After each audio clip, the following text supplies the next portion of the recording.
Well, now, here we are again, beginning of a new year and another stream.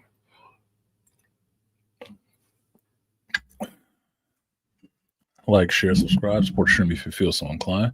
I'm Artisan MC, and you have now embarked on the hero's journey. It does not seem like many people have embarked today, so it may be, or it should be, a very short show.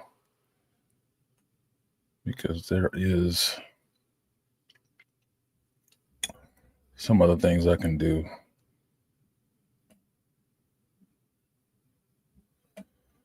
besides sitting and waiting. So shout out to the trust in the building. What's good with your trust? See you in here. Said Artisan. What's good? How are you feeling? Thought you were sick. So seeing if you've gotten any better. Or you just milking it.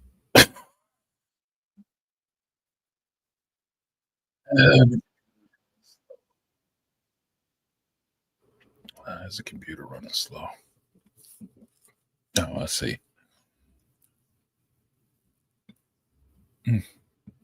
Excuse me. Black women is always more of an audience.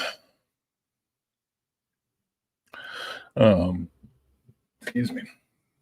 Shout out to Aqua. Said, listen from the road, looking for snowblower parts. You buried in snow. You might as well have snow sitting around over here. It's cold as shit. It's so cold I don't even feel like going outside.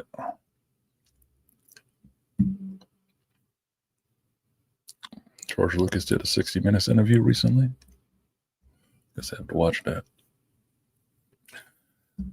What's up, Rainfire? He says, salute to Artisan and Trust. I had been shopping. It's good to know. GTSY. What is GTSY? Good to you, sir. What does GTSY mean, Trust? I'm slow. I'm getting old and slow. What's good, Matt? It is what it is. I'm here. I was debating, but I'm here.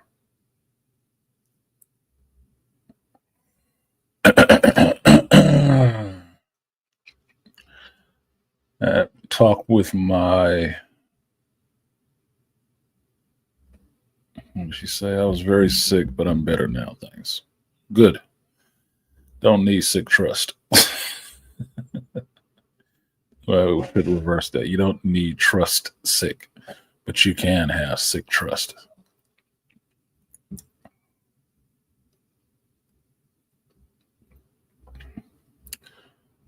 And it seems like everybody's on a delay.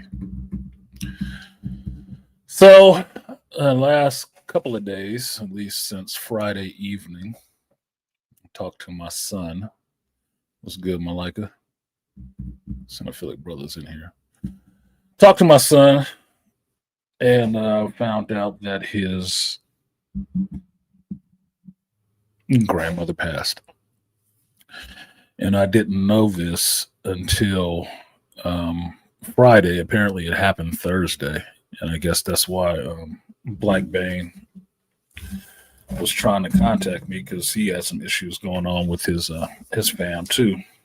And we're pretty much related, right? If you married into the family, you survived it, you divorced, you still connected with the family. It don't fucking matter. In Black households, anyway, we take everybody in a sense, but Bane is still family. So, like I told you guys before, that's my son's stepfather. So, when something happened in the family and I didn't hear about it, from my son, I think that's why he was calling me. But then when I talked to him, Bane, Friday, he was trying to call me about one thing, but he was dealing with something else going on with his father at the same time. So it's outside of work and just life shit. It's been a week. A lot of people in the hospital. People have passed, no longer in the hospital. And the one thing that has hit home through all of this is your connections with people, how important it is to have some of those connections with people and maintain them. It's different to know that you dealt with somebody before, you've seen them before, you hung out or something like that, have conversations. But after a certain point, it's more important that you keep up those connections. It is. Through your 20s and 30s, people will filter, or I should say, not even your 20s and 30s, your teens and your 20s, people will filter in and out your life regularly. Regularly. It's often because you are in a state of seeing what the world has to offer you. You're going to be moving around a lot. You're going to be doing the different things, hopefully. And so people will filter in and out. And this is your pretty much like your vetting years, that 20-year period where you're just vetting people to find out who stays in your life and who doesn't, who's a real one, who's not. By the time you get up to your 30s, and this is just my old man in a sense retrospect. I'm not old. I'm only 50 something, but it feels like I'm pretty fucking old. Your 30s are the year where things are really solidified. You understand who your real ones are, who your family is by blood or by relation and by commitment. And then by the time you hit 35, 40, that's who's in your life. Those are the people that you need to keep in contact with. Now, during that time, that 30 years to 50, I can say just from my own experience, that's usually when people who did not start families early are starting families now, and you may lose a little bit of touch with some of those people, even though you've already vetted them and understood that you guys are, real ones to each other and friends and stuff like that. You may have to actually put more into a relationship than you get out of it, meaning that you might have to call them more often, right? To maintain that connection and keep having them involved, because children, wives, husbands, all of that stuff takes away from time that you have to spend with your friends, right? And not just the friends you're sleeping with, but the friends that you're not sleeping with, because life intrudes and makes demands on everyone's time, especially when you have kids and spouses, especially then. If you have spouses, depending on the type of spouse, they don't want you spending as much time with your friends, and they have stuff they want you to do, which is usually involved with going around and being with their friends, depending on what side of the spouse you are. The other one could be children, which is children require a lot more time and attention. They do. It's not a bad thing about children. That's just the nature of doing anything. Like if you're a gardener and you want your crops to be really good, you're going to have to spend some time in the damn dirt, tilling the dirt and managing your garden. You're going to have to do that. You're going to have to keep an eye on stuff to make sure it's growing the way you want it to. It's the same thing with kids. You are the gardener of that child, and you are pruning stuff off of it to make sure it grows right, and you keeping stuff out your garden that you don't want in there contaminating the soil and ruining the product that you want to produce, which is your child, which is a functioning adult. That's what you do. So you gotta do that gardening there with your children. So one thing that can fall by the wayside, not because it's convenience, is just because of the demands, is usually your friendships. You can lose contact with people very easily. If you think about it, in the span of a month, if you're absorbed in work and family, when do you see your friends? It's really easy. It's very easy, right? You might have talked to them all week. If you guys don't work together, which I would consider work friends, right? If you guys don't work together or live in the same spot, which by your 30s, you possibly have moved out of the spot where you were born and raised, you're going to have to put in a little bit more effort to call them and see how they're doing, right? It's just the nature of the beast, right? So 30s and 40s, it starts to become important. By the time you get to your 40s and 50s, it is very important. Once you hit your 50s, it's vitally important. And I may be skewing that scale a bit further down just to understand an audience. But I would think if you were up in your 60s and your 70s, it's really important to try to keep in touch with your friends to see what's going on with them. Because that by that time, all the children are grown.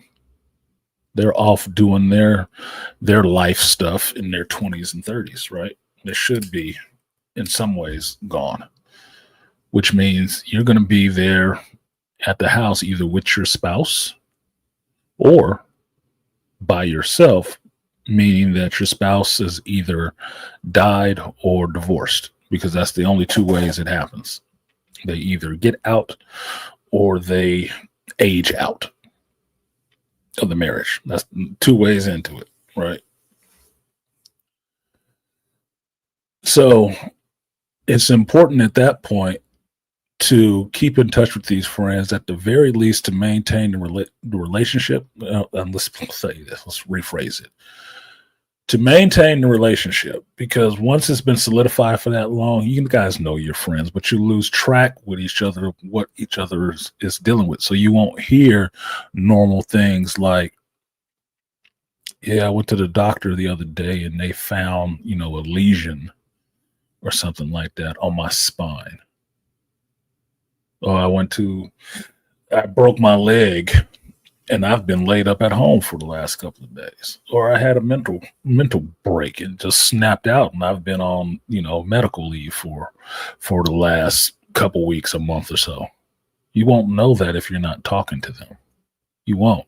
And if it's just a casual conversation once in the blue moon, you still won't hear that shit. They won't feel the need to burden you with that shit.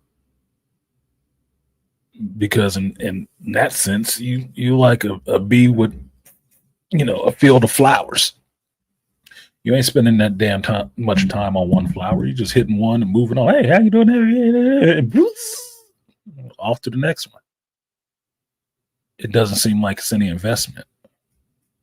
Men specifically will not invest that kind of information into your ass to tell you that shit. It won't.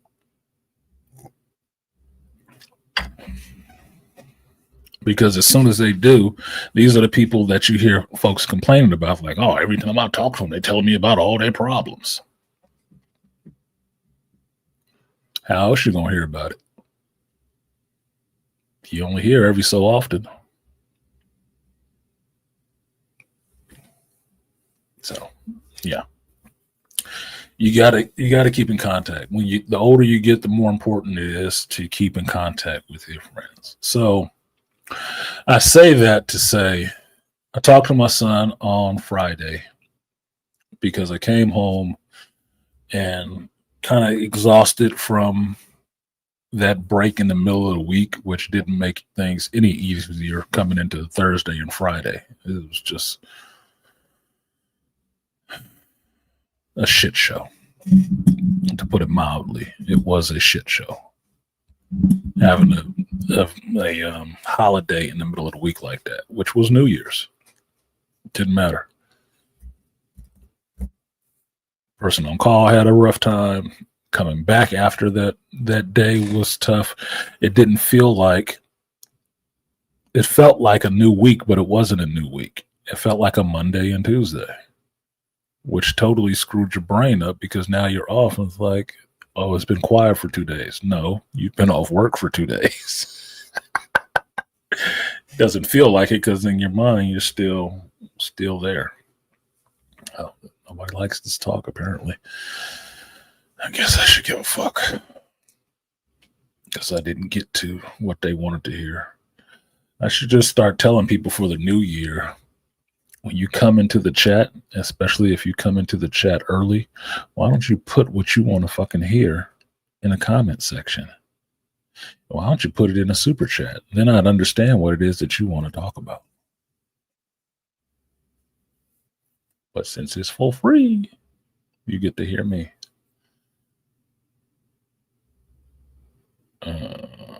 So the conversations. So anyway, I talked to my son, and I found out that his grandmother had passed, and this his maternal grandmother, his mother's mom. Now I know this woman, and she was a pretty strong and, you know, stubborn in some ways, possibly mean in some ways woman. And yeah, she didn't take no shit. I can tell you that much. She damn sure didn't take no shit, and she would tell you exactly what the hell she felt about you, no matter what, because your feelings be damned. But at the same time, she was nurturing in her way, very nurturing and caring in her way.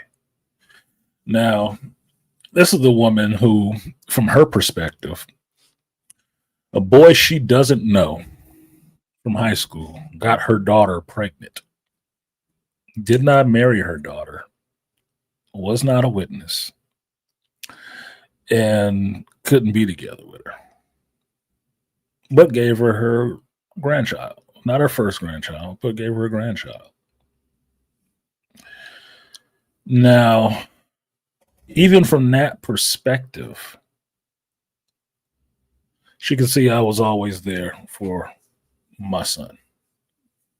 She has been there for the times me and her daughter had to go to court. She did. My son was first born. I had to, well, when my son was first born, she was the one there, right? When I got to the hospital, she was there. She used to be a nurse. She was the only one in the room with her daughter. So technically, oh no, not even technically, she didn't get to see him first either. Because it was an emergency section, and my son was a little bit in danger, they kicked her out the room too. Nurse or not, she was family. She wasn't one of the people on the team. You get out too, which in some ways was a good thing for me because I was a little pissed off that I couldn't be in there to watch my child be born. That the choice was for somebody else to be there. Understandable, but I didn't like it. It's my first child. But because of that situation, that was how I ended up being the first person to see my son. Not his mother, not his grandmother, but me. Because they pulled him out, they wiped him a little bit, made sure his stuff was good, and they put him into the other room and let me come in there and wash him.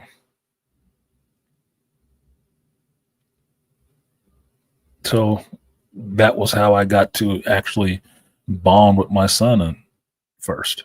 That's how I got to bond with him. So I'm not turning this into my son. I'm having a moment thinking about that. But even after all that, this woman was a strong person in my son's life. And she was cool with me. Me and her were cool, right? She used to have a thing. She knew I loved her lemon cake that she would make. She would make lemon cake, and whenever she made it, she would, tell them, hell no, this piece is for Antonio, right? What's an artist? It's Tony's piece. Nobody touch it. Take this to your dad. She'd do that. She made me a whole pan of lemon cake before, just for me. Everybody else like, what man? What can we do with that other piece? It ain't for you. It's not for you. She sent a whole pan of that shit to me. I was grateful. So we had good conversations, and I treated her like I treat my grandmother or other people that I know that are real in life, that you know where they stand or you stand with them in life. That I appreciate that shit. So me and her could have real conversations. We could talk. Wasn't an issue at all because I knew she wasn't about no bullshit. And I appreciate that because I don't like people on bullshit. It's irritating. It's too much extra brain work. Too much. But it wasn't like that. So I liked her. And talking to my son, I relayed to him the last time I think I saw her was I gave her a ride from Richmond out to Stockton to their house when he was staying with his mom.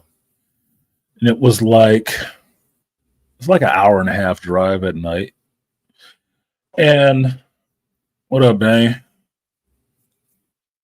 Yeah, talking about Grandma Ladora. Appreciate you, sir. We were in the car riding. She made me some lemon cake then, so I had a big brick of lemon cake.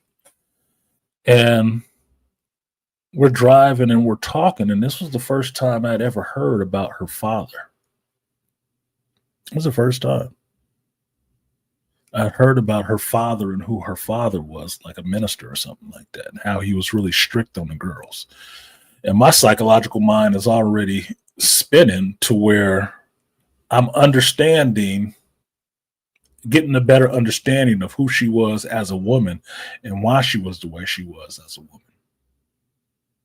I also heard a story that fucked me up about nurses and why you don't give nurses shit when they working on your floor, old or not. Look, this is another reason why I say racism should die, and I'm waiting for all of them to die off, is that if you're racist, eventually you're going to end up in the hospital. And if you don't like the fact that a lot of these nurses and stuff that are going to be taking care of you in the hospital are minorities, you should probably keep that shit to yourself instead of talking crazy to them and insulting them.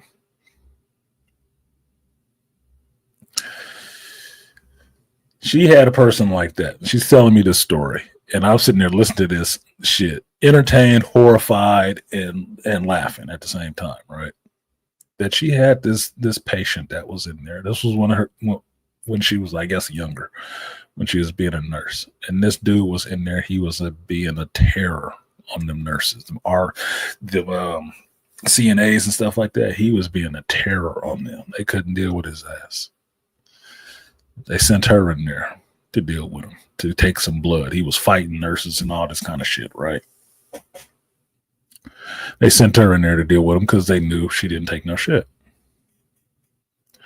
She went in there to take that and told him, you know, she was there to take his blood or whatever it was, and to be calm. And he said some other shit to her.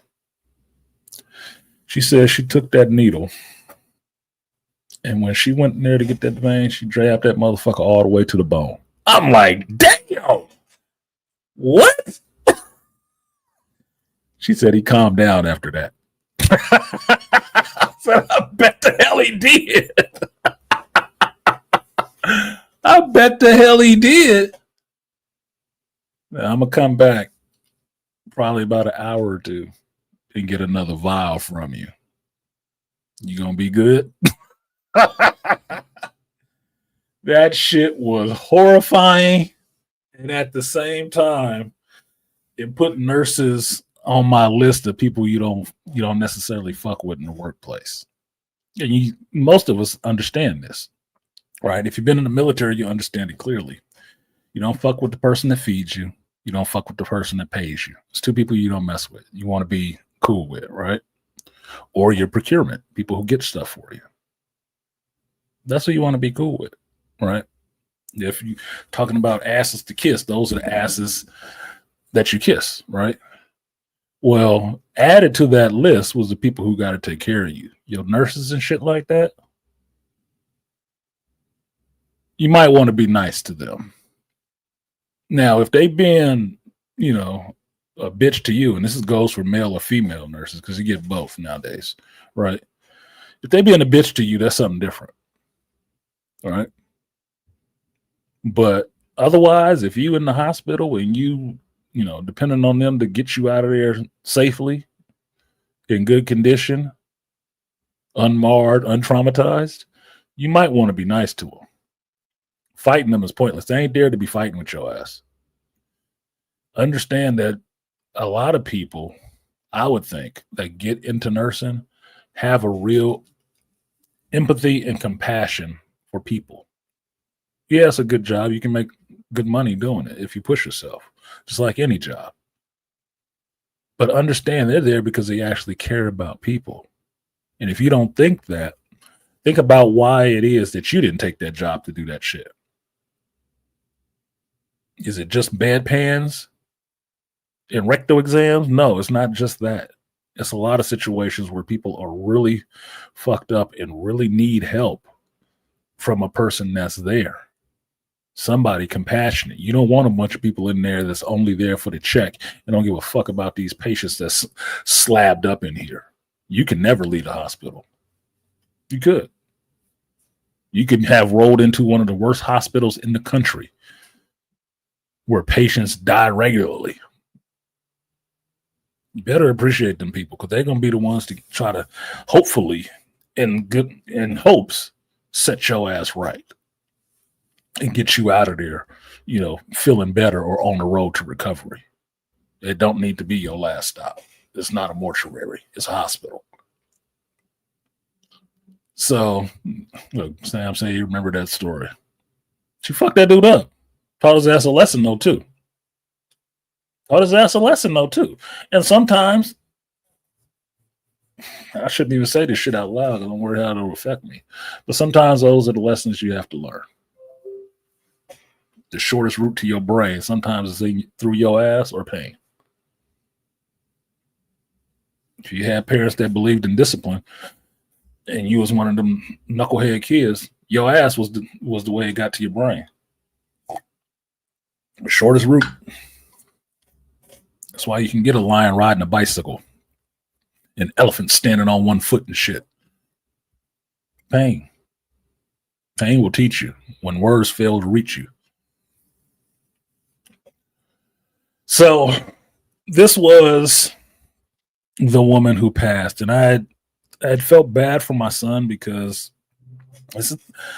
in this same year, this last 3 months of last year,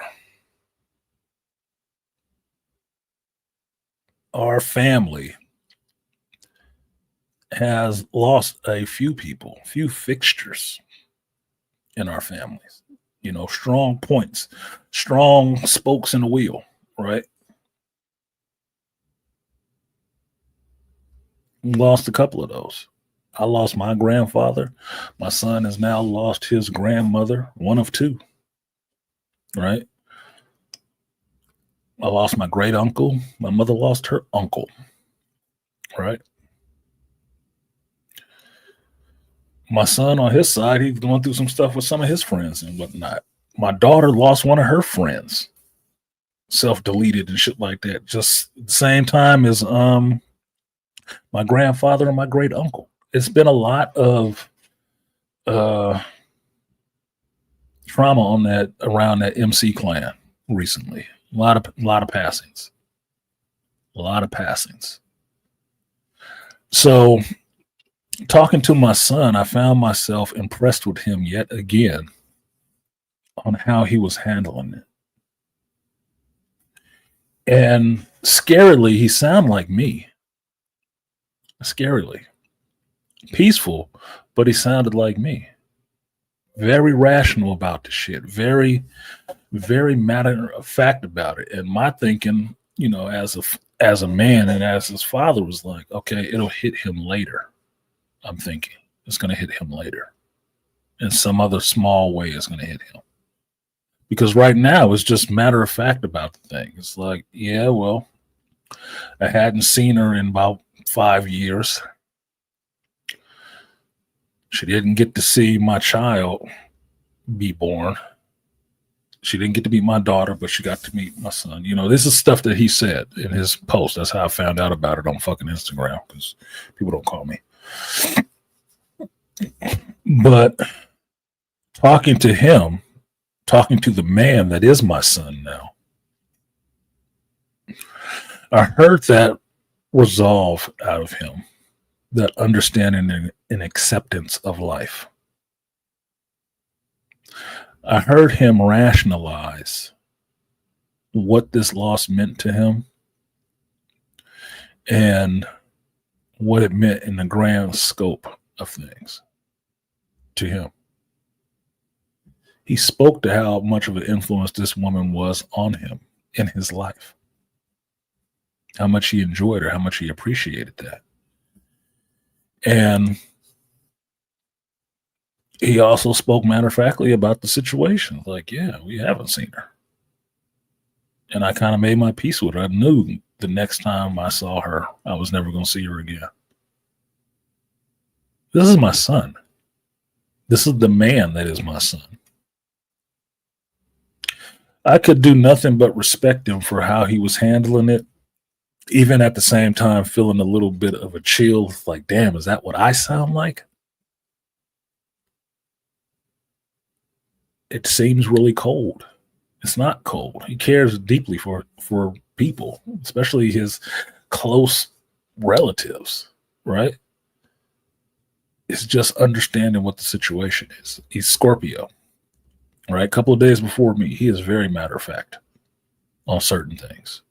Very rational, very matter of fact on it. So it's an interesting mirror to hold up to myself to understand what people may get from me at times when it comes down to situations like that. Well, yeah, they're gone. Well, hopefully you appreciated them while they were here.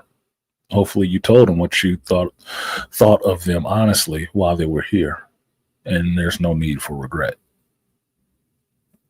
That's something I've told people flat out, just the same way.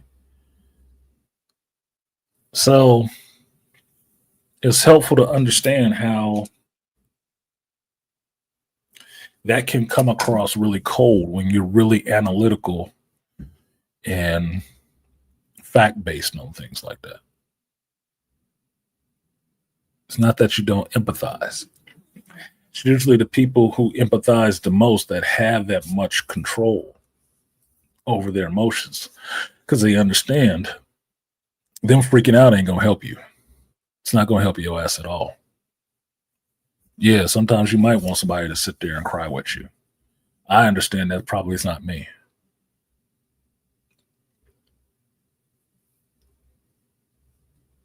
I can comfort you. I probably can't sit there and cry with you. My emotions aren't accessed like that. I don't wear them on my sleeve like that. I wonder in astonishment at people who do, like my buddy G.I. Joe. That motherfucker cried watching Pearl Harbor. He's a Marine. He's about the same age as me.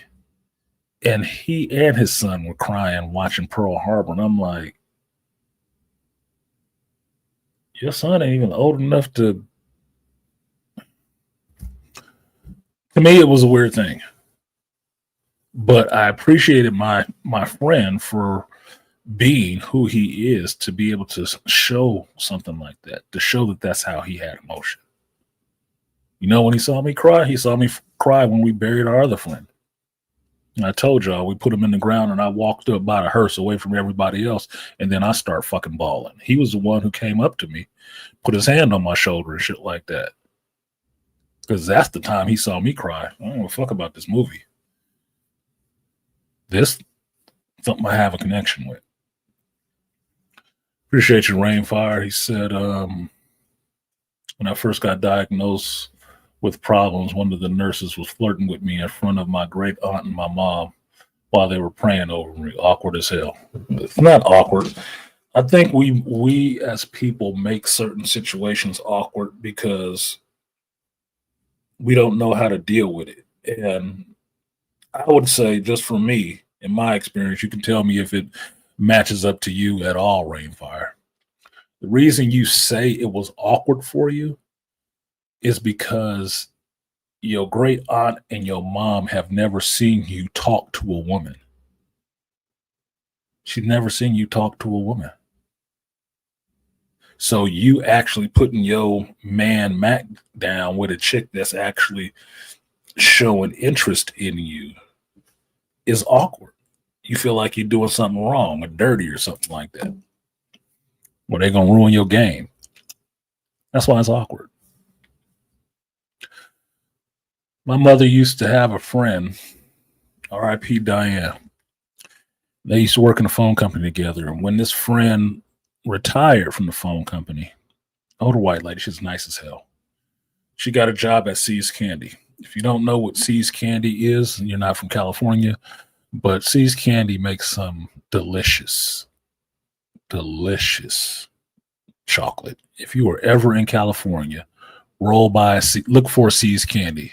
You ever in California, look for at least the Bay Area, Northern California. Let me be specific for you. If you ever in the Bay Area, two things you need to look for. Fuck the tourist attractions. They'll be there, okay? Look for Nations. Giant Big Burger, whatever the fuck. You might need the original, but you don't because they all over the place. Look for Nations. Look for See's Candy. And See's is still traditional the way they used to be, where it's clean, white, and everything is black and white. Straight up, everything is clean. Chocolate is out there. You can get samples and stuff like that. Find you a See's Candy. You will go nuts in that bitch, especially if you like chocolate. You can sit there's not a limit on how much you can sample. You can sample all that shit in there. You can. You give a fuck. As long as you buy something. If you get sick off of samples, that's your business, man. See's Candy is delicious. Anyway, my mother's friend Diane used to work at See's Candy. So we would go regularly up to El Cerrito to the See's Candy and roll in there, and my mother would talk to her friends. So here I am. I'm there, gangly little teenager with my mother. Don't necessarily want to be there, but I'm the oldest. That's my job. I'm there for protection, son, husband. So I'm there to be there with my mother for a little bit of security and whatnot and make sure I ain't getting into shit, apparently. I never did. At this See's Candy, a girl worked in there. Another teenage girl. She was in high school still, too, just like me. Latina. Nice cheeks, long black hair. Look pretty in her little white shit that they have to wear. They have to wear these little white, like, zip-up dresses with the collars and shit. And it's like cotton or some shit. I don't know fabrics very well. But it comes below, right above the knee. But it's just like wearing a damn schmuck, right? Damn near, right? So they all have to wear the same outfit. That's the uniform. They all wear the same uniform. Let me tell you, this chick, this Latina, she filled out that uniform. That shit looked good. It wasn't tight on her. It's never tight, but she's nice. Pretty ass face and shit like that too. And I would be in there to Rainfire Story. I would be in there with my mother, not even wanting to really be there. She'd be in there kind of flirting with me. And it was awkward. Why? Because my mother would fucking embarrass me. She knew what the hell was going on. She knew that girl was into me. And I was feeling that chick. I talked to that chick later on, found out what high school she went to. She went to Richmond High. I went to Kennedy, right? Finally met her in traffic somewhere, tried to talk to her. She's like, yeah, I thought she was a mama's boy. I'm like, oh my God. That was the kiss of the KOD, man. That was the KOD back in the day. That was the kiss of death. You a mama's boy? Holy shit. She Latina. So apparently she's not as traditional Latina. She was nice. She was pretty as fuck. Pretty as fuck. Didn't bag her. Awkward as hell. Awkward as hell. I didn't know how to approach that shit with my mother standing there. I didn't. I got older and figured out I should have just went for it. Fuck my mother. Yeah, she a female, but she ain't the female I'm interested in.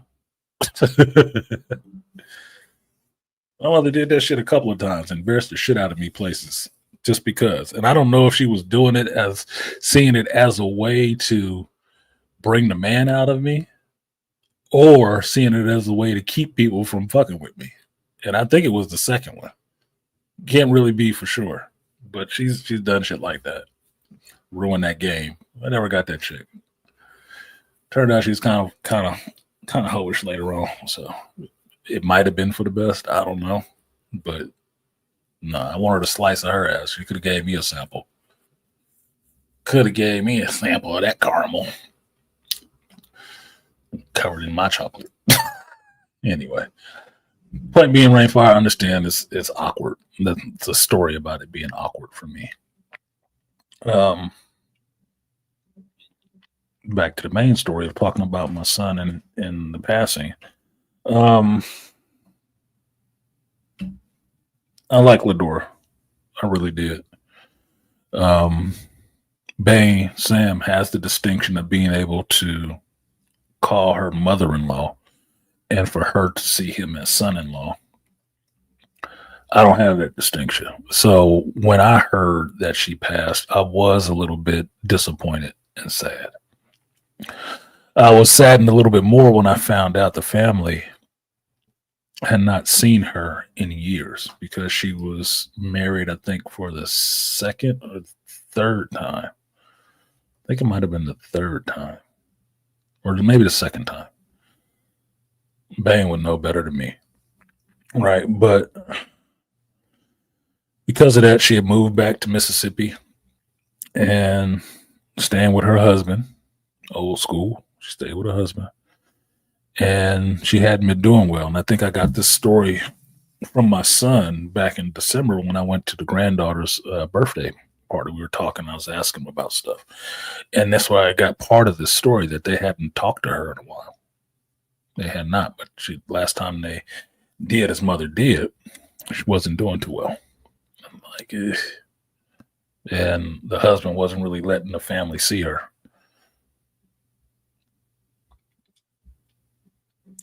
Wasn't a good feeling to hear that, especially after going through the shit that I just was still going through with my grandfather, his wife, and really trying to be controlling when the grandfather wasn't doing too well and trying to shut out the children and grandchildren of this man who she has been living off of, her and her family has been living off of for decades, at least 50 years.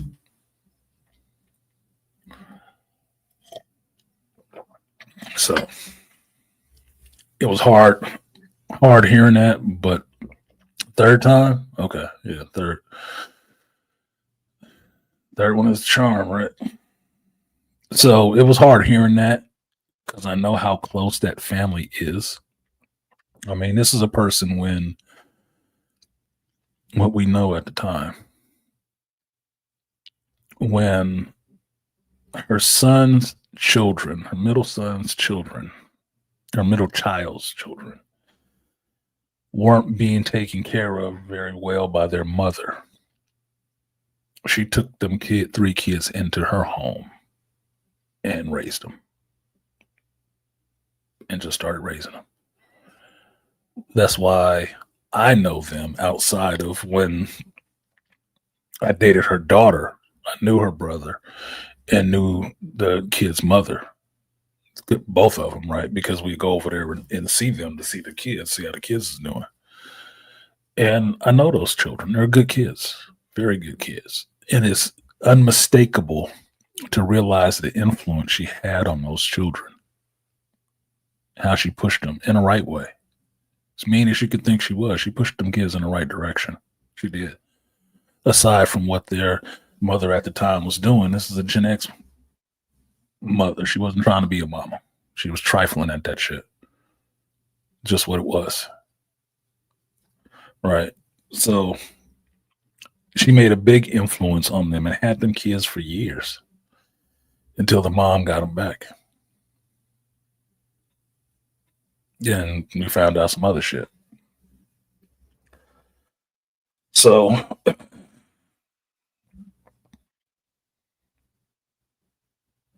I can remember thinking when I had my son that when I found out I was going to have a kid, my biggest worry was I was going to be homeless because that was a rule in our house. Can't have no goddamn kids. If you have a kid here, you got to get the fuck out. Right. I couldn't understand. Well, I shouldn't. I didn't understand. It was alien to me to see a mother take in her son's children and help raise them. That was almost alien to me. And do a good job. Because I've seen it happen the other way, where the grandmother will take in the child's children, her grandchildren, and do a horrible job of it. Turn out the same shitty results as he turned out with their kids. So you don't need more struggle buddies. I mean, what the fuck? That's not what it's supposed to be about. So it was completely different to see it happen the other way, both in black households, both with women about the same age, where one turned out grandchildren that thrived and one turned out grandchildren that kind of survived.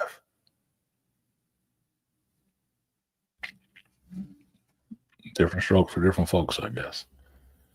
So I can say for me,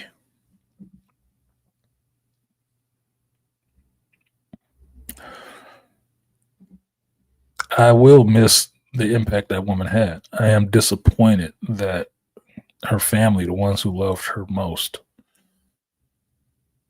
had not been able to see her in years. And that's what I mean about keeping connections with people.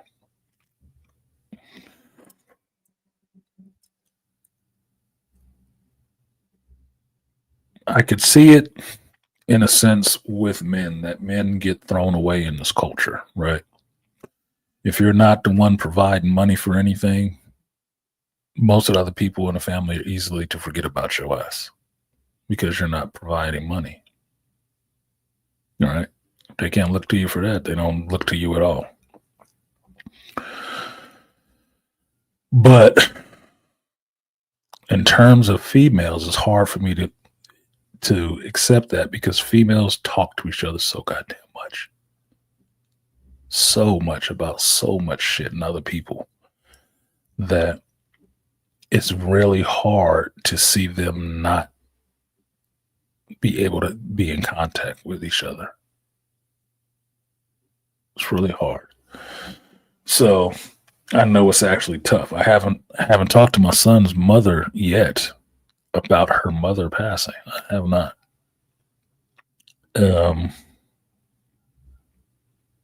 But it's par for the course because I haven't talked to my uncle about his father passing either.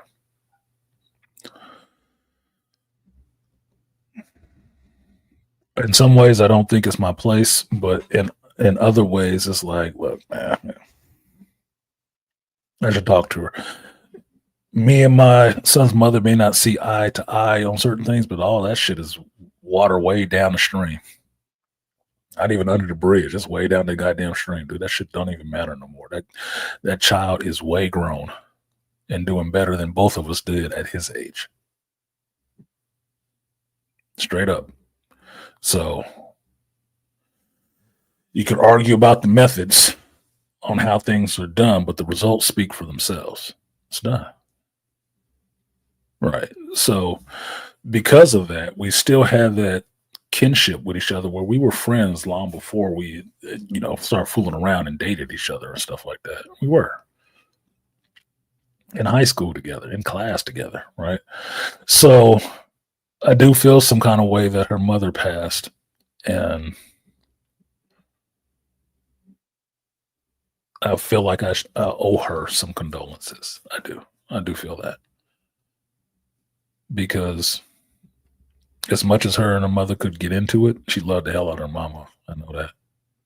I know she loved her goddamn mama because I've had the pleasure of actually seeing both her mother and her father together, married in the same house, and seeing how she interacted with them and her brothers.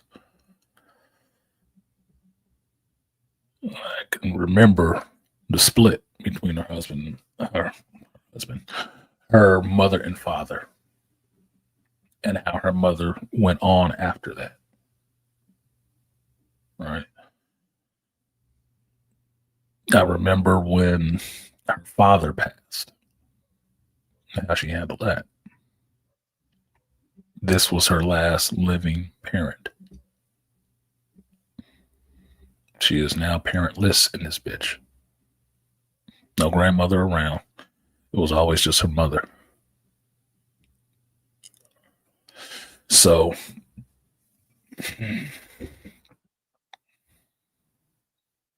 I'm sure it is a load emotionally that she's taken on. I'm sure of it.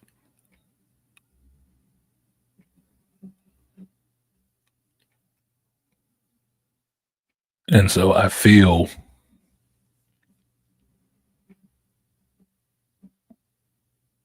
I just want to offer those condolences to her because I feel kind of bad for her. Not because it's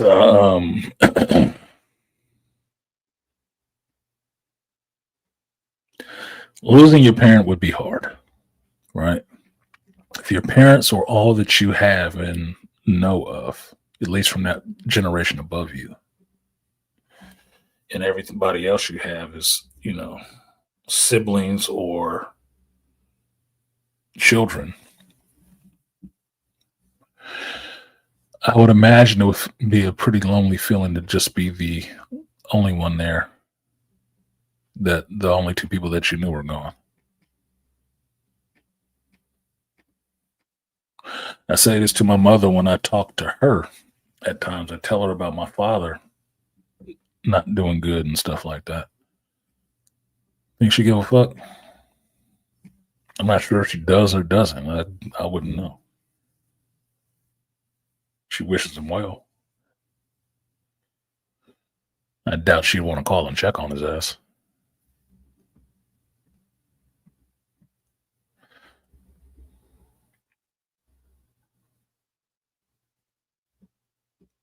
And being that as it is, my father goes.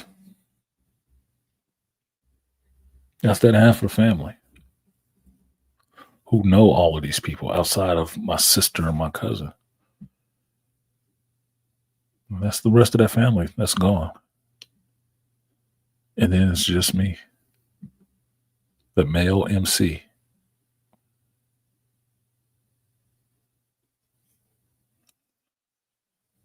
Aside from my son,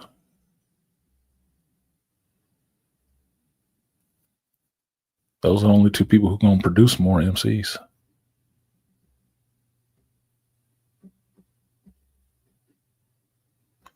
My father didn't know his father. Didn't. His mother was gone before my son was old enough to recognize that he was meeting her. But at the very least, she got to meet him once. And she was gone not long after that. So there is no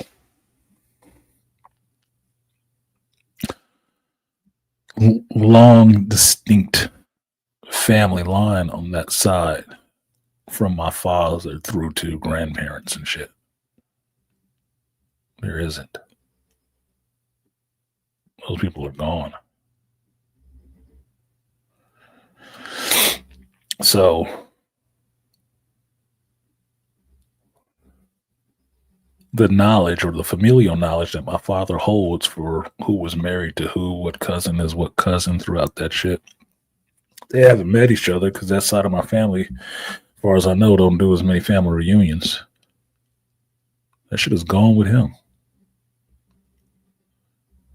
And it's left on anybody in his generation to kind of remember whose kids is whose.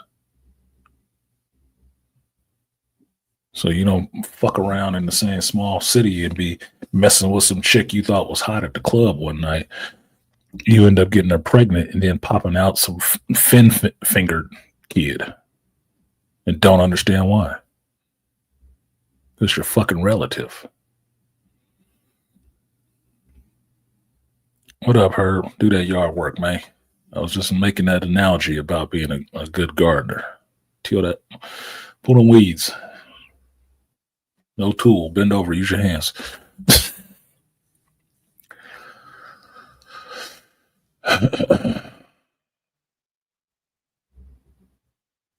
So it was an interesting conversation with my son. And like I said, I can really be proud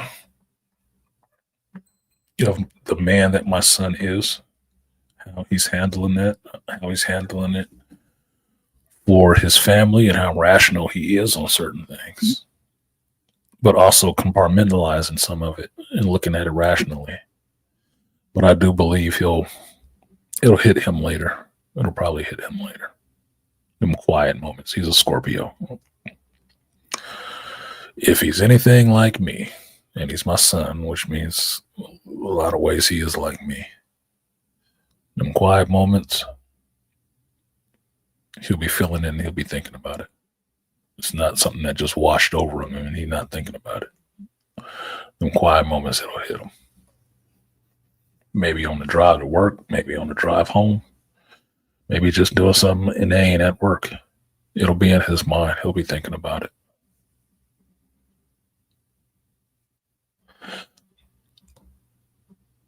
But I don't say that as a punishment or any kind of way. It's not a punishment. It just means that, as cold as it may have sounded, the boy has a heart. He has a big heart. And because he has a big heart and he genuinely cares and loves people, he will have genuine reactions to that shit. You just won't see it. So, blessings to the family for what they will endure.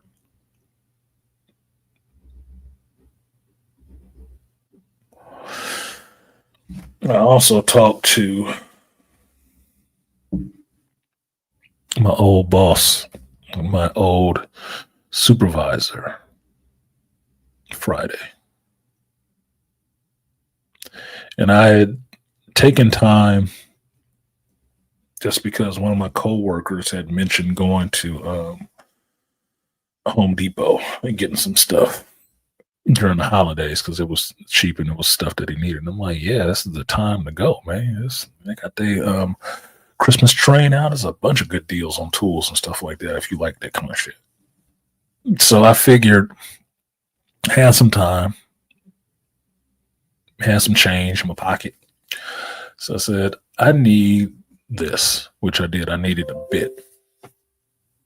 And instead of waiting for our supply coordinator, our inventory coordinator, to come back to work because she was off for the holiday, I'll just go and get it now because I needed it later in the afternoon.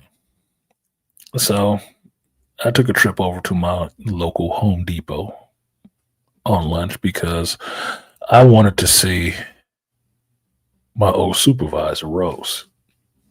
And Rose works at the store near me now, right? Because she lives up this way, and she works at a store closer to her home now. And this is the woman who hired me on the spot when I came in for an interview back after my divorce, and I was broke in a 3-bedroom house, not understanding how I'm going to keep this shit, fresh out of college, barely any money, right? And went for this interview and sat in that interview with this woman, little 5'4" Hawaiian woman, cool as shit. And she sat me down and asked me, it's like, I want to hire the person that wants my job. And I asked her, well, what is your job? She said, okay, well, I want you. So can you get a drug test? I'm like, shit, I can take one right now if you want it. She gave me that job that day, right then. And I relayed this story to her because she's knows it from her side of it, seeing me the first time, bringing me in to the company, hiring me, putting me to work, seeing how I work, making me safety captain, seeing how that worked, making me her lead, teaching me what she did in the store she did it in, and then me becoming a supervisor. Her being able to leave that store and go to another store and do the same thing she did there, and me running that store just as good as she did. She got to see all of that, right? She brought, hired, trained, promoted, and walked away, which is what you want. You want to train your replacement. So I have a lot of respect for this woman. She's another one that keeps it real. She's a real one. Another Scorpio. Real as shit. Loving as hell. Loving as all hell. But will, like, look, you're fucking up. This is what we're going to do to get you back on track to not fucking up. Straight up. Straight up as shit. And I have a lot of love for her. A lot of love and respect for her. Right? So I figured I'd pop up and see her in the depot, right? I said, I'm gonna go see Rose. It'll be a nice surprise. It'll be a late Christmas surprise. I'll go see Rose. So I rode in there. You know how it goes, especially if you into tools and you into trays and shit like that. I came in here for blades and one bit. So I already knew how much I was spending. I came in here for about $5, $10 max. Left out of there with a $70 tab.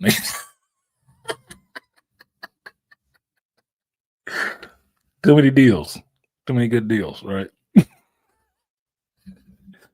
So I'm looking and I don't see any of her team anywhere. And I'm like, it's fucking Friday. Where the hell is these people? And so I finally had to ask somebody, like, man, where's the Met team? So, oh, there's one of them right there. I'm looking around like, who? This motherfucker ain't got on a shirt, nothing. I'm like, man, you got a uniform. How the fuck is you out here on her floor like this?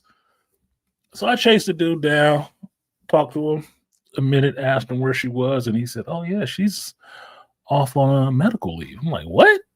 I said, yeah, she's been off for like a month or so with her hip. I'm like, what? Oh shit. Let me call her. And I pulled my phone out and called her right then. Right. And I called her and she said, hey, stranger. I'm like, hey. I was like, how the hell am I gonna surprise you at work when I come in here and you're not at work? The fuck? You fucking this up. You don't understand how this surprise situation works? She laughed and she said, well, funny thing is, I'm home. I said, yeah, I heard you had your hip problem, because she was having hip problems anyway. We work in that store, you work on a concrete slab all day. Pretty much. You're walking around on flat concrete all the time. And besides what most people think happens in Home Depot, all the metal racks and shelves and shit like that, the part of the company we work for is the ones who have to redesign all that shit every freaking holiday. Every couple of months when a vendor wants to put out a new product and they need a big ass display. So now you're doing lightweight construction work, moving frames and beams and 2x6s and all of this shit, to even still go in there and do the minute work, which is make sure your advertisements is all this way and hung so it doesn't get destroyed when people are touching it the whole damn time. Make sure these tools are locked down so motherfuckers ain't walking out the door with them the whole time. So you have to make it able where people can look at the tool and handle the displays, but they can't walk out with them. You can't make it that easy to handle, right? All that shit. That's what we do. But she's been doing that shit for like 16 years. And this was her second career.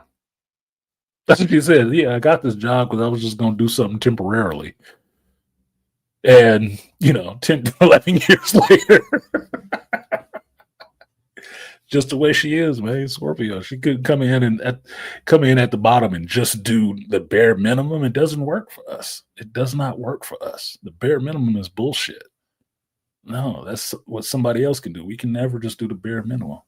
You can never walk into some place and see us fucked up and not try to make it better. It's not how we're built. Not at all. So doing all that work over that time, it has had a toll on her body. And so what she told me was that she was out. She was out of work because she had a surgery before on her hip and her knee. Well, this time, her leg went out while she was there at work on the floor. and she couldn't get up. By the time she got home, called her husband, Derek, Icy Bear, who was cool as fuck, computer guy, geek. Tom got home, they took her to the doctor and found out that reason she was having pain shooting out her leg for so long and she was working through it, which is another Scorpio thing.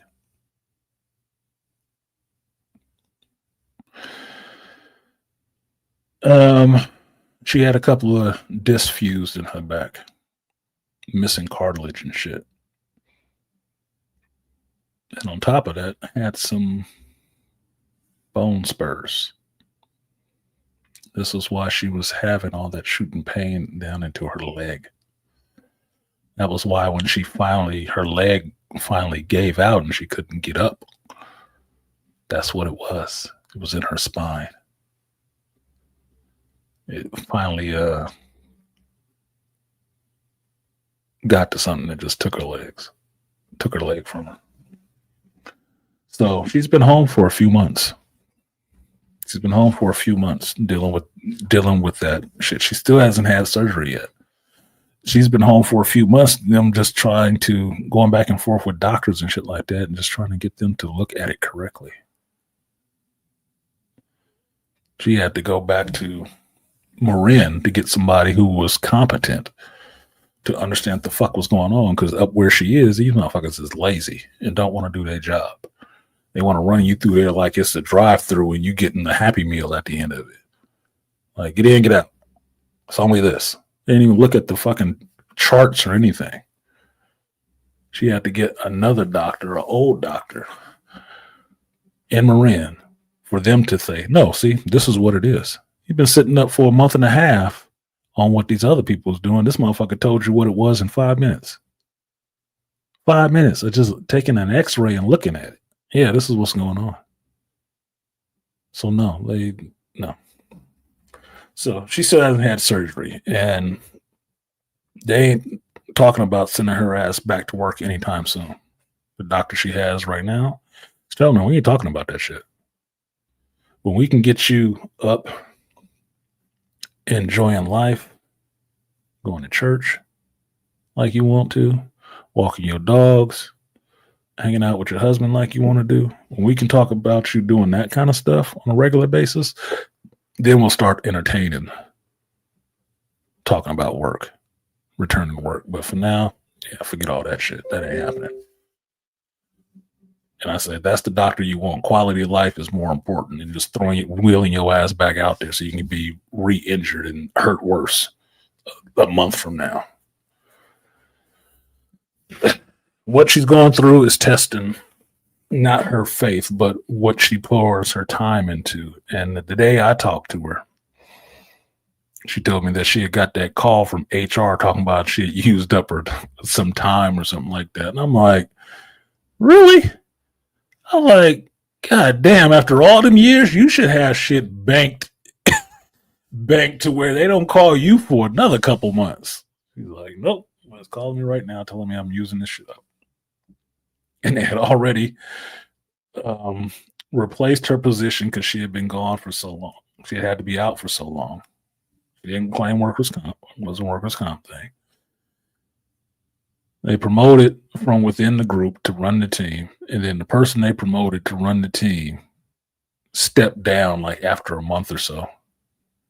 Couldn't do it. Now, I had to laugh a little bit. I didn't laugh on the phone with her, but I laughed on the inside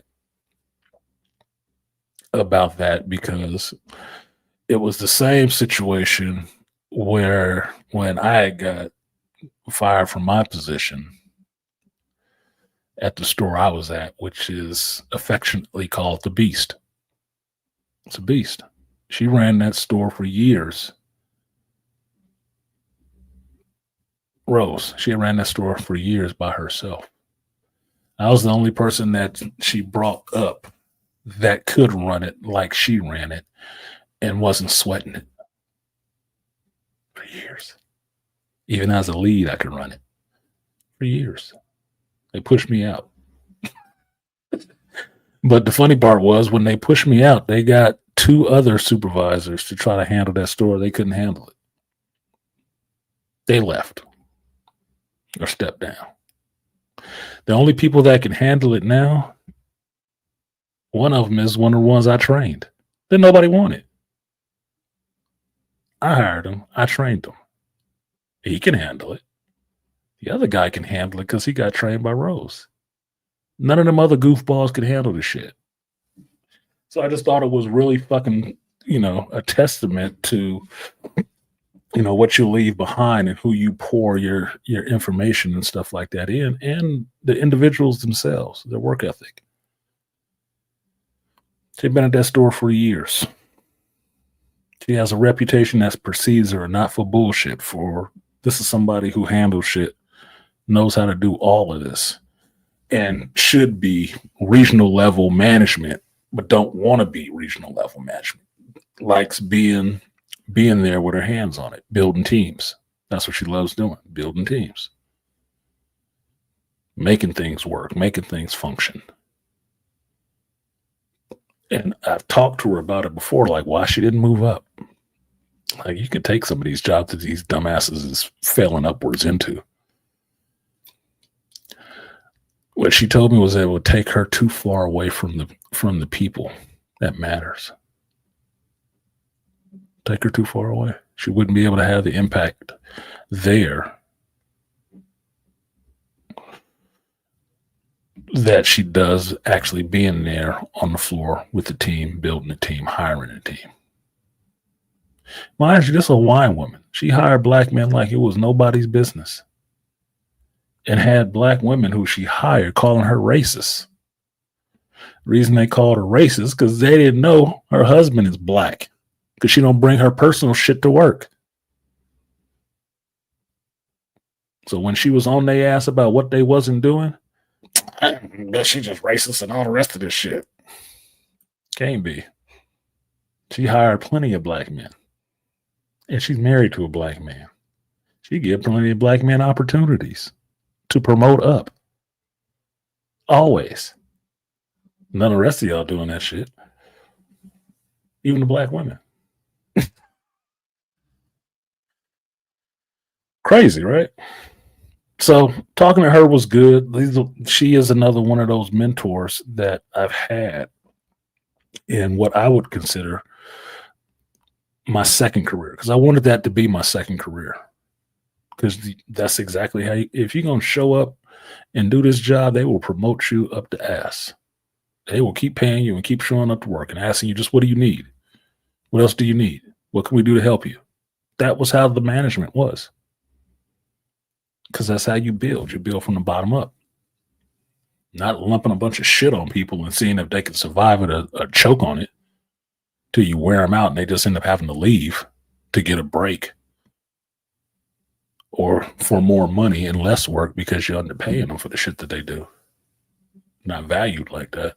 No, this company, they would actually value you in some ways. They got some shitty management, but that was a management decision of moving certain people over into our side of the business who didn't understand our side of the business at all, had always looked down on our side of the business. So when they restructured that ladder, meaning that anybody who wanted to get up a little bit further, you had to do some of this merchandise side. So they start making lateral moves and stepping over all these in between intermediary steps, which is maybe you should work the floor and actually do the job first. Maybe you should actually be a lead and understand how to run the job first and run the team and the metrics. And then you can be a supervisor. No, they just brought them straight over into supervisory or regional leadership, and they've never done this work at all. They don't understand what it takes. They never really liked the people who did this job. Didn't appreciate what it did. Now they're in charge and running it just as badly as they ran the store side of shit. Because it only works if you have competent supervisors who have competent teams, who know how to build competent teams. And your team will perform for you if you're performing for them. If you're backing them up and give them what they need, you will get success out of them. If you constantly leaving them out there twisting in the wind and you ain't got an answer for what their issues are or don't care about what their issues are, you will get failure, complete and total. And there will be no rewards for anybody. None. Because your supervisor should only, or your management should only look good if your team is being treated good. If you're not treating your team good, you shouldn't look good at all. A good way to find that out, at least I learned from the last company, was, oh, your team is doing so good. Can you teach the rest of these people how your team is doing so good? If they can't teach it, they full of shit. They don't know what the hell they're doing up there. They're not the ones responsible for the success. So you probably need to go. So that worked. So Rose was one of those people who could build competent teams out of failing teams beforehand that can come in and reignite the passion and change the culture of the whole building from her being there, and the work that she put in and the relationship she maintained with these people. And after all that time of doing that, for countless failing upwards nepotism hired as district level managers, 16 years of doing that shit. These motherfuckers giving her grief on time she's off for a back injury. And you know what? Her higher up, the management part, ain't looking after her. Ain't even called her. Called her about work shit. Ain't called to see how she's doing. Because it's not invested in her as a person. She was a sprocket, a gear, and a machine, not a person. And the only thing he knew how to fucking do, besides hold a goddamn broom, was put in another part, and it should work just as good as the other one, right? No, motherfucker. No. Because you cannot substitute experience. You can put anybody under that name tag. You can. You can give anybody the title. Yes, you can. But anybody is not this person who has that kind of desire, that kind of work ethic, and that kind of knowledge. You can't replace the experience. You can replace the title. You can't replace the experience. And that's why she only lasted a month. And stepped down. She just want to go back to doing her regular shit because it's too much extra work. That's the job. That's the job.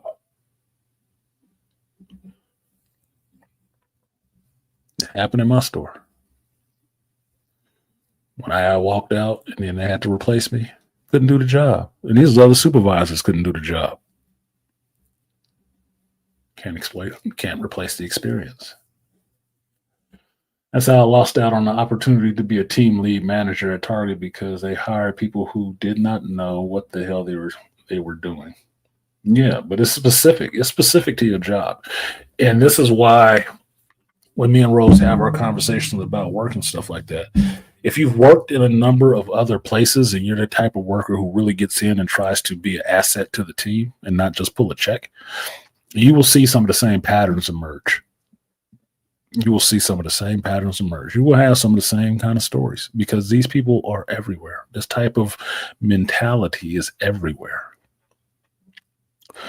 If you live in California, most people will be able to tell you that Google is the best company to work for. The best company to work for. They really care about their employees. They got all these kind of benefits and stuff like that. If you can get in the door and work for them, babysitting, childcare, all this other shit that's there for you. 24-hour chefs. And yeah. You know why? Because they want your bitch ass at work all the time. That's why. Your ass is not supposed to have a life. You're only supposed to have Google, nigga. Google is your husband, is your wife, is your child. You need to be there 24/7 getting that shit done. And what happens is the dark side of that shit you don't find out is for all that benefits they offer people, they usually burn their asses out after a year and a half. They gone. Now, some of it can be burnout. Some of it can be stepping stones, because what you have to factor into that in today's economy in these modern times is that people usually just work places to have that spot filled up on their resume, to make their resume look better for the place they really want to work. That's all it is. It's a spot on there so a hiring manager could say, oh, and you worked at Google for a year. Yeah. And they the fuck out. It's damn near like a seal of approval, like having an Ivy League diploma, even though you were a D student. Yeah, I got this from Harvard. Oh, well, come on the fuck on in. You got an MBA from Harvard? Oh my God. Look, I've used this joke before. You know what they call a D student in medical school? Doctor. The same thing they call the A student. Absolutely the same thing. Maybe they can become a veterinarian. Maybe they're your x-ray tech. Maybe they're the doctor who can't read none of this shit and don't like listening to nurses. You'll never know unless you pull up their fucking transcripts. Because I don't think everybody needs to be magna cum laude or summa cum laude. They don't need to be all of that shit. Somebody is going to be, but it ain't everybody. It's not a spot that's filled with 5 people, right? But most of them are going to be B.C. students, regular, competent fucking doctors, not your brain surgeons reinventing patents on shit, devising new techniques and shit. No, everybody is not fucking Tony Stark, but there's a shitload of engineers, okay? These students, they're going to be out there too, doing shitty jobs on people.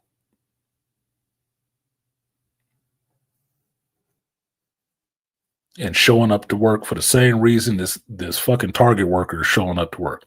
I'm just showing up here to get a check, man. I got to pay off these student loans. I got to pay off these medical school loans. Same thing. Just more money. Same mentality, just more money involved. Just showing up to pull a check. Give a fuck about these people in here. I went to medical school to get rich. I didn't show up here because I actually cared about people. Fuck these people. They should be happy we're helping them. These are the kind of motherfuckers that deny your claims. Or send your ass back to work hurt. When you should have more time in therapy. They looking at it like, this motherfucker can't even pay. You know what? Yeah, you free to go back to work. But I still got this. Yeah, it'll be fine. Just take some fucking Motrin and get the fuck out of my office. Same mentality. So it happens everywhere, right? It happens everywhere. It's a mentality in people.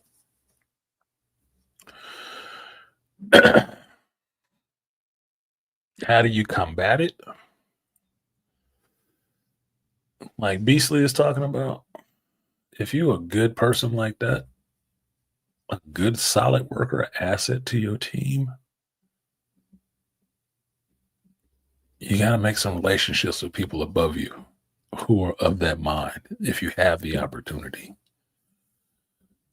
And if not, find people laterally of you that have that same mentality and figure out how you guys can network together to help boost each other. You have to change the culture from the bottom up, wherever you are. You have to build it from the bottom up. If you new fish in a company and everybody else you work in there with is fucking new, it's very easy to see. In a group of 5 people, you got one person who's going to work their ass off.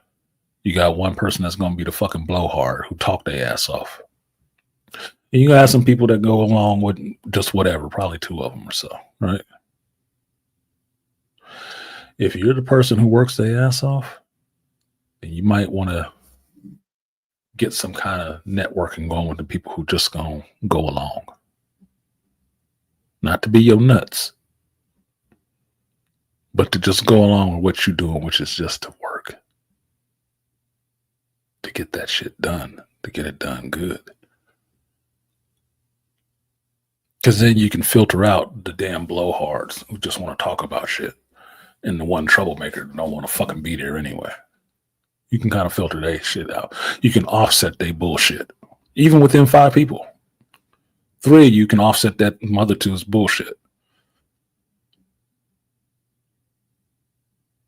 But what usually happens is that one that really wants to just do a good job and get that shit in, the blowhard gets the other 2 people on board. And the troublemaker. Or the troublemaker gets the other 2 people on board. And then the blowhard and the workhorse don't communicate with each other because they always see each other as at odds. So they'll never work together. Which means the knucklehead runs the crew. And will filter you other 2 motherfuckers out. Because best believe the other way, nobody likes the person that works their ass off. Because it makes the person that talk their ass off look bad. It makes them look like they ain't doing shit.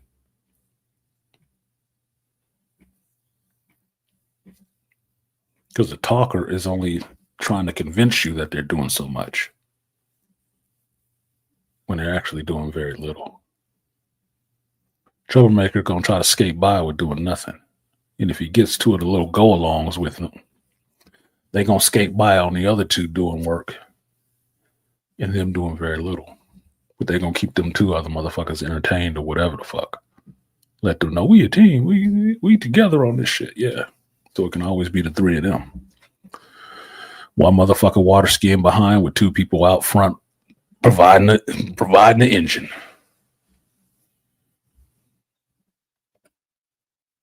Artisan, it's crucial for us to discern who are assets and who are liabilities. It is. It is. I would think what I was giving you was useful information for a certain age group, but you see the numbers don't reflect that. It's low. Dropped off. You know why? Because I ain't tap dancing for what motherfuckers want to hear. And I already told them what to do. You got something you want to hear? Throw it in the super chat and tell me what it is. And I'll talk about that. But if not, it's still a free show, motherfucker. So you get me. Exactly why I tune in each and every Sunday. Artisan delivers the kind of sermons that speak to my soul. I appreciate that trust. I wouldn't call it a sermon necessarily. It is Sunday church. It is a church of geekdom, but most people don't see this as mainstream geekdom. It's not. I could sit up here and talk about what? Skeleton Crew. What if? Latest gossip and news that happened on movies. I could, but I do that every day. I do that every week.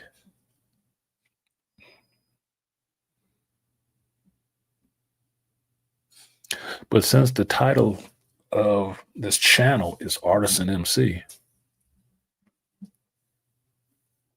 and the title of the stream is The Hero's Journey, you tell me what part in that said that I was only supposed to talk about geek-related topics. Only.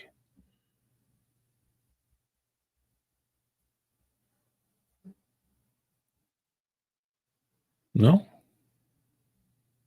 What it says is, I am a person who has experiences in life. And life affects, because I'm out here living it, how certain things are dealt with in life.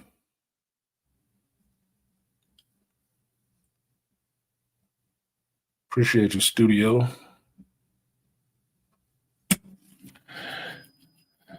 Studio says, salute, Geek Elite fam. Appreciate you, studio. I've told people before that doing these live streams were a way to bring what we talked about in the shop to the internet space, because it wasn't there. And how we talked in the comic book store, when you're there with your regular customers and friends and stuff like that you made, is that we would talk about geekdom.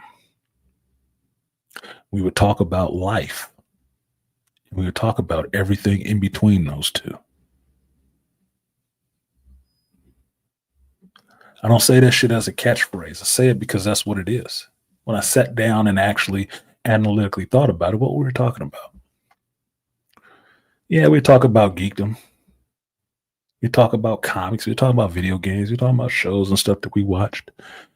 But eventually, what made those times sitting in the shop with those 5 or 6 friends, even if it was just 3 of us, sitting there in the shop talking about all of that stuff, eventually, we'd start talking about each other and our lives and sharing our lives and making us understand who these people were who liked all this shit. We would understand, and Malika will appreciate this, we would understand what journey they were on. Because, shout out to Charles Faulkner, they were the heroes of their own narrative. And they were on a journey. And every week, every Saturday, sitting in that comic shop, we would hear about where they've been on that journey. What milestones they reached, what pitfalls they went through, what stumbling blocks they're trying to get over. We'd hear all of that shit. And then we would share information with each other to help each other out. The same way you do in a barbershop, the same way you do if you sit in a gun store the whole time, the same way you do if you're hanging around a fucking pool hall or hanging out in a bar. To drive home the point with the last analogy, Cheers was a successful show for many years because what you got into was the lives of the people at the bar, not the fucking drinks they were drinking. Yes, they all came to a bar every day. They knew the cast of characters when they came through the door, so with so much familiarity because they were like friends. They were friends to each other because they congregated the same place. But they weren't sitting in there talking about alcohol the whole time, even though it's a bar. They weren't talking about getting drunk. They weren't. What they talked about was each other's lives and sharing what each other were going through in their lives. From Diane's snooty posh ass to Cliff Clavin's regular postal worker shit to Norm's normal guy shit.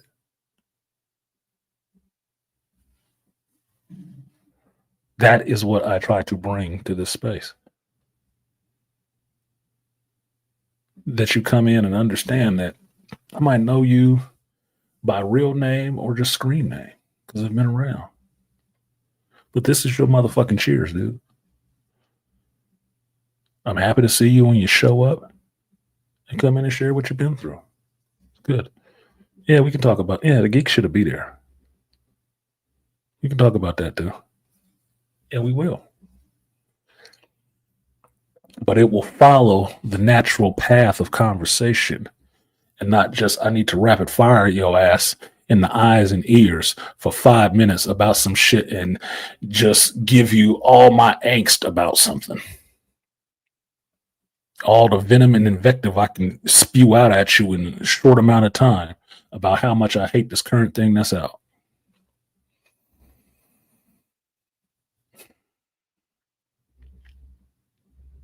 I will take the number 7 lead to draw a silver lining around some clouds, because everything got some good points in it. Everything ain't just miserable. And I don't feel the need to do that kind of goddamn content.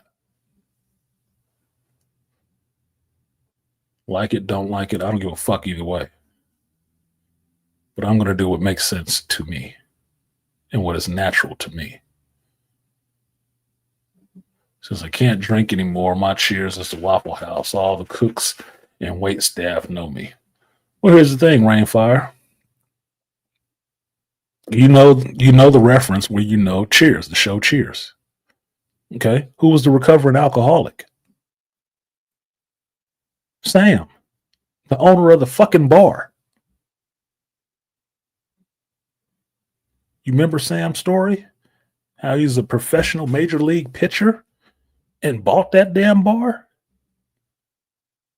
and fucked up his career because of alcohol? And the bar was all he had left after his career went to shit? He wasn't drinking. He was serving drinks. You always saw him with something, but it wasn't alcohol. He was in recovery. He was a recovering alcoholic working and making his living off the belly of the damn beast. That is no different than your Sikhs and your Muslims owning liquor stores. They don't drink. Ain't got a problem selling that shit though at all. Because, Allah does let them have a living. And other people do drink a lot. And the worse times are, the better they do.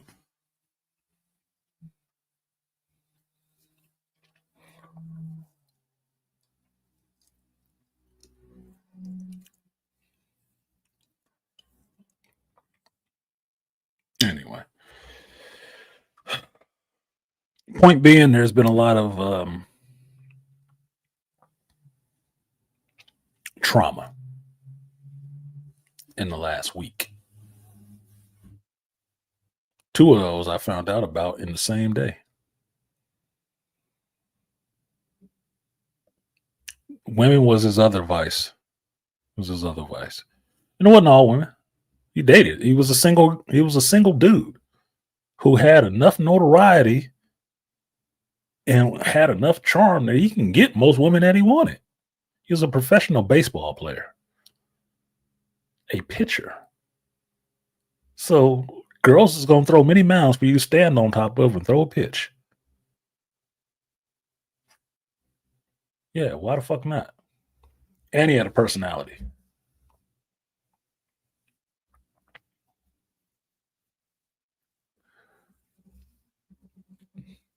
So I wouldn't say that women was his alcohol substitute. He had to give up the alcohol. He wasn't giving up women.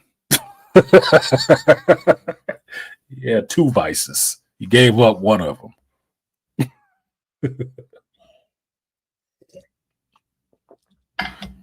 Tried to give up the other one when Diane came along and she wasn't falling under the sway of his charms.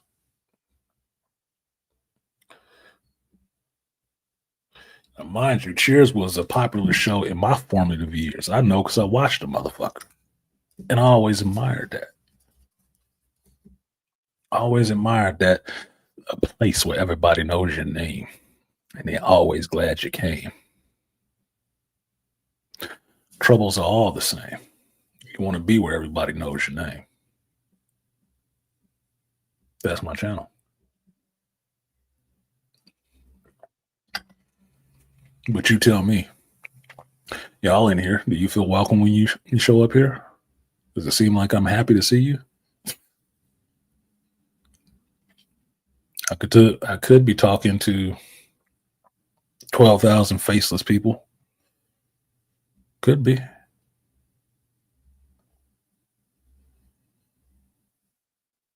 Or I could be talking to people who I actually know. a bit.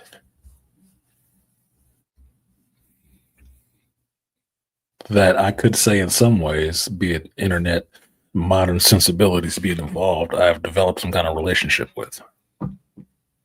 Some of which I actually have a personal relationship outside of fucking you seeing me on the goddamn screen. Just saying.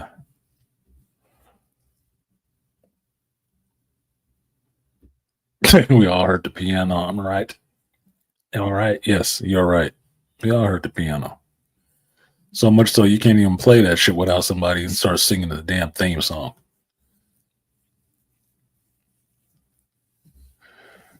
I've never got into the Waffle House. I was just in Georgia 2 months ago. I passed by the Waffle House 5 times. I didn't go in once. But I did roll into a Zaxby's, whatever the fuck you say it. Yeah, exactly. As you sing it, you hear that doom, doo doo doo doo doo doo, doom, doo doo. You already know. You already know. Sing along if you know it. Like once that song starts, you got to finish it out, motherfucker. Get to the crescendo. Sometimes you want to go where everybody knows your name. That was like going to the comic shop. That's going to be what it's like this season when I'm playing pool. It's like when I come here. There's some other shows that give me that love like that. Or I used to. I don't know why. But yeah. This is close to my days and conversations at my local comic book store, minus the Wednesday night dinner club. Yeah, I said since I've been here, one of the things you should do if you were a regular comic book buyer, you going into a store every week buying comics, talk to the fucking people that's there. If they be approachable. Maybe they are, maybe they're not. If they're assholes, they assholes. You probably should be buying comics there anyway. Yeah. But if they cool, talk to them. They're just people. Gotta get past that fucking stereotype of everybody that works in a comic shop being that doofus on Simpsons or them other weirdos in what was the show? Not Big Bang. Yeah, Big Bang Theory. Those are nerds, not geeks. There is crossover, but that's different. Sheldon is a nerd into geeky stuff. That's why he's so fucking awkward. And the easiest way to explain that shit is, most of them people got doctorates. That makes them nerds. Geeks were considered slackers back in the day. So they wasn't lining up a bunch of accomplishments.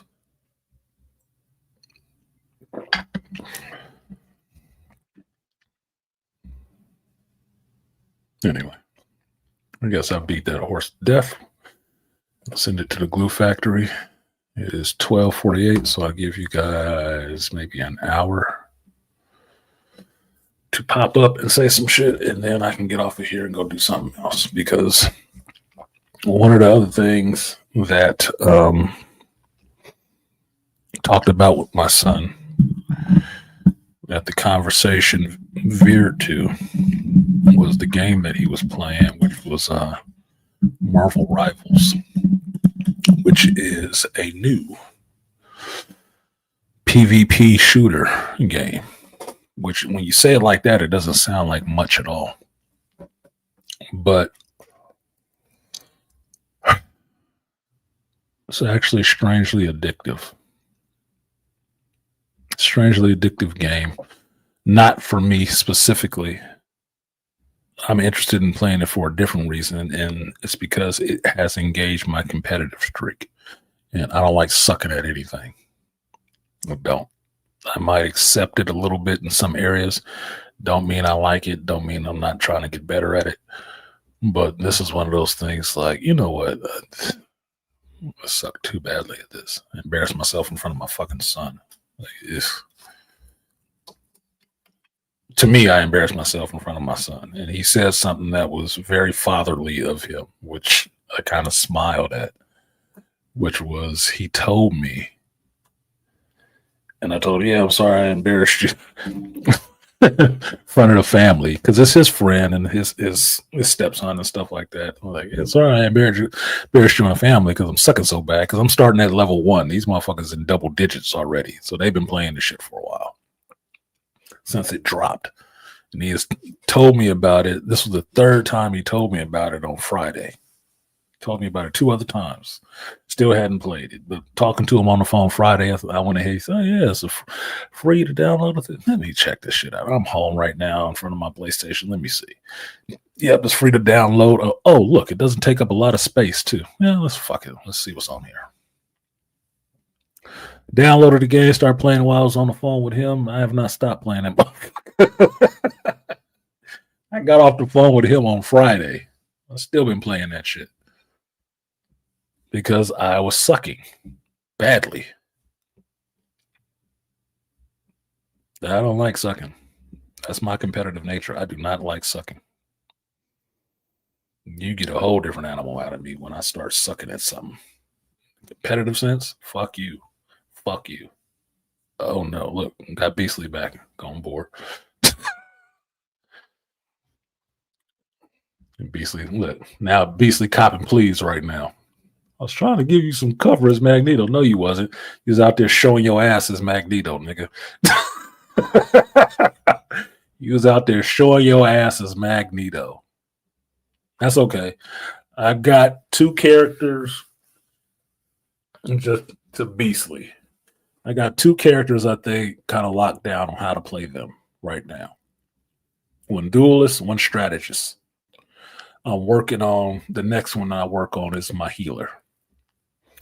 And this is just the redundancy because my primary character, everybody likes to pick. I'll get in groups, you're doing your quick plays, and certain people will grab that character too, so you can't play 2 of the same characters on the same team, which is irritating. Which means you have to play a different character. Now, one of the things I do is I like to play team ups, right? If I don't get to play the character I want to play, I will pick the character that teams up with the character that I wanted to play, so I can give boost, right? And I like doing that. I don't have necessarily a problem doing it. I just like the versatility to be able to go one way or the other. I can heal you, but I can shoot you too. It don't matter either way, right? As long as you're still in the fight. And if I can keep you in the fight, that's even better, right? Well, the third character is because I need something to back up that second character, right? So since you can have a squad of 6 people, I'm filling out one of the slots. If I can get what I would call a synergy with one other character, that's cool. If I can support the whole team, that's also cool. So the third character works with the other one character, right? It backs up the second character. Now, the problem I find in this shit, which has me cussing at the TV so much, is that motherfuckers do not know how to do teamwork at all. Terrible, terrible, terrible, terrible, terrible at fucking teamwork. Because everybody just wants to be a shooter.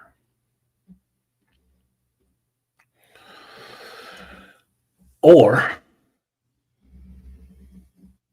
everybody does not know how to protect.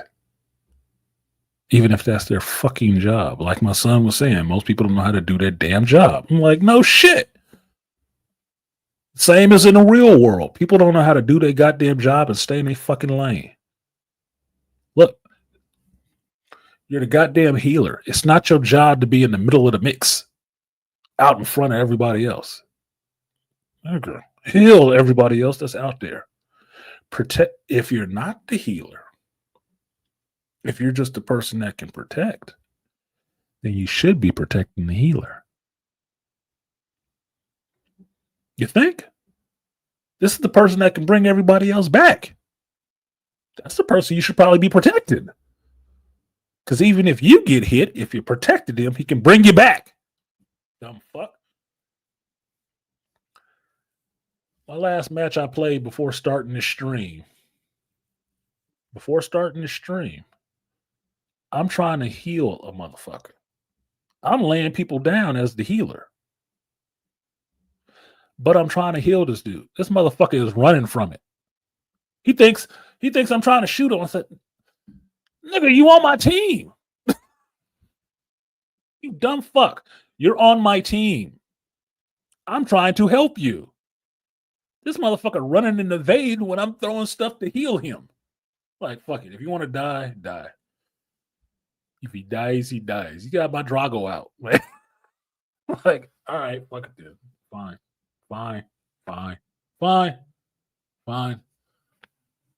The other thing is, if I got somebody who can lay people down, and I'm telling you, attack to this point. Don't funnel everybody around the corner. Fucking good is that, you idiot? Let them come into the killing zone and trap them right there so it can just be a shooting gallery. No, these motherfuckers will run everybody around the damn corner. I'm like, nobody can see them there. If you want to hold this spot, don't keep going where they're backpedaling to. Stay in this area you can control. There's only one way in. They got to come this way, so fuck them. If you're holding what you need to hold, and they can only come through this one way or two ways, then you post up and block those two openings. I was playing group. These motherfuckers was spawning out of one area. I'll throw barriers down to block them into that one area where they can't come out, where they can't come down the stairs. You know, you would know what I'm talking about, Beasley, because you're playing this shit, right? I'm playing on Asgard. They're coming out of this, respawning out of this temple. They got to come down the stairs to get to this convoy. I ran up there with Groot, and I threw walls on both sides of the stairs to where they can't come down. What did the people on my team do? Shoot the barriers. I'm like, fucking idiots, dude. They're boxed in. Kill them. Just kill them. They're boxed in. Just kill them. That's all you got to do. No, the motherfucker shot the barriers. I'm like, oh, these fucking idiots. Dude, do you not have a targeting circle that you can see where you're shooting? Did you not understand that I'm the dude on your team that only came from me? They don't have one of these people on their squad. You do. Why don't you learn how to work with a fucking team? No, that's what was irritating. Yeah, tanks in the front line. And I can tell you from playing that shit 2 days, I have seen teams who play really well together, even though they're all supposed to be like drop-in people, right? Just random. I've seen teams that play really well together. Always double teaming. Always double team. It's always two people double teaming. And it's always duelists double teaming one person. And who they go after first? Healers. Fuck the tank. Why do you want to keep soaking damage on the tank? It's easier if you take out the healer first, with 2 of you taking out a healer, to turn 4 of you or 5 of you all on the tank. Because if you're taking out the healer, the duelist got no protection, the tank got no protection. You take out the other duelist, now everybody gang up on the tank. Tanks are good against, 1 or 2 people. 6 on 1, they going down. They going the fuck down. Me playing a healer can take out a tank, at least from behind, or at least not a tank, a duelist. But I've taken down the Hulk a few times too. You just have to get enough fire trained on that motherfucker. They going down. Make no mistake about it. Now maybe I play a little different because I play the division, so I'm understanding the difference between working in a team and just everybody running around shooting shit. But that is what's lacking nowadays. People don't know how to work in teams unless it's on some bullshit in the real world or apparently in a game. Because I've lost a match where we had 99% and the other team had 14%. And these motherfuckers lost their shit and lost the whole match. You couldn't gain 1%.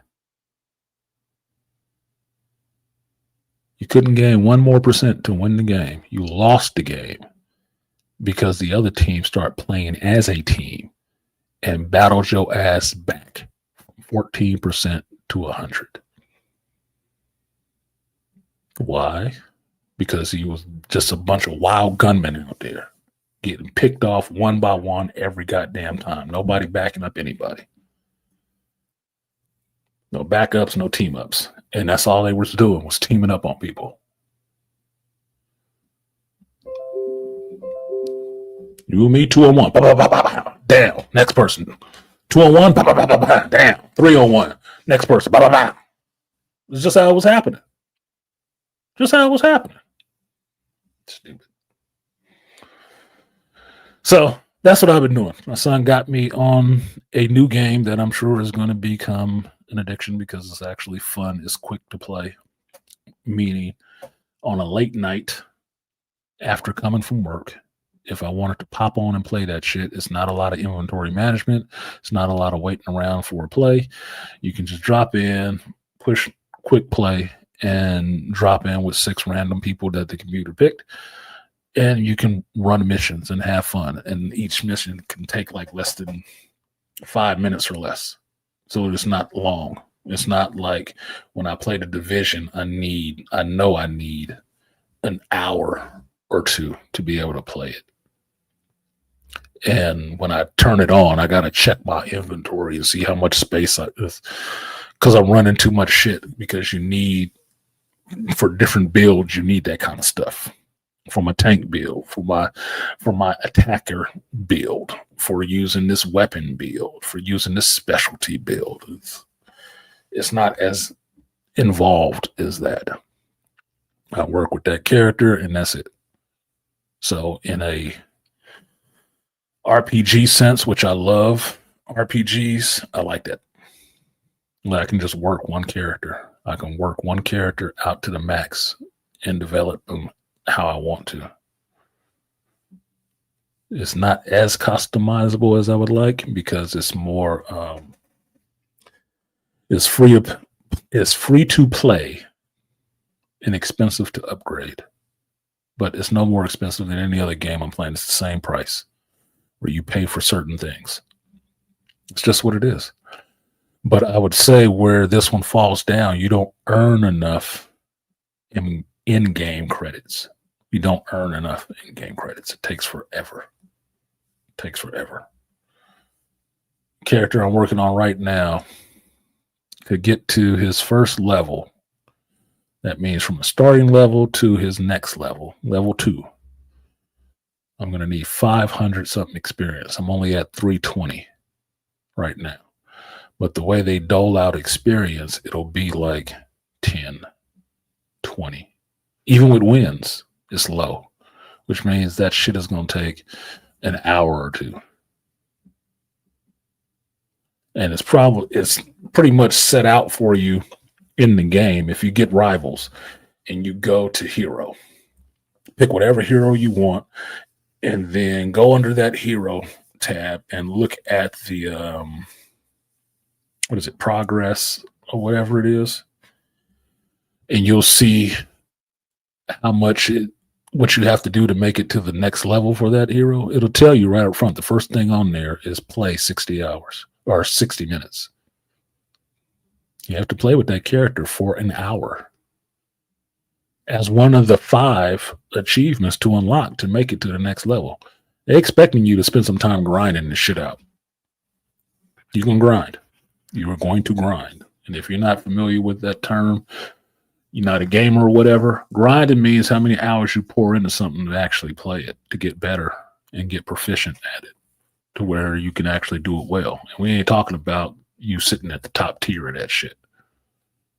That's just to grind it and be able to play the shit without being a liability to the rest of your teammates. That's it. That's all it is. Just not to be a liability. And that's where I was when I started Friday. A fucking liability. I say within 2 days, I'm a little bit of an asset. Still know how to play a little bit better. And I will lay people down. I will. As a duelist, as I started out playing, and now as a healer, I will lay motherfuckers down. And I will boost you up. I am a builder, man. I will get you there. So now I'm working on the tank character, the Vanguard, which is supposed to be in the front. So the tanks are there to soak and deflect damage from everybody else that's behind them, the duelist and the healers. To me, though, your tank should be in front of your healer, not in front of your duelist. Your duelist should be the ones out front, getting in, laying people down. If your tanks don't protect if your vanguards, at least in rival sense, if your vanguards don't protect your strategists, there is no strategy. Strategists are your thinkers, right? Your vanguards are your protectors. Now, that's why I say it's a mismatch in terms. Vanguards are usually not up front. You don't send in tanks first.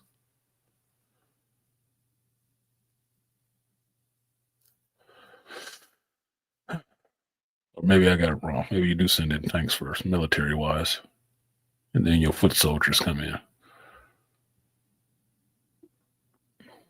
And teamwork makes the dream, and a good tactician will always lead a team to victory. Exactly. That's strategy. The last round I played, I was using strategy with a Vanguard, with a tank character. I used strategy.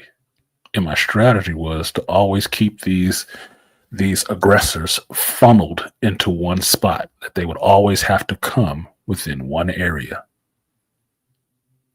to hopefully make it easier for my duelists to take them out.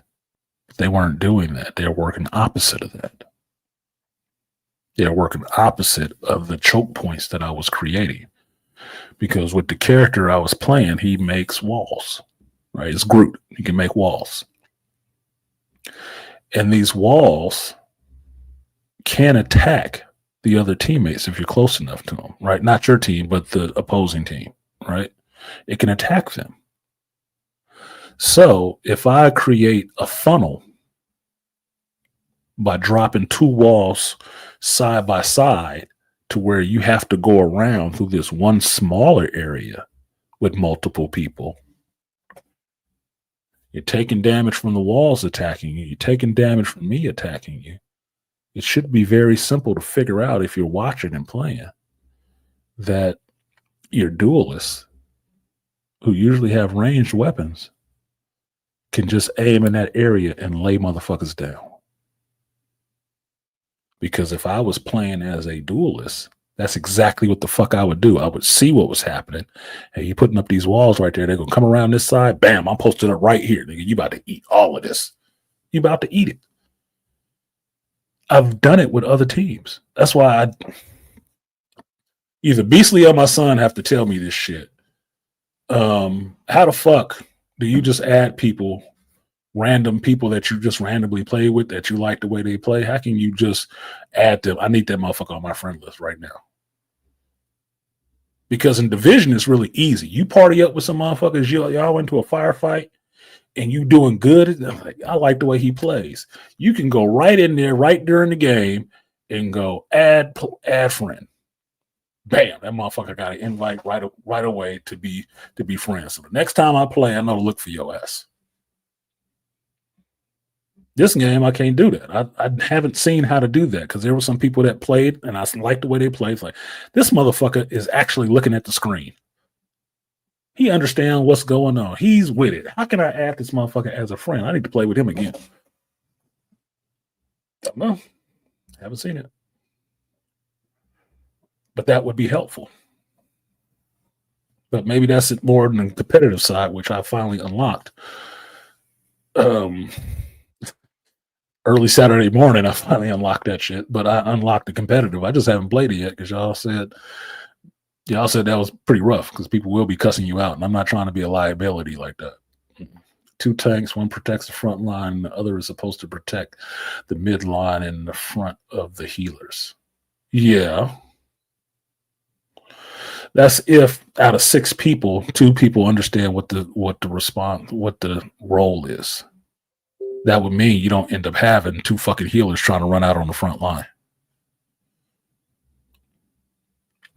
Just saying. Or everybody wants to be a duelist and there are no healers and no tanks, no vanguards. That's why I try to use the terminology for their game so it doesn't get overly confusing, at least to me, because different games call it different things. But a tank, a healer, and your person that does the most direct damage, we all get that because we play other games, right?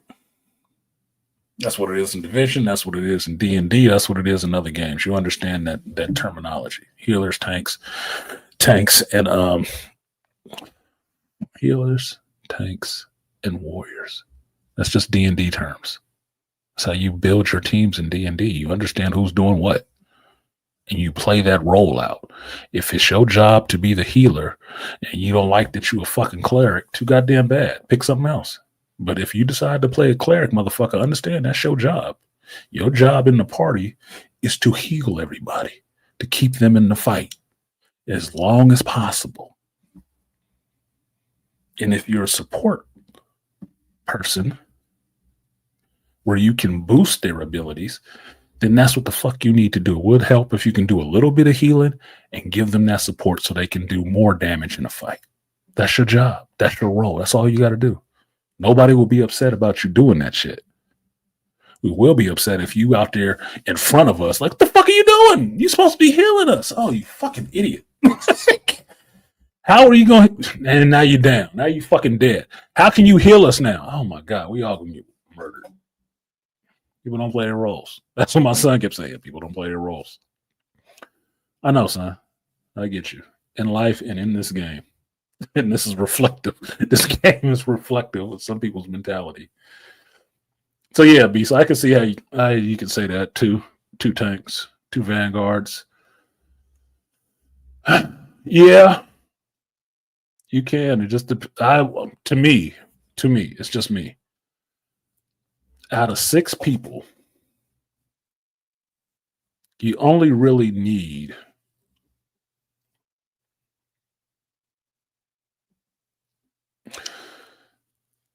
I say 1 vanguard, 1 healer.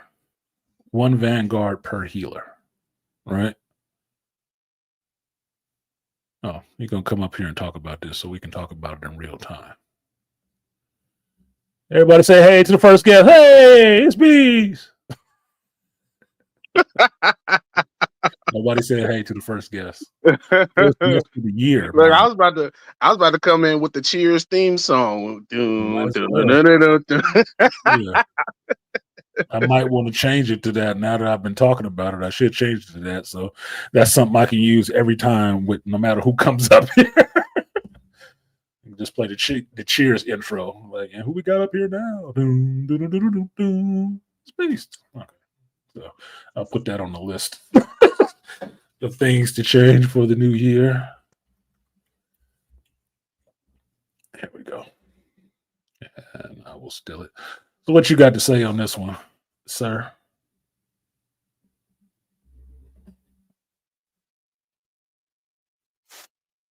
Did he drop? What up, Matt? You came through here too. Let's see. What's up? See if I can do Hold this on, What's up, audio y'all? is tripping. real time. Can't hear nothing. Can't hear what? Can you hear me? Exit and then come back in. Or who can't you hear, Beastly? Because I thought you could hear me.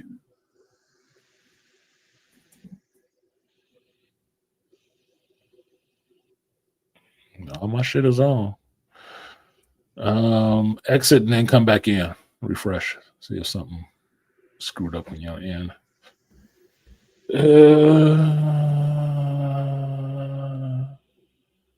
So I heard Matt for a minute and then he didn't say anything. So I don't know if he What? dropped. Yeah, you can hear me? Can you hear me? Yeah, I can hear you. Okay, cool. But I can only hear you when you talk. If you don't talk, I can't hear you at all. Oh, my bad, bro. My bad. It's how ears and mouths work. That's true. Good Sunday to you, boss man. Yeah, good Sunday to you too. Happy New Year. Yeah, Happy New Year. Yeah, first string. Well, Oh, the first hero's journey of the new year, but it ain't the yes, first of first the year. hero's It's a different one. the inaugural step on the path. Yeah, well, my streams are numbered, so I still got what is this, 45? Still got a couple more to go before I hit my year mark for Nice. this stream. But it's a new year, regardless. Yeah, man. It always overlaps. Journey of 1,000 miles and all that. Yeah, get my 1,000 miles in. Yes, sir. All right, I can hear y'all. I can hear you now, Yes, sir. but you weren't talking, so I couldn't hear you. That's why. Yeah. So what you got, Beast? You gonna correct me on this shit? Nope, you're right. I done got into arguing with motherfuckers on competitive so many times. They get to talking shit, they cut the mic on. I'm like, first off, you talking shit about the healers or the tanks, and it's like you're the duelist fool. Your job is to put down the healers and most of the tanks, and it doesn't help if I'm getting double teamed, especially if I'm with Magneto and I got a Thor and a Cap on my ass. I said, hey, and then I got somebody that can flank. I said, hey, Spider-Man can't. Like I told somebody last night, I had to cut the mic on and say, hey, Spider-Man, quit flying off and fighting the enemy at their respawn point. We was literally at 99%. This bitch web swings off, dies, and then they overrun us, so it turns into 6v5. Yeah. And I'm like, I told him, I said, hey, Spider-Man, and somebody else told him too in the chat. I was like, Spider-Man, I'm playing Loki. Loki's a healer. I said, I can't heal you if you quit swinging off. And if anything, I need you to stay on point. It's a domination match, so you don't gotta go. You stay on the point. It's go anywhere. It's right here. The battle is right here. He web swings off, and I see him die. I was like, this motherfucker. I said, we about to lose this. We about to lose this point. They come rushing in, all six. And I'm low, and somebody else is Adam Warlock. And they don't heal fast enough. You got to point and shoot. They don't heal, and they're not fast movers. They don't move fast.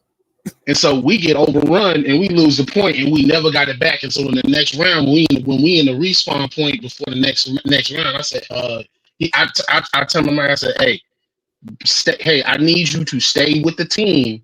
I cannot kill you if you fly off and go fight and try to fight the enemy by yourself. I know Spider-Man moves fast, but he said he makes the character do a head nod. He said sorry. He was like, and somebody else said, I'm like, yeah, bro, we kind of lost that because you swung webs off. Like, yeah, it's fun. Look, play your practice range shit if you just want to have fun playing with the character. Play against AI. You can have a lot of fun just figuring out all the cool shit these characters can do, and on different worlds and stuff. But the match, one of the matches we damn near lost, I'm playing Rocket, right? So he has healing and he has guns. Yeah, we're in a combination match. I'm at the spawn point, holding the spawn point.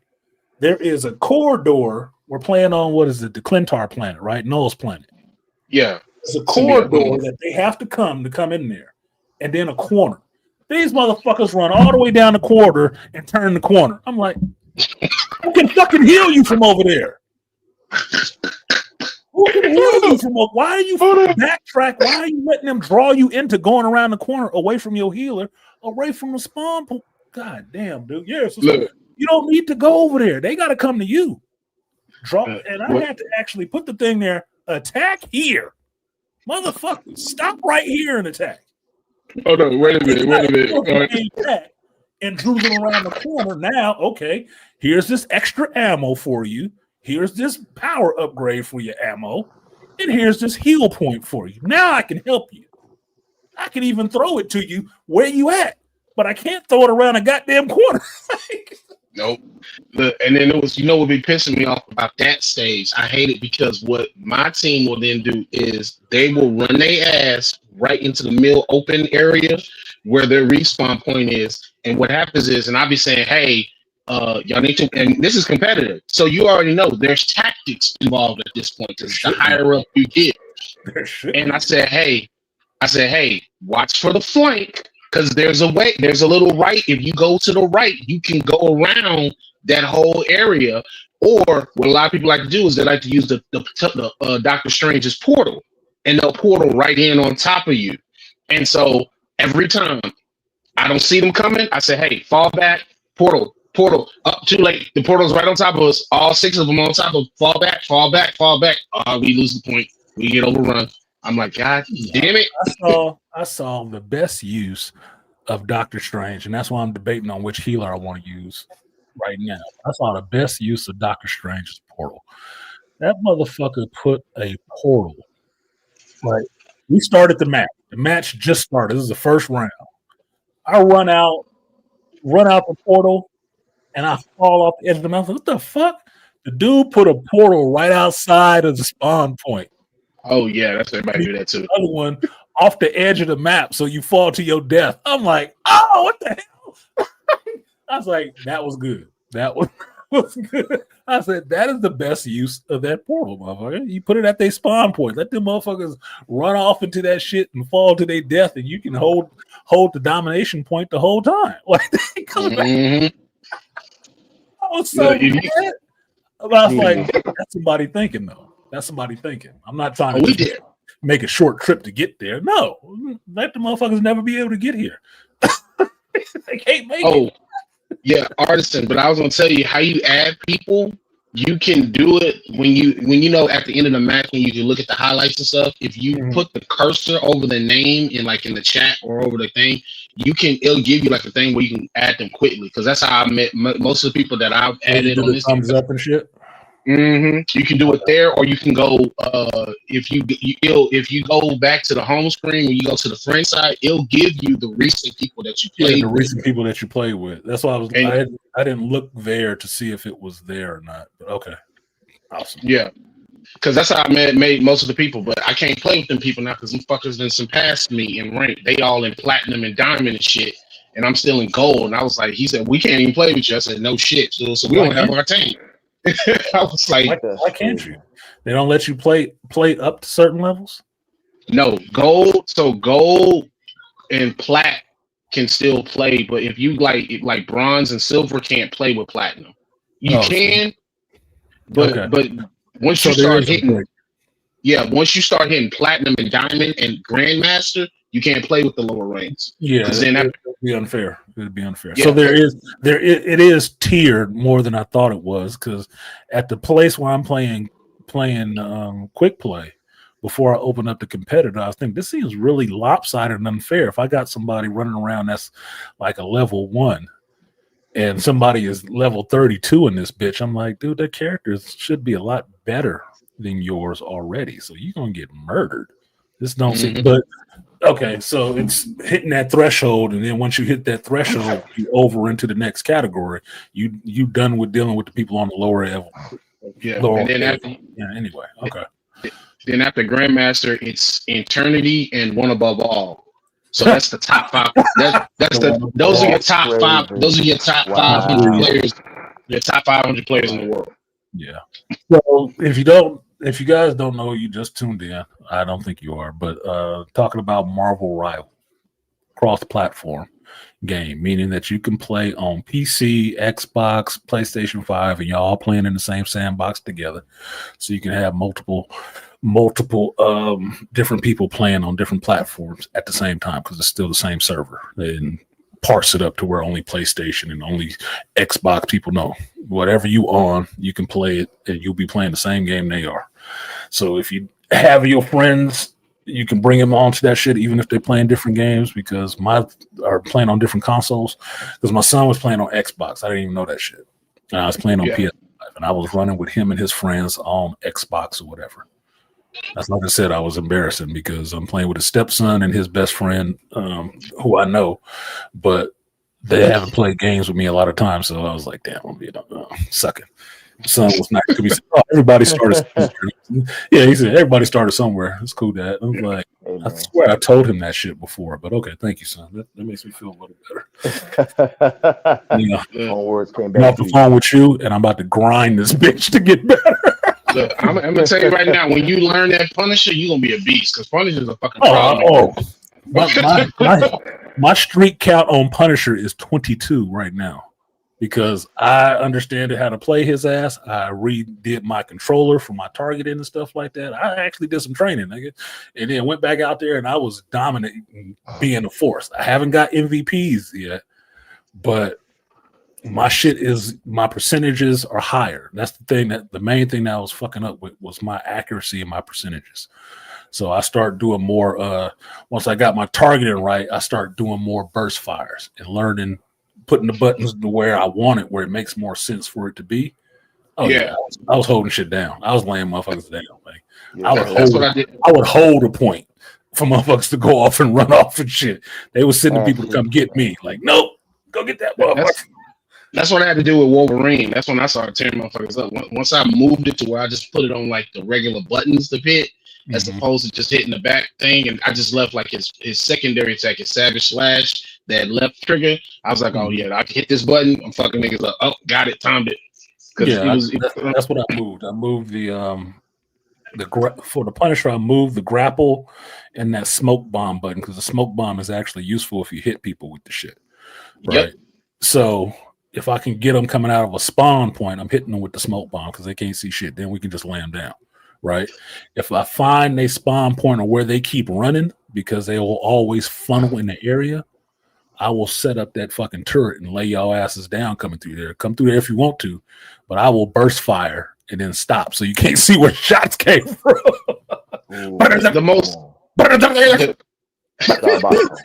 You'll be looking for my shit I've seen is somebody set the turret behind the respawn point, like on that Asgard stage. Oh hell yeah! They put the turret right there behind it, so everybody come out. You getting laid down. You getting clipped up, boy. I laid them down from a distance because I was in a narrow spot on that Asgard stage. I got a wall on one side, a wall on the other side, and they're coming through a very slim corridor. And they was way away from me. So that was over 35 meters in the game, over 35. But I changed the enemy colors. So it's like pink. So it shows up really bright against all that gold and stuff, right? Mm-hmm. I set up that damn turret and I was just, boy, I was feeling like Carlos Hatcock on the motherfuckers. Like I got a 50 cal with a sniper sight on this bitch. I was laying their ass down. They kept coming and rolling over the. I'm gonna get you again. Everybody else saw what was happening and ran over there and said, thank you. I get their ass when they coming out the opening. We're gonna get them. We're gonna get them all. Let's walk down. And then you can just hop off the turn, pop a smoke bomb, and zip line out of that bitch. Yep, ghost their ass. Like, and I'm out. And I'm out. And reset up like any good sniper. Yep, I got off a couple of shots here. I need to move. Second location. Second location. They're gonna come looking for me at this one. Time to move. The spot is hot. So I got confident with Punisher, was doing good with Punisher, and then I moved to Rocket because Rocket is a natural team up with the Punisher. Fine. So now I play Rocket. So if somebody picks the Punisher, I'll play Rocket to try to boost them. Right? Oh, yeah, give that infinite ammo. Yep. Give you that infinite ammo. Let me give you these heals so you can heal or revive right here. If you're gonna post up and lay them down, what usually happens, the motherfucker run off. I'm like, this fucking raccoon can't keep up with you, you dumbass. Like, you're gonna have to stay within a certain boundary so we can actually help each other. I want to help you, I really do. But if you just off somewhere, and it's a domination. It's not a convoy. Like, okay, now I got to run to you and put myself in harm's way to give you this little revive because you're just getting ate up because, yeah, you ran up there where 6 people and it's 2 of y'all. You look stupid. Mm-hmm. You let the enemy come to you. Nobody understands this shit. You let the enemy come to you, especially if all you got to do is hold a point. Let them come to you. Mm-hmm. Last game I played, these motherfuckers were so chaotic and all over the place. Got me killed. I got killed by Shang-Chi and Wolverine. Teamed up on me, Rocket. Ripped through them other motherfuckers because they everywhere else jumping and bunny hopping and shooting, which I fucking can't stand. Right? I come back. They got the whole domination point. All 6 of them is standing in the domination point. I'm like, oh shit. I ran around that corner, got lit the fuck up, dude. I'm like, what is everybody? God damn. Oh my God. It was embarrassing. I was so glad that shit wasn't recorded. Y'all did. It's recorded on the game, but y'all on YouTube didn't see that shit because that was embarrassing, dude. It's like these motherfuckers is pissing me off. I just leave my mic off. I just leave my mic off. I'm like, I'm not talking to these motherfuckers. I'll talk to a team when I make a team, but right now these motherfuckers don't deserve my voice. Except when I was saying I mic'd up one time with another team that was just doing shit ass backwards. That was the time that Dr. Strange put the portal in front of our respawn point. And I turned on the mic. I said, do you think you guys want to come back to the healer? And then turned off the mic. You think you want to get heals? Fuck, dude. I'm not chasing you all over this bitch to heal you. Oh, for sure. Dumb. Like right now, I'm playing right now, and I'm playing Luna Snow, the fucking healer. What the fuck everybody else doing? Fighting at the respawn point. So now me and the Mantis is following the damn Hulk. Yeah, the 2 healers trying to hold down the respawn point. Like, time to go. Hulk is dead. Mantis, come on, keep up, goddamn it. I got the Hulk. You gonna stay alive. I was playing with that chaotic team. Luna Snow laid me down a couple of times. I'm like, motherfucker. Oh, yeah. Come on, goddamn it. Why are you sitting in this corner getting picked the fuck up? Let's go back to the point. I had 2 motherfuckers. I was wishing this game had friendly fire. Because one team is 6 people on the team, y'all. 6 people. It's always 6 people random, right? 2 of these motherfuckers, Iron Man and Wolverine, just stayed in the respawn point like they had put down their controllers or some shit. So AFK is what it's called. Yeah, so the other 4 of us is out there actually fighting, and I'm a healer, so that means there's only 3 of us. I'm like, what the fuck is these idiots doing? I'm shooting at them, trying to get their attention and shit. It's like, oh man, if I can friendly fire your ass, I'd kill you.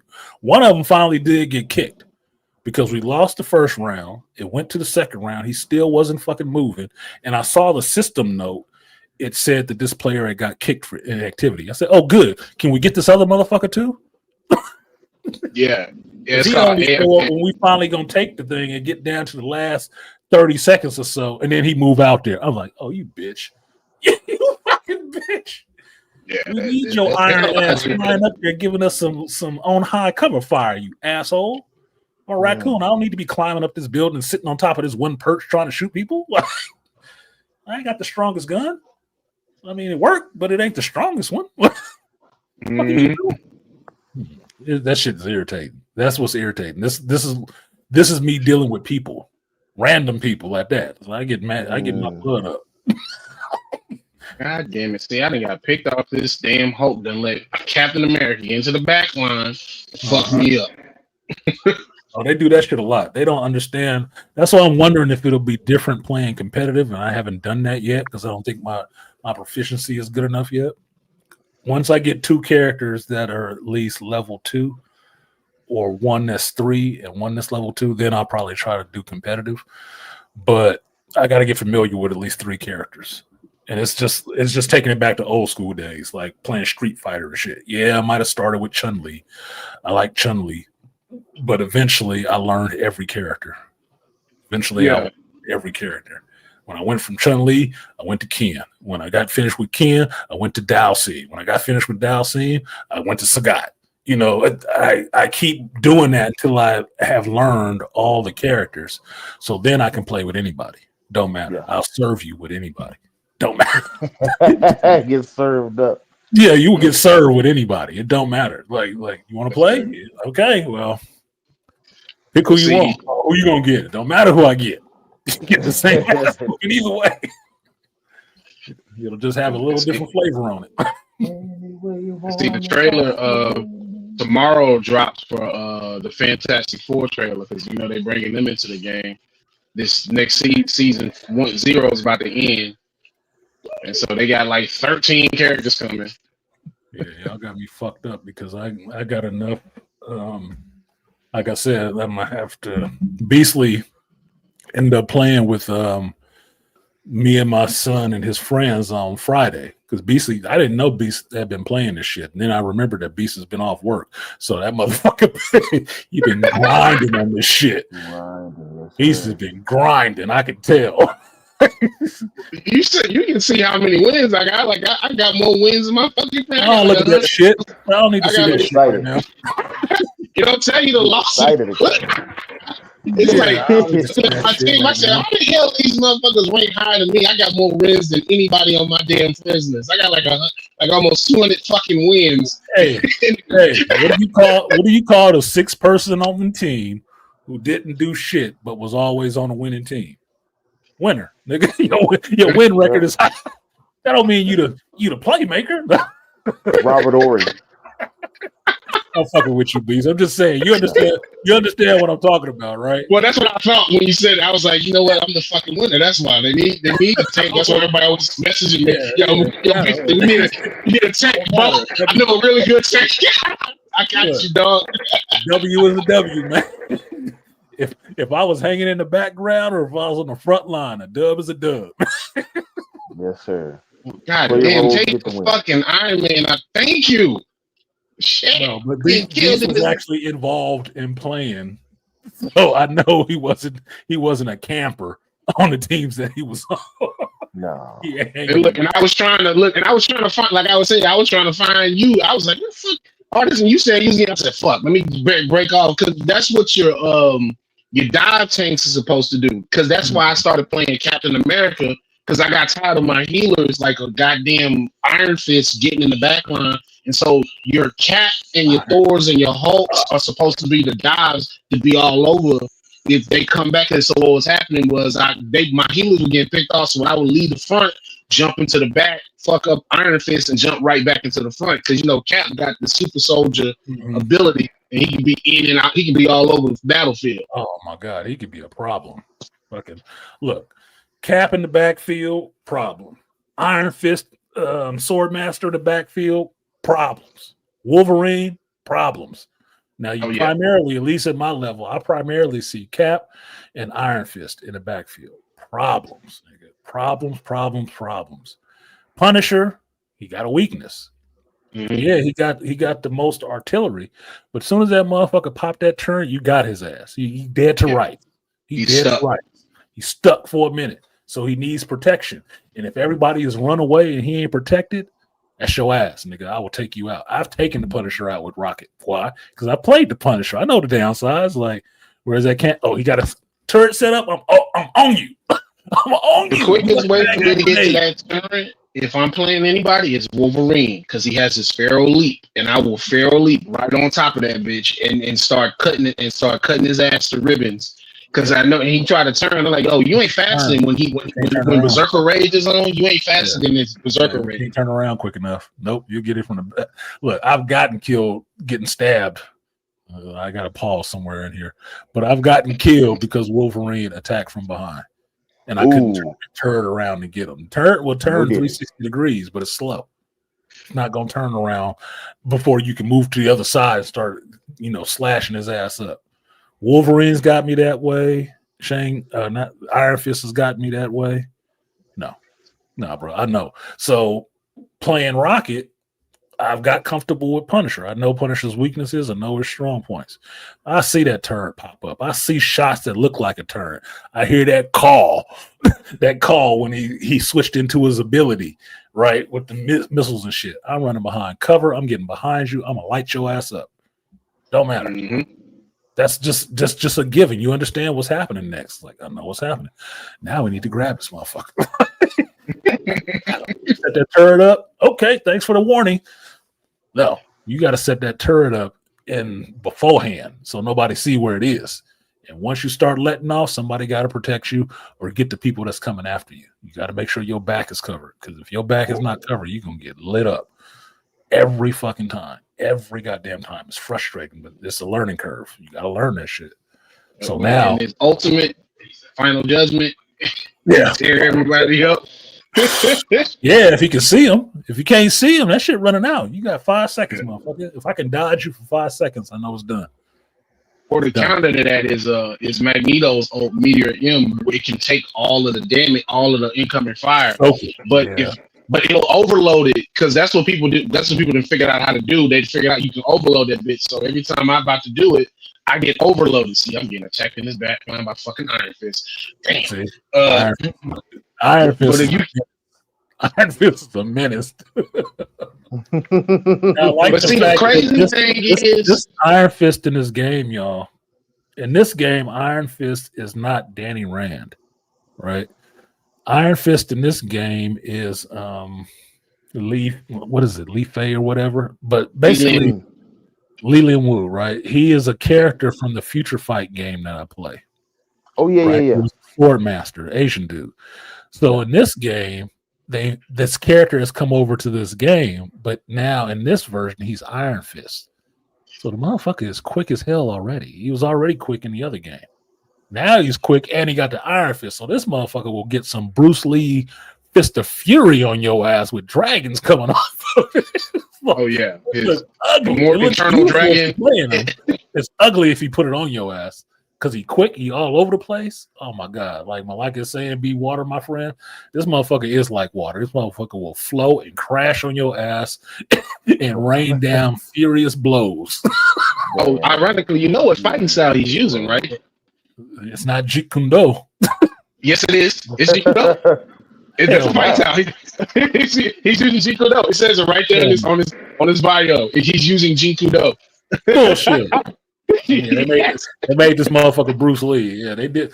Look, my son was saying he thinks it was made by Chinese people. Yeah, this is Asian love game for sure, man. Yeah. This is Chinese. The developers is Chinese. Yeah, they gave Mantis love, motherfucker. It only takes Asians to get Mantis love. Americans don't get Mantis love like that. They use her as a joke. Mantis in this shit is a problem. She'll kill you and she'll heal everybody else. Like Luna Snow too. Penny Parker. Luna Snow, another made up character from Future Fight. Character never existed. They made her up for this fucking game, and now they put her into another game, and she's like a pop idol. Oh wow! Okay. Talking shit to Tony Stark. Talking about, when was the last time you sold out Stark Arena? Wow. Wow. You ain't never heard the dialogue in the I've heard some of that, but not heard dialogue. Yeah, it's like if you have an Iron Man on the team, or you Iron Man and somebody got Luna Snow, they'll have dialogue. And see, this is also how you kind of know what kind of characters are coming. So I know Colossus is coming at some point, because they keep, like, several characters done talk to Ileana about her damn brother. I said, oh yeah, you put Colossus in this game, I'm fucking people up out the gate. Yeah. I'll play Colossus all day. All right, so fair use. Here's this trailer for this game, and I will tell you this: when you look at this trailer, the animation on this looks like Borderlands 2, because the game is using Unreal Engine 5. But what you see, the animation you see in this trailer, the gameplay looks just the same, which I like. It's not a changeover with the gameplay. So the character designs look fun. That's how my son pretty much sold me on it, because I'm a comics fan. I like Marvel shit, right? I like Marvel characters. Seeing different versions or different variations on Marvel characters and their main themes and who they are. Costume designs, it looks cool, and that's what the game is playing on. Because if you had to break it down really simply, it says it on there. It's a PvP shooter. All you do is player versus player. Ain't no story mode, ain't none of that shit. You just player versus player all the time, all day, every day, 24/7. We don't sleep. That's what you can do. So if you like getting after people, this will get you after the motherfuckers. Yeah. So here's the trailer. Fair use.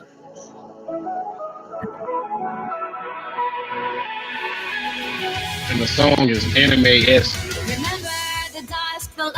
Oh shit! I didn't realize my. Yeah, I'm gonna catch copyright for that. That part irritated me. A female black. And Hawkeye is a menace too. Oh wow, okay. Fuck Squirrel Girl. Squirrel Girl. The unreadable score. Cloak and Dagger. Fuck Squirrel Girl. Yeah, Cloak and Dagger. Cloak and Dagger is one character. They're two and one character. Yeah, that's the character design. Do you remember who you really are? Show me that you are still the I fuck with Moon Knight. Oh shit.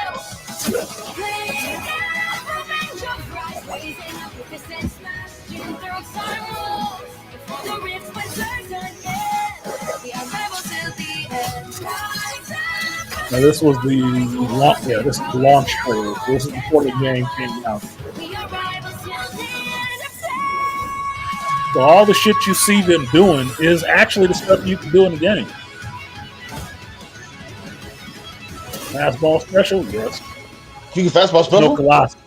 The Hulk has to do the fastball special, so Oh you know wow. it has to be coming. But yeah, I got hit with the fastball special. Oof, Yeah, because this motherfucker came out of nowhere. I was just posted up playing Punisher. And then I'm like, beep, beep, beep, beep, beep. I was like, what the fuck? I was like, oh, fastball special. It's Wolverine. Because I was up high. And I was like, how the hell did he get up here? The motherfuckers threw his ass. They fastball special by us. I said, I can't be mad at you, man. What you supposed to do with Wolverine? What's going to be interesting is because everybody kind of keeps talking about it because of the leakage, you know, because I already told you, Blade is part of this coming in this new season. So it's going to be interesting to see how many people are going to be using him. And because it's a shooter, and they all trying to debate whether he's going to be a duelist or a vanguard. I was like, probably a duelist. All right. I wonder, should I do this? How do you do it when there's other content creators? Fair use. He's on YouTube. I don't know who the content creator is. He's a brother, so hopefully he'll be cool with me. But if you want me to take the shit down later, I will cut the shit out of the stream and it won't matter. But he's doing a review on these characters that are coming up. Leaks of characters. New characters, new skins, more maps. 2025 is shaping up to be another huge year for Marvel Rivals. So today, I decided to kick off the new year by giving you a breakdown of what you can expect in the next few weeks and beyond. Who's this? This is, what did he say his name of his channel was? Sadat the Gamer. So I'm going to give him a sub because he black, and that's how I do my shit. And I already gave him a like on the video because I am looking at the goddamn video. So that's how likes work, folks. See, it's already liked. I did that before I even started this shit. From the massively successful new hero shoot. Maybe I should turn his audio off. So that's gameplay. That's gameplay. That's how the shit looks in the game playing the shit. And somebody using Rocket because it's giving Hawkeye a boost, which he don't fucking need. Because Hawkeye will one hit kill your ass. That's Doctor Strange. So where's the new characters? I'm debating on buying this costume right now, Beast, for Doctor Strange, even though I haven't used him at all. Drip. Yeah, I used his ass 2 minutes. I used him 2 minutes. It wasn't working. It wasn't working right for me, so I can't decide if I want to use the upgrade to buy the new other costume on him or two other characters I ain't used at all, Mantis or Hela. I'm like, I don't know. I don't see the point in paying for something I'm not using. I did upgrade Rocket's costume. Yep, Honey Storm, because I'm using that green costume, which I like. It looks sick. Rocket with blue eyes and green costume, black and green. That's my colors, man. You got to do that. They don't need a large amount of duelists. They need more fucking strategists and healers. That's what you actually need. Let's see if I can see where he gets to actually talking about some other characters, because he's just showing gameplay. Is he just talking about gameplay? Okay. So Johnny Storm was one. Deadpool would be cool. He would obviously be a duelist. That'd be cool. He'd be all over the place. That should make him a counterpoint for Hawkeye. You put Bullseye on this shit, it would be better. This dude likes playing Doctor Strange, apparently. Yeah, one of the strategists that they said they was going to have was Ultron. Ultron was going to be a strategist. He's going to be one of Ultron. He's going to be one of the. He's going to be a flyer, so he's going to be one of the strategists that can fly. Yeah, he should be a vanguard. Ultron should be a vanguard. Well, that's what I said. Ultron can usually make a bunch of other robots.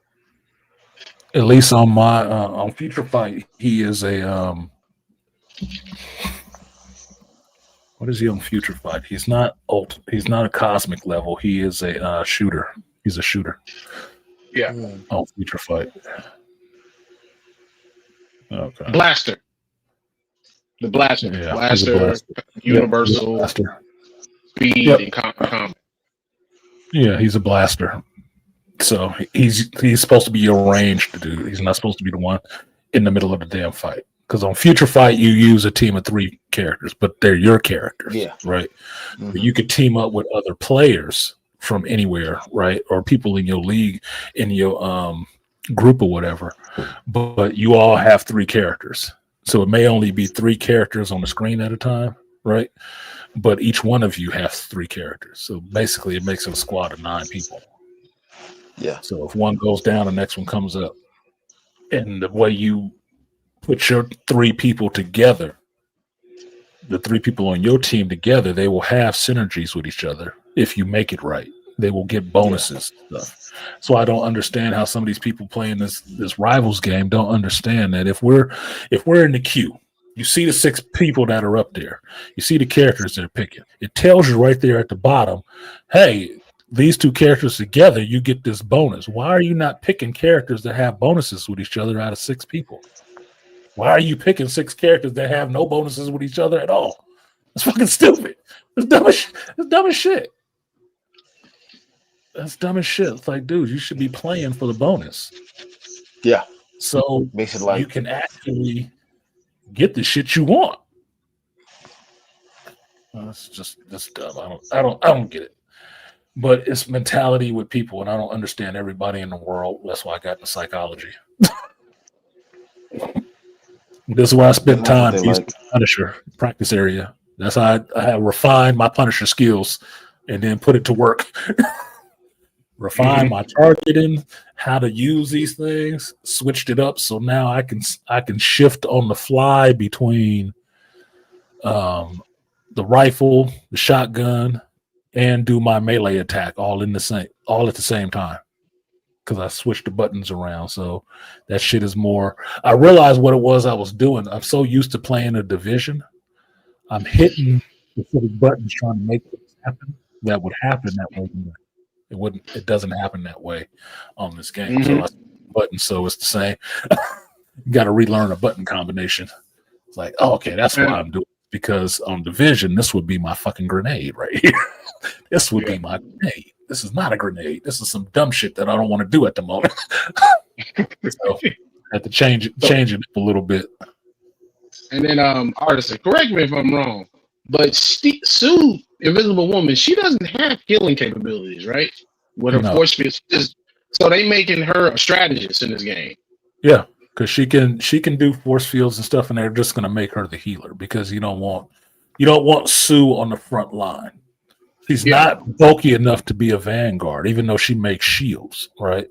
But if she makes shields and she's going to be back, what role would you put her in? Well, you got to give her a healing ability. It's not something the character traditionally has, but if she's back there, she can help your ass out a bit. So and I was thinking like they can have the force fields can like heal you when she puts you in them. Yeah, that would be cool. I would put a force field in there to be just a bubble because basically Sue is basically just a telekinetic, right? Basically, they don't call it that, but that's basically what she does. She's just creating these invisible force fields, right? Which would be no different than a telekinetic bubble or a magnetic bubble, right? But if she can put you in a bubble, I'd make that motherfucker. You can't shoot out of that motherfucker. You trapped in there. That's what I'd make. If I was doing the game, that's what I'd do. She put a bubble on these motherfuckers, they stuck. You stuck right here, or you can't get through. Like Doctor Strange using his shield. Okay, you can't get through that. It's soaking damage.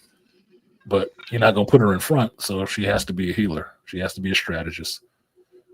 Now, who they did, my prediction was right about what they were going to do with Emma Frost. Emma Frost is going to be a Vanguard. She's showing up. Yeah, she'll be a Vanguard. Emma and Jean Grey Phoenix are. Oh hell yeah, yeah. They got to be Vanguards because they got to. Well, no, Jean is duelist. She's a duelist. Yeah, I can see that. Yeah, she's going to be a duelist. So Emma's gonna be the Vanguard. Jean is gonna be a duelist. I was like, well, if she's being Jean Grey and not being the Phoenix, they'll probably make her turn into the Phoenix. Yeah, because the Phoenix is just a force. It don't protect a lot, but laying down damage, yeah, that's your duelist. She's gonna get in there quick. She's gonna fuck you up. This is what Iron Man's supposed to do, y'all. On high, laying down fire. That's it. He float damn near the whole time. This fucking chaotic team. We had Iron Man doing nothing. I said, man, we need you. This motherfucker sitting in the respawn. And Jeff the land shark. I'm still trying to play them holiday missions with this dude. Like, I don't get this at all. My son loved this goddamn thing. He loved it. Oh, Jeff. Yeah, Jeff. Everybody be I didn't know he could go walls with that shit. He just swam up a wall. Oh yeah, you didn't know that?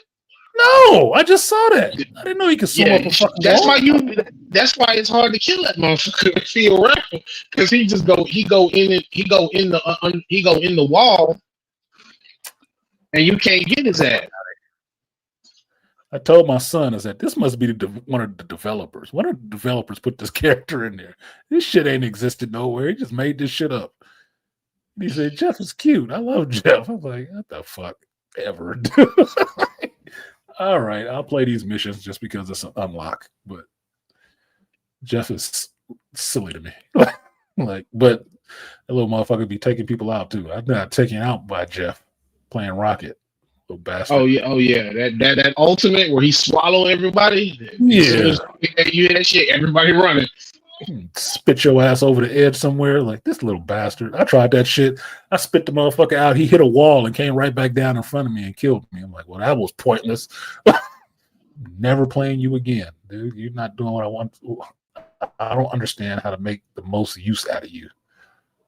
This is Beastly's dude, Magneto. I got Magneto looking bossly in this shit, though. He looking like some straight up anime villain in that shit with the little spinning ring behind his back of metal. Oh yeah, like, that's his mad cannon. You can fire that bitch. Yeah. Magneto.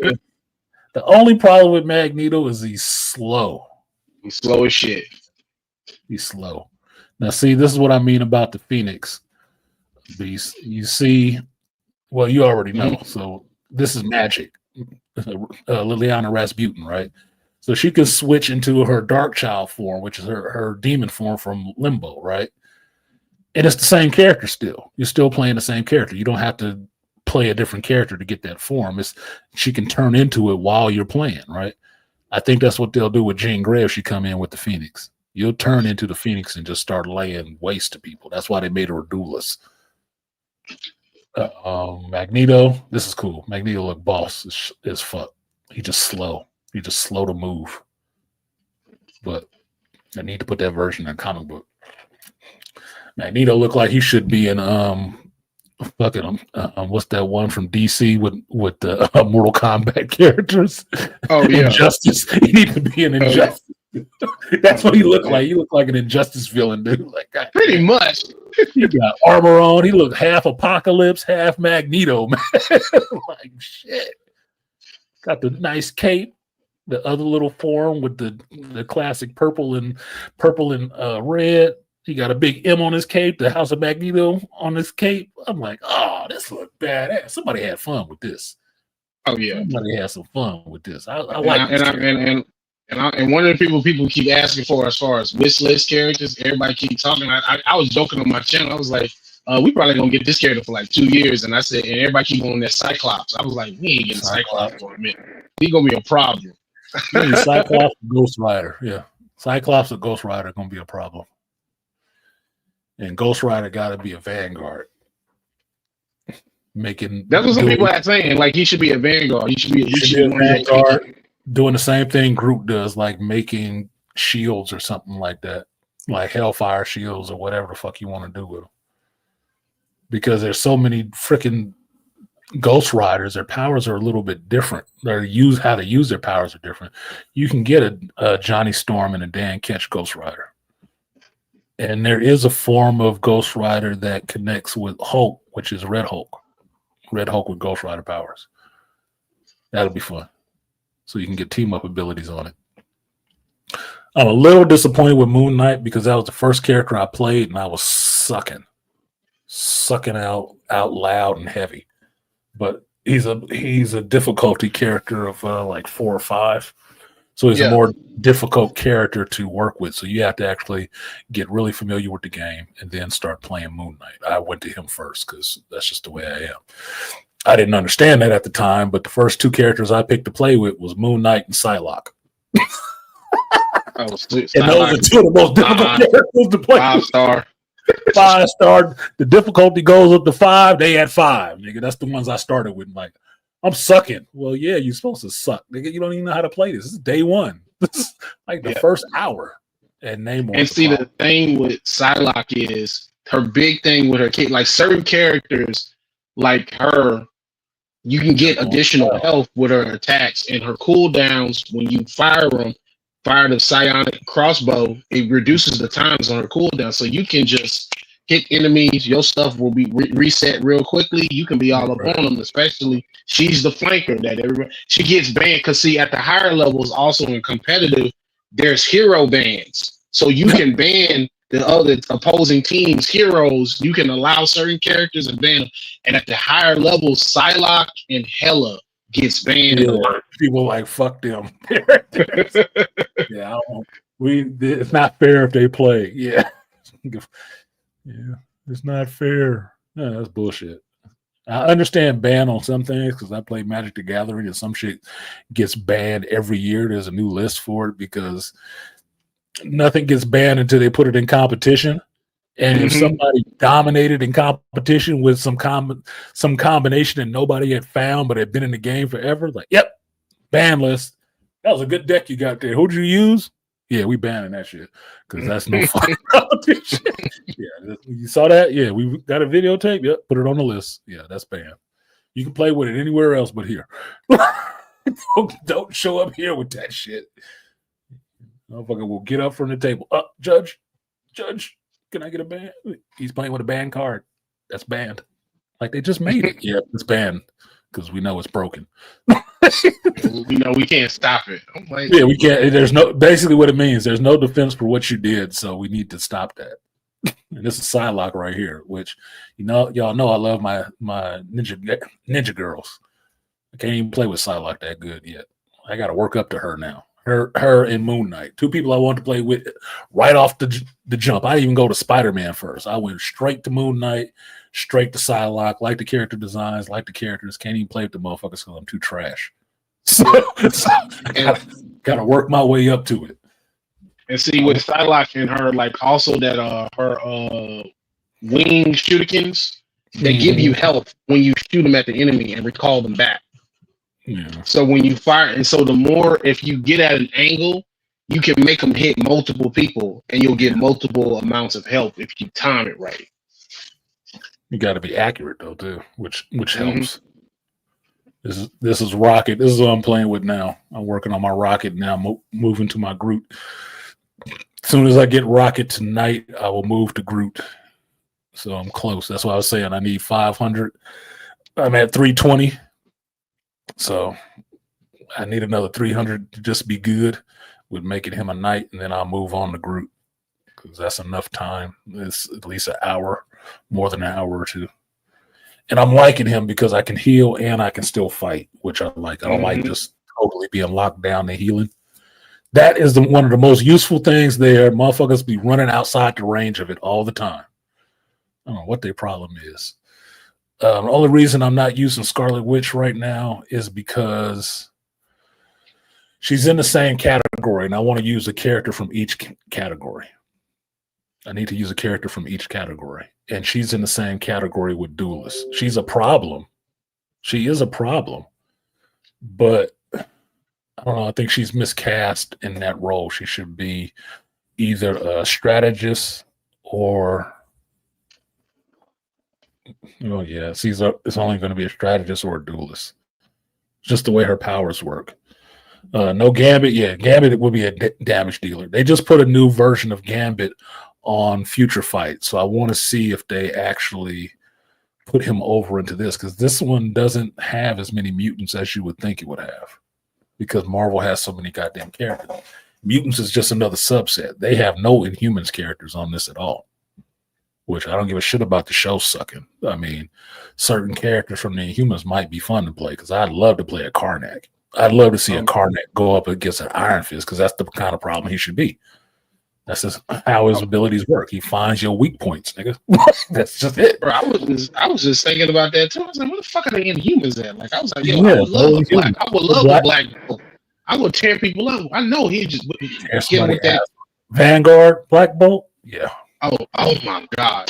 Duelist Black Bolt would be a problem because he's flying half the damn time. Medusa. A Medusa duelist. Oh my god, you should be able to take multiple enemies like Venom. Multiple people, just tendrils and shit everywhere. Look, and if you want another one, big shields. If you want another cutesy bootsy character, Lockjaw. Yeah, no shit. Teleport. He can do that Doctor Strange shit. Teleport you everywhere. Heal you a little bit. No Juggernaut. Nope, no Juggernaut, because Juggernaut and the Hulk is going to be an issue. Look, I'm already pissed off at what they doing with fucking the Thing. Because he has one of his passive is that you can't he has like I forgot what it's called, but you can't knock him back. And so yeah, I'm using Magneto. I'm using Magneto. Magneto's with the Mag Cannon knocks people back. So if you can't knock him back, I said, damn, that means when he rushes me, I ain't gonna be able to push his ass back. No, if you can't knock back the Thing, you can't knock back the Juggernaut. That's the thing. Juggernaut is the unstoppable force. Right, you can only go forward, so you can't knock them back at all. This is the girl I hate. Squirrel Girl is bullshit. Not because it's a shit character, just because this little bastard with this slingshot, she was blowing me up. She was getting area effects on my ass. It's like, she didn't even hit me. I'm looking at the recap. Because every time you get killed, it shows you who killed you from their perspective, which is embarrassing enough, right? It's embarrassing enough you got killed. Seeing who did it and you didn't see it, Squirrel Girl launching some shit from somewhere and the damn pack of squirrels running all over the place. Like, man, fuck this thing. Oh, especially stampede of squirrels. Shut up, bitch. That shit was irritating. Stampede of squirrels. And Star-Lord is a problem with his manic ass shots everywhere. So shockingly, he's real easy to use. He's easy to use. His difficulty is like 2 or something like that. He's easy to use. I don't like his special because it's all over the place. Like, how do you even account for that shit hitting? But people use it to effect on me. Yeah, it's auto aim. So if you just got a point and it'll just hit whatever you point at. That's what they say, but I ain't seen it. I ain't used Storm yet, even though I like the character design on Storm. They made her look cool. I haven't used her. Storm is slow as shit. I know how to use her, but but because she don't have a lot of mobility, and you have to switch between. In order to give her speed, you got to use the tornado. But it gives you speed and your teammate speed, and it slows down the enemy. But you got to switch between to make her more damage wise. You got to switch between her thunder, which will give you lightning and everything. All right. Well, you got to remember how does Storm fly in comic books? Manipulates wind current. Yeah. She manipulates wind current. She doesn't use a tornado to fly. She uses wind current. She manipulates the wind current to give her lift to be able to fly. So it's slow. Unless she, strike up a damn storm.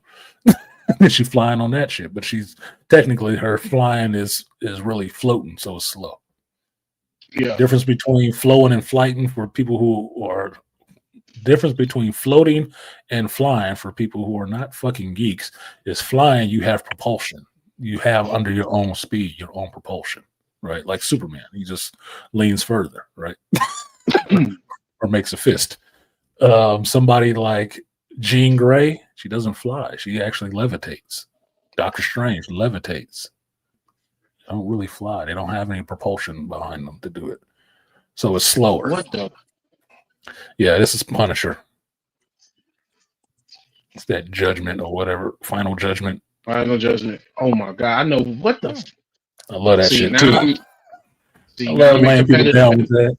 Yeah, Thor. Oh yeah. Odin's son. Got him looking like Odin in this shit. Little metal arm and everything. Come on. Hey, what the Yeah, fuck is Tried to that? use Yo, him. phone? What up, Rainfire? I tried to Hey, use him. I wasn't using him as effectively, but I can tell you this. I've laid down 2 Thors with Rocket. I've laid down a couple of these motherfuckers with Rocket. Like, oh, Yeah, you ain't Thor, shit. because he You better stay swings away the from hammer me. so wildly. You gotta. It's hard to like. You gotta really aim with that damn character. Yeah. He was doing that shit. He went up for that final. Boy, I picked his ass off. He just feel the might of that motherfucker was down. I was like, don't come back. He came back. I laid his ass down again. I was feeling proud of myself. Like, boy, I took out the God of Thunder. He ain't shit. Yeah, see the Spider-Man characters, Venom. See? All that shit. That's Medusa right there. All the tendrils and shit, that's Medusa flying. See, look, Artisan, I'm doing competitive right now, and this damn Hulk keep not staying with the convoy. Oh shit, Magneto got his damn Hulk. Yeah, see. Look, he keep leaving. I'm like, bro, I can't heal your ass if you jumping off and trying to fight. God damn it, stay with me. I gotta keep calling it back. Hey, come back. Come back. Nope, you're not. This is Winter Soldier, which Asians really like Winter Soldier. They got Winter Soldier looking like Red Hood and shit. I like Winter Soldier. It's just harder to use him because he has that just one shot. But motherfuckers have taken me out with just that one shot. That little grab. Oh, yeah, shit. that's all you need. All you need. Yeah. If you can get that one shot off. But you see how these people, this is practice, right? That they're doing the practice area. So you can get better with the character. A lot of this shit is flat-footed. Not on the run, not on the jump, or none of that shit. I've had people taking me out with that motherfucker. I was running and dodging, ducking and dodging with this shit, and I was missing people with that one shot. That shot was not doing me any good, even in close quarters. It was not doing good at all. It's the Wolverine that has a non-traditional fucking costume, which you don't understand why he's wearing this costume at all. I don't like them white ass boots that they gave him. Nah, but that's so they can sell you the regular costume. This costume looks stupid with that jacket and shit on. I can see if they were doing the Warren Ellis version where he had the black leather jacket on or something, but this yellow jacket with the X on it, that must be some shit in some Asian country that they use. But he does have the hot claws and stuff like that, so you see the tips of the claws are heated up. That's a new thing that came out of that Krakoa era shit, where he can heat up his claws to make them cut, I guess, more, which sounds stupid to me. Like, dude, his claws can already cut through anything. What the fuck do you need to heat them up for? So they can cut better, more? Whatever. Whatever. Secondary mutation. Stay on the point. And this is fucking Iron Fist. Look at this shit. Oh, why you stop the video there? Dickhead. This motherfucker just beating the fuck out of people. I understand. Iron Fist is a mantle. Anybody can get that shit. If you go through the training and meet the Eternal Dragon and shit, anybody can be Iron Fist. If you put it in the work. Yeah, and some of the other Iron Fists had long range weapons too, like guns and bows and arrows and shit. Oh, yeah, that was what was his name? Danny Rand's father. Yeah. Was the one had His guns teacher. and shit like that. Yeah, was channeling that shit through the pistols. Like, nigga. Yeah, and then I can fight you. Yeah, I'll shoot you too. Yeah, and there was a woman, she had the skills with the bow and arrow. Mm-hmm. And they would just be making it rain and shit on ships and armies. That Iron Fist power go for how you use it. Danny Rand was possibly not the worst Iron Fist, but he was the most base level Iron Fist where he only used it in his hands. That was had a point. I'm trying to remember what Iron Snake did with his. Steel Serpent. Still serving, Fucking yeah. Okay. Jesus Christ, man. Yeah, Steel Serpent Fuck did him. it. He did his shit different, but you got to remember that was somebody who was going through that shit and kind of got kicked out. So the villain always gotta flip it. He Come always on, got goddamn it. Come on. Get a him little out bit the differently. A little bit differently. It's like Yeah. Sinestro. Yeah, he was a Green Lantern, but he didn't really get that boss upgrade until he went yellow. When he went Yeah. yellow, he was doing a lot different shit. Yep. Trying to prove to you limited being a lantern. Limited to that green shit. I got a whole Yeah. planet that worships me like a god. Artisan, I'm in comp right now. I'm doing some incredible fucking healing. I said I'm doing some incredible healing. Son of a bitch. Man. I got this Luna Snow. My assist is off the chain. I started appreciating my assists when I started playing Rocket and playing healers. It was just food. My food was good, but you didn't give me what the fuck I ordered. So why should I give you a higher rating on that shit? What, DoorDash? Yeah, and then you didn't respond back when I texted you like, "Hey, there's supposed to be 2, motherfucker. You fucked nah, up, and the restaurant fucked up. Yeah, How you gonna offer somebody a 2-for-1 deal? I ordered the 2-for-1 deal. You asked me what I wanted on the 2 enchiladas. Oh, I want 1 cheese, and 1 chicken. The order shows up. It's 1 plate, not 2. I've ordered this before. It's 1 plate, not 2, with 2 enchiladas in it, 1 cheese, 1 chicken. I'm like, motherfucker, what the fuck? Oh my God. So y'all didn't read your own order right at the restaurant. And then the motherfucker who dropped it off didn't read the thing to say, hey, there's supposed to be another plate, and respond back to getting that shit. All right, fuck y'all. I went straight to the DoorDash and they gave me half my money back. Like, yeah. Thank you. I remember one time I ordered from across I'm town. supposed to order that shit again. I still needed my 2 plates, motherfucker. I'm still looking for my 2 plates. Some of them just ain't ever gonna get it right. I think I tried to order from Whataburger like 3 times in a row and they messed my order up. Bro, Yeah, one time I ordered DoorDash from a seafood place. They gave me more food than what I was actually supposed to get, so it was actually a better deal because I ordered something for like $13 and they gave me like 2 Philly cheese steaks and a whole bunch of stuff. Yeah, well, think of it this way. On what planet is, well, maybe it's different in California, different from somewhere else other than California, but 2 enchiladas ain't $15. $15? No, because that was y'all special that you have on DoorDash, not me. 2 for 1. So I'm buying 1 enchilada plate. I'm getting 2 plates. You didn't give me 2 plates, nigga. I got 1 plate with 2 mismatch, non-matching fucking enchiladas in 1. 2 plates of 2 enchiladas. I got 1 plate with 2 different enchiladas in it.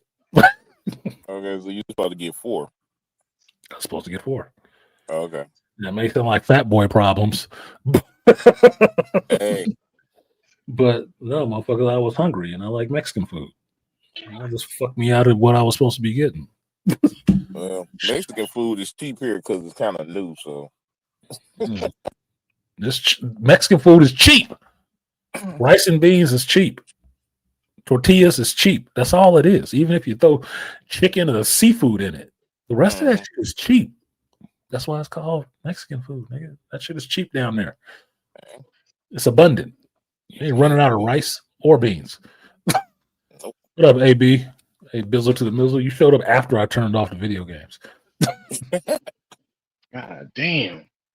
Appreciate you, Trust, for supporting the stream. She did. Appreciate you.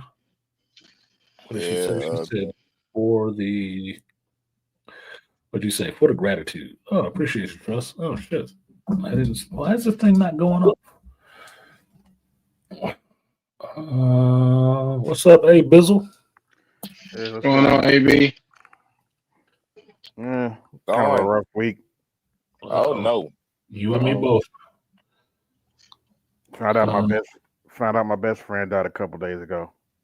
Oh shit. Hey. Sorry to hear that, man. Was it natural causes or was it depression? I don't know. I don't want to speculate. Well, just speculation that it was negative. I mean, I'm not going into their business and no shit like that. I'm just Then, curious about what people are checking out right now around this time for and from around this what I time. heard, it sounds natural. Sounds natural. Okay. Yeah, he was about the same age I was, just a little bit older, 42. Okay. Damn. That's still young as fuck. Yeah, I talked to him around Christmas. He seemed to be doing fine. And I called him on New Year's, and he didn't answer. And I found out the next day that that's when they found him. I think he was Damn. he was a maintenance dude, so he was probably doing maintenance somewhere or something. And yeah, Heart attack. This is what I mean by you probably didn't hear it when I was earlier in the stream. I was talking about the shit that happened with my son and my friend, and saying that why you need to be checking on people at certain ages. You need to keep in contact with your friends. mhm. This is why. This is why, at least in the work context that I was saying about that these are people, not just units Right. or sprockets and shit, is that something can happen to you on your damn job. If they only look at you like a unit, they just replace you. It don't matter. You Yeah, have to understand that these are people. You can't overload them all the time because they will break. They will. yeah. So, He was married and had kids too. So shit. Sorry to hear that shit. Condolences to his family. yeah, I don't know what it is. It could be any other day of the week, mhm. any other day of the year, but around New Year's, Christmas is like the worst time to have to deal with that shit. Knew him for over 30 years, man. I was showing a picture yesterday on my live stream. Me and him in the children's choir. That's how far back we go. 30 years ago. Damn. Yeah, that is pretty much a lifelong friend because it's over 30 years. So, how are you dealing? Yeah. No, I said, how are you dealing with that? One day at a time. Well, that's Sure. about. It's been rough. Rough. I get through my streams because I usually just to take the time to grieve before and keep it moving. Well, that's going to be what it is for any life trauma. I've learned is always dealt with time, Yeah. day by day. That's That's Actually, how it's dealt with. the day already started off rough because it was the day I had to go pay my rent. So the day was already started off rough. But This is the fifth. I got that news right before I went to the bank. Then I sat there for a minute and in shock. And then I was like, okay, you still got to pay that rent. Got up, paid the rent. Then once that was done, went back to grieving again. Yeah, because life still goes on. Yeah. Right. That's what I always say. It sounds cold, but dead people don't care about your living problems. You still got living problems to deal with. So as much as it hurts when people pass and shit like that, you still got to go forward because fortunately or unfortunately, however you want to see it, you still living. So you still got living shit to deal with. They beyond they beyond it. So yeah, I actually picked up Hulu Plus, and I've been watching Married with Children. That's helped a lot. Just to get has it? Yeah, How buddy? yeah, the laugh Okay, I can see that. because that show never gets old. Never gets old for me. No, it doesn't get old. I was just thinking, given the context, that Yeah, it might not be. This is just my thinking about it. Not to say that anyway. It's just my thinking on it. Married with Children is about Al Bundy and his miserable life. yeah, It's funny. It is funny. Yes, it was written by a black man. Yeah, but me grieving the loss of somebody who had a wife and kids and shit like that. Yeah, I'm not sure that'd be funny to me, but Married with Children is a funny show. It is a funny show. So you know I that on don't know. Orville. I got back into Orville again. Yeah. Yeah, Orwell's funny. Sometime this week I'm gonna watch Kingdom of the Planet of the Apes. I haven't seen that one. You might as well. We here. I went ahead and watched. I watched Turn the River again because I mentioned it last stream. I mentioned it, which was another pool hall movie, and I told you guys that it was a good movie, but I didn't remember exactly how it ended. And it seemed like it was more about gambling than pool, which I was right. It was still more about gambling than pool. She played pool. She played pool really well. She played one pocket. But by the end of that movie, the main character, it came out a bunch of years ago, but the main character died. The main character got killed. Why? Because she was gambling. She fucking was a young mother who gave up the rights to her kid to her husband at the time, who got divorced from her ass because he is a son husband.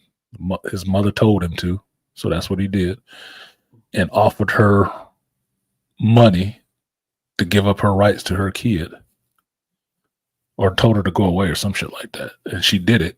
And so for 11 years, she was out of this. She didn't get to see her kid. She was in jail, right? Because she did some shit to get her turned in, because she was running a back room card room, right? And the mother turned her ass in, so she went to jail. So she never got to see her kid. So she hustles to get money and shit. And how she hustles is she plays cards and she shoots pool, but she shoots pool really good. So she hustles this money, like $50K, nigga, on pool, shooting $100 a rack, and playing one pocket, which is basically straight pool, playing their ass off, right? And she gets like $50K to run away with her son to Canada. Well, she gets that money. She wins those pool games. She gets her son down with the shit. She get all the way close to the border, and her ex-husband calls the cops on her ass and tells him she has a gun. Now, the gun he saw, because she came to him and told him what she was going to do the day she did it, which was dumb as fuck. She shouldn't have did that shit at all. She showed up with that fake gun and showed him that it was fake. Later on, she showed him that it was fake, but she kept it with her. So when he called the police, he just told him, yeah, she's got a gun.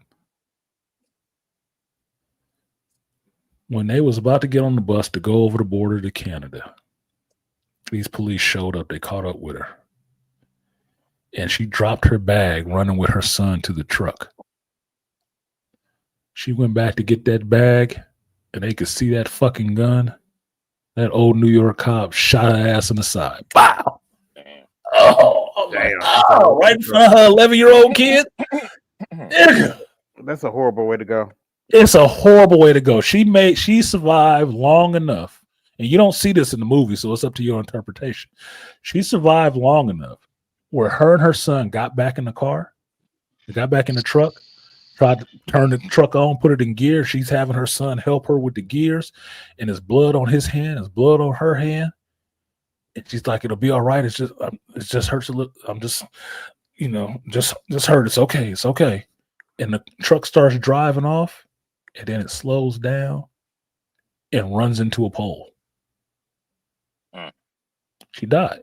She died in the truck in front of her kid. Trying, and this is why the title works for a card game, but not a pool game. But she tried to turn the river. She tried to take the shittiest hand you could have and still win. That's how the title for the movie works, because that's what the river is in poker. You turn a shit hand into a winning hand. She had a shit hand. She was trying, and she had a shit hand in life. She was trying to turn it into a winning hand. She was trying to turn the river. She didn't in this one. At the end of the movie, she didn't. Beginning of the movie, she turned the river and won the card game. The end of the movie, she tried to turn the river and lost. It's like, so I didn't remember that she had got killed at the end of the movie. I just remembered the pool playing and shit because I saw the movie a bunch of years ago, right after it came out. But I remember thinking it was a good movie because it's more drama. It's not a lot of action and stuff like that. It's more drama and character, right? Like grifters. Yeah, but when I got to that part, I was like, "Oh god damn, I forgot this." Oh, she was so close. You shouldn't have went and told that motherfucker you was doing that. Don't show up with no fake gun, and don't show up telling them this is what you're gonna do. I understand why the character did it. Like, just give me a chance. It'll be better for him because the ex-husband was abusive. The kid was scared of his ass because he was a weirdo. Walked away from seminary school and some other shit, and mama only was running the family because she had the money, and he was just like, "This is black or white." Yeah, it's a color. It's not black and white. It's color. It was from 2010 or something like that. I think it was. It's on Amazon Prime. It's on Prime for free. Okay. Yeah, that's free on Prime. Called "Turn the River" with Famke Jensen. I'll show it to you. Oh, Famke Jensen. But damn, that was that shit hurt. Wow. That shit hurt. That shit hurt. I was like, I forgot that she had got killed at the end. I just spoiled the ending for you, but knowing that won't ruin the movie. The movie is still the movie. Yeah. Right. Let's see. Yeah, I gotta watch Alien Romulus too. Oh my god. I'm not sure I'm gonna watch that. Alien Romulus. Oh, okay. There you go. Oh, you haven't seen it yet? Yeah, there you go. Turn the River. No, but I heard it was only one as good as the first two. Yeah, 2007. Came out in 2007. So I had to see it in 2008. Turn the River, okay. Yeah, Turn the River. So yeah, it was deep. Personally, a lot of movies that came out last year were sequels or prequels, and for some reason or another, I never ended up seeing them, even though I wanted to. It never worked out that I went and saw them. And then hearing all the backlash from them, they were not well reviewed either. It wasn't. I didn't need. And what I heard about from the reviews that I saw which was a lot of regurgitation, just trying to go back to the well and regurgitate something. Yeah. To perpetuate the franchise and get some nostalgia for people who don't have the nostalgia. They don't have it. They only know it because somebody else knew it. Did anybody write something original? No. Unfortunately. I mean, I think there's people who can, but those people don't seem to be working in Hollywood right now. Those are not the scripts that get greenlit. Nope. No. I mean, if you want to be technical and have a good laugh on it, there was one product that came out last year that was an original, and that was The Acolyte. But that was shit. And the writing was the main reason that it was such pure grade shit. I told you last year that show gave me ADHD because, man, I sit there and watch that show and I would just get distracted. I'm like, I got every Star Wars fan that watched that show should have a session at least a month long in therapy. I'm serious. We all need therapy from watching that damn show. And basically it's therapy for grief and trauma. That's what the therapy we need. And yeah, I watched the show and it touched me. It touched me in an inappropriate way. Yes. Yeah. You need grief therapy. You need grief counseling for watching that show. You watched the whole season? Oh my God.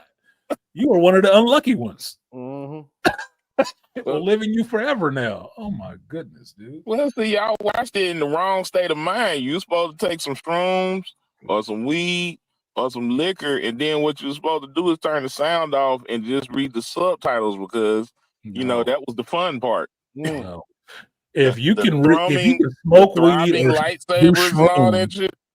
Yeah, if you can smoke weed or do shrooms and actually read coherently, I'd be impressed. Because if you taking shrooms and seeing everything in a natural state, I'm impressed.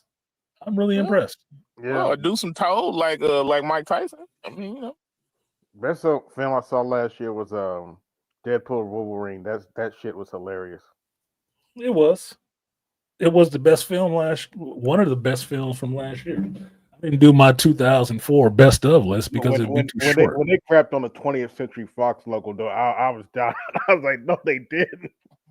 Well, it wasn't really crapping on the 20th Century Fox logo because that's where the characters, the movie version of the characters came from. It's just that it's over with. That shit is done. It's done. So yeah, well, there it is. It's not like it was Marvel shitting on them. It was more Ryan Reynolds because he wrote the script. And they're like, hey, this is what it is now. So fuck y'all. Y'all wasn't doing it right. Yeah, they sold it off to Disney. Yeah. So Disney went and bought all of Fox's shit, which means they got the X-Men and Deadpool and Ryan Reynolds can get a bigger check now. So yeah, fuck y'all. Your mismanagement of the shit got it bought out by somebody else. So yeah, fuck you. But we'll give you a nice swan song, which was Deadpool and Wolverine, and now we actually gonna try to make some real money. And then they tried to eke out Venom: The Last Dance and Craven at the buzzer, and well, that was Sony. That's Sony. That's not Fox. Yeah, that's what I was just about to ask. The buzzer. How many more crappers are we going to see from Sony before they give it up? Probably none. They're giving it up. It was given up before Venom: The Last Dance had came out. They had already announced that they were ending their whole Venomverse stuff, and all the Venomverse stuff was Venom movies attached to other villains that were Spider-Man villains. So Madam Web, Craven, Morbius, all that shit was going away. So that's why the Craven movie, it could have been good, it could have been bad. It wouldn't have mattered because it wasn't going anywhere after that. It wasn't. They were shutting that shit down. They're shutting it down. So it wasn't going anywhere. It could have been an awesome movie. It wouldn't have mattered. Wouldn't matter whatsoever. That shit was closed out. That was a closeout. All that was the last gas. Well, we passed this kidney stone and we're going to shit it out and wipe and walk away. And that's what they did. They shit it out the last movie and walked away from it. Even though Craven was the movie I was looking for to actually be really good in some ways, because they could have did more with it. But in a critical culture with people who are supposedly having superhero fatigue nowadays, they don't want to see another comic book character movie, especially not from Sony. Sony can't do shit right except for Spider-Verse, apparently. So obviously the animators know something that the live action people don't know. Don't talk about WB animators like that. What animators? WB, well, they used to at least. I'm not talking about WB animators, but they got their own damn problems because Creature Commandos is a show that's on, but they still in part and parcel on they bullshit with everything has to be female led, and even if you don't say that it's female led, it's female led. You're not fooling anybody now. That is an old shtick. If that shit ain't went out already, well, apparently January 6th, that should be way out the door. Like, I think the banner has pulled on the feminism rule, man. And that shit needs to go the way of these crappy movies. That it is not something that is there to make you money. It's not. It's just to put certain chicks in power so they can have their power fantasies and tickle their pickle to, the money they're getting off of it. Don't talk about Brie Larson like that. That's not Brie Larson. She ain't in charge of shit. Brie Larson is not in charge of anything. No, so she's not a person that has any authority to have power fantasies. She just is a tool to be used in terms of people. Like, she's a mouthpiece for shit. Yeah, vehicle for the power fantasy. She's a vehicle for the power fantasy. The power fantasy is a person that puts her ass up there. It's like, no, Brie would be good for this. Like, bitch, if you don't shut up, like. The best thing she could do is stop talking. Yeah. Stand on your mark and remember your lines. That's it. Be I still friendlier can't to the media. I still can't get old boy Jeremy just sitting there with his hand in his face, just like this stupid. And that's so far gone now that she's done so much other shit since then. It still don't fucking matter. People still don't like her. That's what I said. Brie Larson is not bad to look at, but the stuff that comes out of her mouth makes her uglier than you could ever believe. Yeah. The term is unsufferable. Insufferable. Yeah. The term unsufferable exists for a reason. Yeah. Yeah, The it's her child. and Tatiana Maslany. They both had their year last year with pissing people off. Tatiana Maslany just ruined it for me. She got a pass for a while. Like, she was just fine. She did some other geek stuff that people liked. She was a liked enough actress, but she got into the fucking politics shit and then being mad that the show sucked.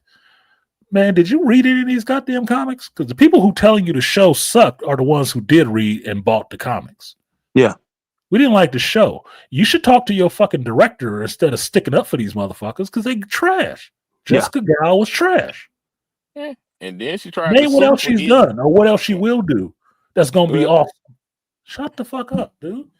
Yeah, then she tried to last year was the year of insufferable fucking bitches in Hollywood with big mouths and lacking skill at anything. Even I don't even doubt that they good at, well, at least know one of them don't even suck dick. So, and she trash. Her Star Wars show was trash. Oh yeah, terrible. So look, man, it ain't all about sex, and it ain't all about vaginas, and it all about you being in charge of some shit. What's behind you? We had this. It's not about time. It's always been there. Some of the most beloved female characters were given to you by fucking men. Facts. So why can you women not write a female character worth a fuck? I don't get it. You should have a hard line in to writing a good female character since you supposedly are females. But you don't. You write shit. Shit, even J.K. Rowling gave you a good boy character and some good female characters. What the hell are the rest of y'all chicks' problems? It's the lens why they're viewing the character. They're viewing him from that kind of feminist standpoint. It's like, man, why are you trying to be smart in this bitch?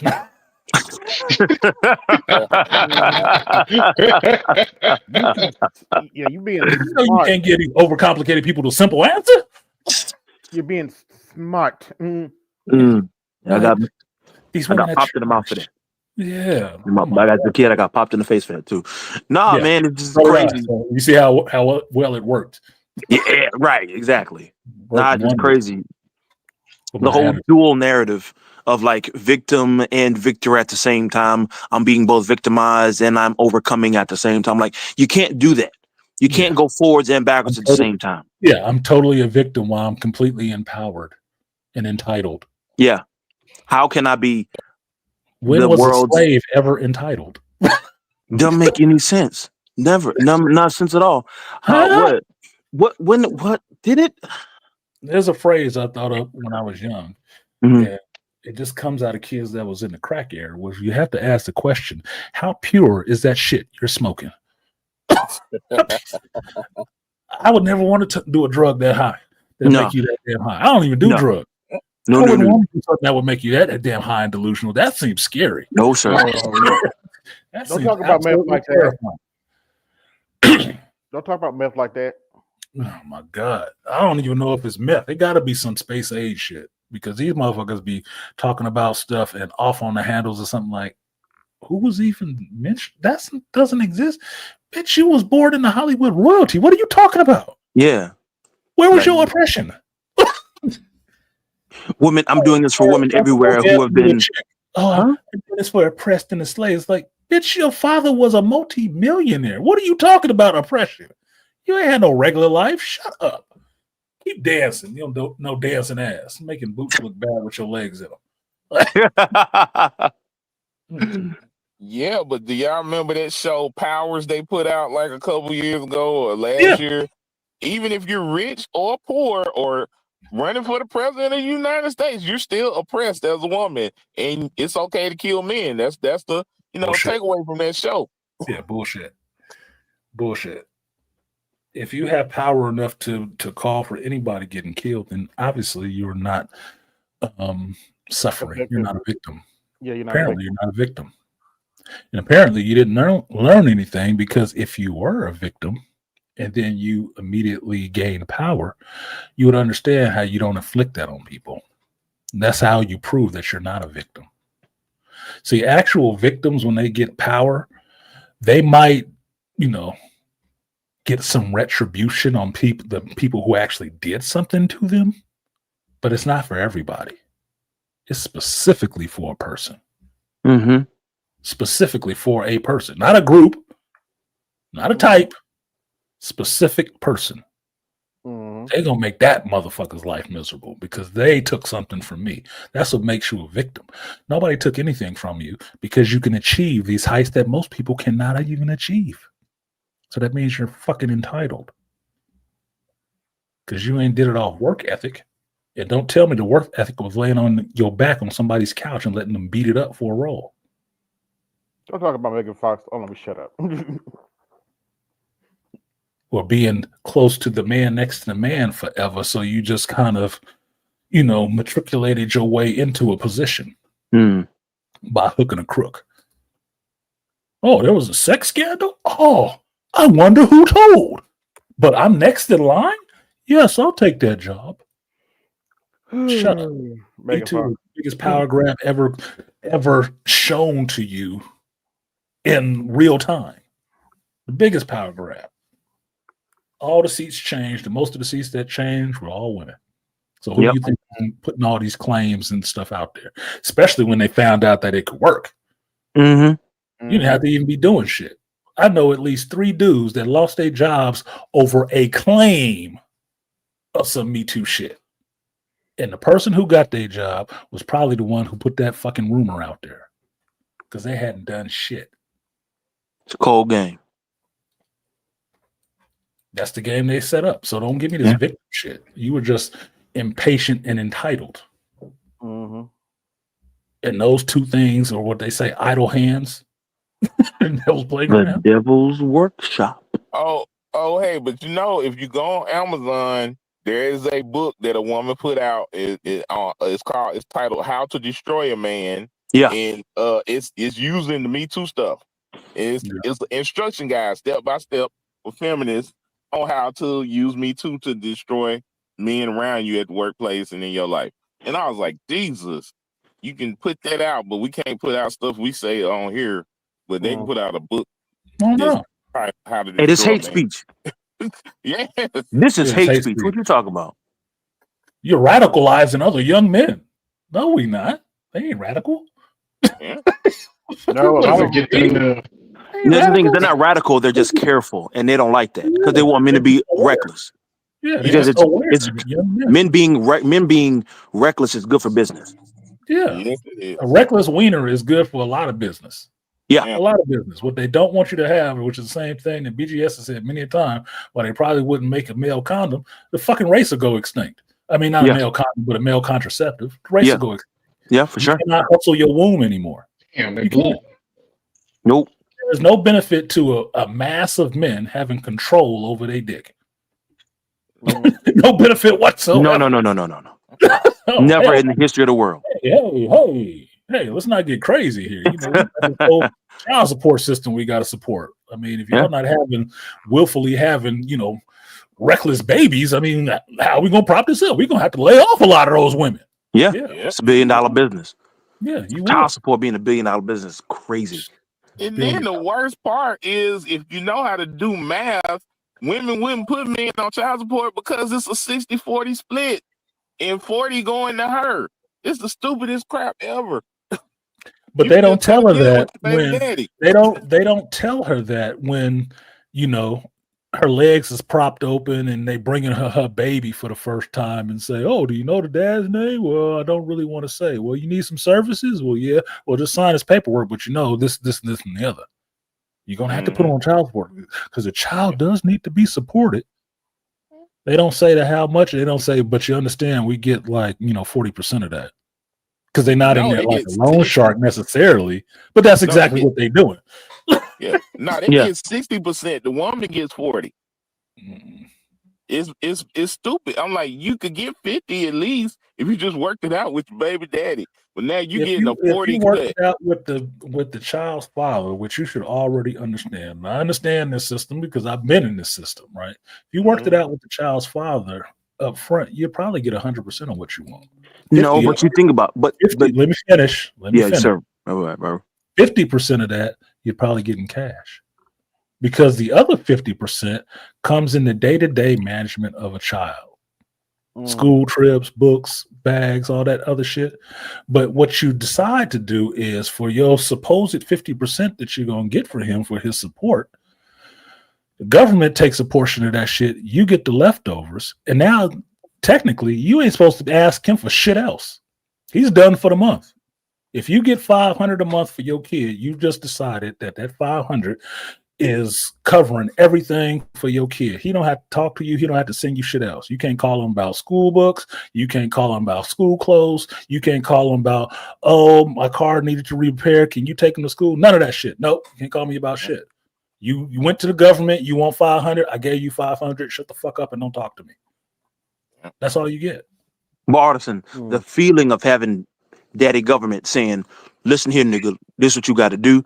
That feeling is just, ooh, they get that. You get that letter in the mail, or she get to slap that letter on your chest, be like, listen here. So like that feeling of being able to lord that over you from a lot of women, that's what's more important than the actual real numbers behind it. Yeah, what I've called it since I've been on it, because my son is 30 now, and he was finally paid off. He's actually 32 now. He was finally paid off at 30. It started when he was 5. Now, there is no satisfaction on her part except for what I said when I first started having to pay that shit. This is punishment money. That's all it is. It's legalized extortion and punishment money. Punishment for you not wanting to be with me, because I can attack your wages, what you will use to survive without me. I can take that from you.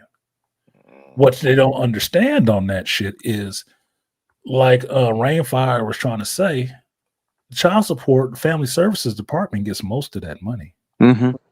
That's how they keep their shit running. They give her crumbs. So that 500, yeah, you paid them 500. If you don't, they'll put your ass in jail and some other shit in some states, right? You'll lose a lot. You can lose your license, your ability to fucking work and earn that money, right? Yeah. In Mississippi, they portion will of put that you in goes jail. to her. Portion of that goes to her. So it's 500. Now, she not gets 60 their way, 60 to the mother's way, because that would be absolutely illegal, and the mother can turn around and sue them on that shit. They get 40. California, they get 40. So a third of whatever you make, whatever I made, even if I became a multimillionaire, a third of that shit is going there off top. Before I see it, a third of it is gone. Of what I earn is already gone. Yep. Crazy. And that was for 20-something years, 25 years. Yep. Well, you have to pay so long. It's legalized extortion, and it's punishment. That's why the woman gets satisfaction out of it, because she punishes you for not being with her, and then it affects you for any other woman you're trying to get with after that, because if you try to get married after that, gotta let her know that shit. Yeah, I got this child support.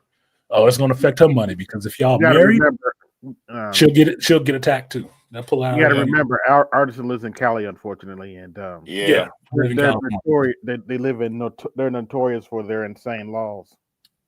Oh no, but it's just as bad here. Like they'll take your license. They'll throw you in jail. If you don't go and get it adjusted when your pay adjusts, they'll still hold you liable for the original amount you might have been making before you fell on hard times. And then if you try to, if you have some savings, they can automatically go in your bank account and yank the back payments out your savings account or your bank account. Yep. If you were ever out of work and on hard times, they will get back payments and they will garnish that shit. If you ever think about filing a tax return or something like that, they will get it out of that too. Yep. I can tell you, for the whole time of COVID was going on, all them what was it? Stimulus checks. Stimulus checks. I never got one of those because I was still paying child support. Never got a one. Damn. So all that money went into that household or that department, basically, and a They chopped it up. portion of it went to my son's mother, who my son is 20-something goddamn years old, got his own kid, his own woman, his own household. That makes no sense. No, it doesn't. Yeah, I'll tell but you see, how they much ain't less no sense to make. interest. They attacked my son's checking account when I helped him set up his first checking account to work and earn his own money. The motherfuckers took money out of his account To pay his mama. because they thought I was hiding money in his account, because people do that shit to hide Yep. money in their kid's account under their name. No, I just had to sign on it because he was underage. It ain't my fucking account. They took money supposedly for him out of his account. And they gave it to his Yeah. mama. Jesus Christ. This is So his gotta- mama got money from his account. You gotta That's remember crazy. Yeah. crazy Uh, work. You Also, gotta no, remember, that's y'all got to remember, this is the same state that said that dude is a quote unquote female and sent him to a woman's prison, and you saw what happened. Yeah. The rapist who claimed he was a woman and then got put into a female prison. It's Like, like a straight up dude. what is this, Oz 2? Motherfucker. but see, we had a dude here that was a Gonna be drug the only dealer. chick in there getting boffed off, getting head, right? Great. No, come on Sucked now. off by the correctional officers and the other inmates. The Bro. only female in there, right? Oh, shit. Yeah. Hey, as long as he identifies as a woman, he can go to the women's prison. That's how it works. But see here, Yeah, I if ain't you're gotta in the tell you. men's prison and apparently all the female guards are thirsty. It's one dude, he impregnated like 10 female guards, and it Oh, yeah. wasn't no, I it believe was it. voluntary. It was voluntary. Yeah. They wanted babies, you know. Because like Rainfire was saying, or Matt was saying, it's a control mechanism. They figure they got him under control, and they got him exactly where they want him. Yep. In their prison, servicing their needs. That's why it was all voluntary. That's all they wanted was the dick. Like going back to what you said before, that power fantasy. And babies. Because It's the power fantasy. if you don't want to give up no babies. That's why the big bags pen powder Yeah. and prisoners, because they think they have Yeah. control. Yeah. It's the power fantasy, bro. It goes back to like depending on where you are in life. You're talking about the using the BGS octane scale. You're talking about the 85s is what you're talking about. In prison, that's the 85 power fantasy. I can get this big buck Negro to get me pregnant on my watch, the way I say so. And then you got the 97. And you get the 97's power fantasy, which is I can just make all of these, make my everything that I want to say. I can make everybody listen to me. I could make it a law that these men have to get what's it called, medical steroids or whatever. I'm talking about Sterilization. Medically sterilized. That doesn't make any sense. That's a 90. That's a 90-something octane. That's a 97. Arthur, don't talk about Fannie Wills like that. He gonna get the death penalty for adultery. Like what? Yeah. And they talk about draconian laws and like laws of the past. How like you realize like that's a super draconian law. Being crucified for adultery is like that's what the Romans used to do, and you said that's bad. But like for men, it's cool to do. Like that doesn't make any sense. It's cool to do to men. Yeah. It's like there's only two things that two women that can agree on, and it's how to fuck over a dude. Facts. They can be bitter enemies on anything else. Comes to fucking over a dude, man, they all for that shit. They down with that game plan. What we doing? How we doing it and when? And how we doing it and when? Like, what's that line that I love from the town? Like, whose car are we taking? All you gotta know, whose car are we taking? Because I'm down for the shit. For sure. Fuck this dude. He ain't did nothing to you. Yeah, but he looked like my ex. Oh, shit. That's crazy work. He looked like my ex. Look like my ex or my broke ass daddy or some shit like that. Some other dude that they got an issue with. Like, oh fuck, dude, they don't pay to wake up with a pair of testicles some days. Yeah, it's super funny how like men are like sorry. Go ahead. No, it's always Jermaine's fault. Yeah. No shit. I would say it's crazy. Like men are just avatars now. Yeah. Well, I mean, have any of y'all seen that Melissa Ford interview that been making circulation last week? What happened? Okay, she's somebody in the Republican Party said that the Democrat Party is being run by single childless cat ladies. And so That was JD Melissa Vance. Ford. And so And were they Melissa wrong? Ford said, I'm proud to be a single childless cat lady, and I'm happy to be it. But then she started running down a list of her past relationships, and it did not make her look good. You mean her No, bag fumbles? no. Her bag fumbles is what it was. Yeah, the first She just guy listed that off she all her was L's. with, the first guy that she was with was the guy she should have stayed with, and everything else that happened after that was her fault. And now she like, okay, so now she's 48. You know, she can't be out in the street. She can't compete with the younger girls, but she happy and she got her career and she got her cat. She ain't happy. You know, She ain't happy. Nah, she not ain't happy at all. If you look at how many times she went for that wine, bro, Jesus Christ, that whole glass was. No, but That's you what they already do. understand. You already understand from being in the space and on panels. You already know the hit dog holler. All As the soon as time. you say something like that, the first person that spoke up is the motherfucker it most applies to, because they Yeah. felt some kind of way triggered by that shit to say something. Oh no, well that's not me. Yeah, it is you. Thanks for letting us know. Yeah. Hold your flag really high so we can see it. And trying to rationalize that's the best life for most women is to be single and childless and blah blah Yeah. blah. And we sitting up here like, okay, you were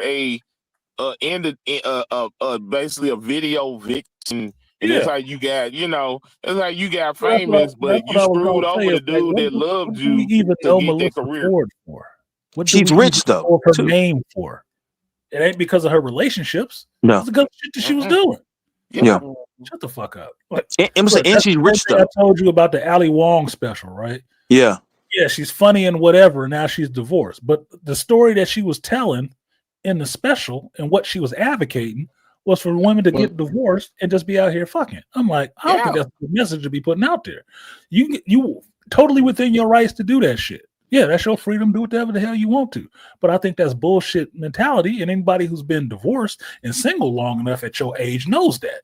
Like, you just waiting for a cavalcade of sausage in your mouth.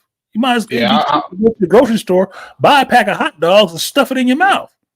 Yeah, but that's basically what she said. The first dude she was with, she found out he was trying to propose to her, and she like packed her shit up and left while he was at work because she was cheating on him for one, and two, she said she hadn't experienced enough men yet in her life to settle down with this dude. I was like, he legitimately said that. Thank you. That's a line. That makes it so. Let me speak. That makes it her fault, but also good on her for knowing you didn't need to be getting married to that motherfucker. It would have been worse if she stayed with him, got married to him, was still fucking around on him, and then took his ass for half. So basically, she admitted she wanted to be a hoe. Okay. Yeah, she admitted she wanted to be a hoe. Yeah. So that's good on her. At least you know what she is. So why should we take anything this woman says seriously? Anyway, thank you, AB. I'm getting old, man. I'm tired of these bitches doing this shit. Okay, you a hoe. Why should we listen to you? Yeah. What do you got to say? Because please dispense some more whole logic on me. So I can learn the ways of the wholeness. Yes. I need to know. But it's not honest hope. It's not honest thoughterry, though. That's the thing. If they were honest about it, it'd be okay. Like, I can listen to a thought. I can listen to a hoe if she's honest about it and who she is. But if you they try to hide it under some veneer of virtue. It's like, no, I'm out here finding myself. I'm discovering who I am more and more each day. I'm just discovering the world. I'm listening to my body. I'm understanding who I am and who I'm becoming all the time. I'm like, girl, you getting knocked down. Y'all smell that? Yeah. Do y'all smell that? Y'all smell that? Smells like bullshit. That's it. And it's like they want us to and just to be like, yeah, you're right, girl. You could just be yourself, learn yourself, queen. And then the girls, of course, they're gonna like it because it sounds like the thing that they want. Look, so they're not gonna say anything about it. You learn yourself in your 20s. Yep. Yeah. Yeah. You learn more about yourself in your 30s. You might learn a little bit more about yourself in your 40s. Right. But at some part, you're supposed to know who the fuck you are because you've been yourself the whole time. Yeah. This is not something you just walked into. You've been yourself the whole time. And at any point along that way, in every 10-year block, if you don't look back and see what you've been doing, and that it was either some bullshit or on the right track, you know who the fuck you are. Yeah.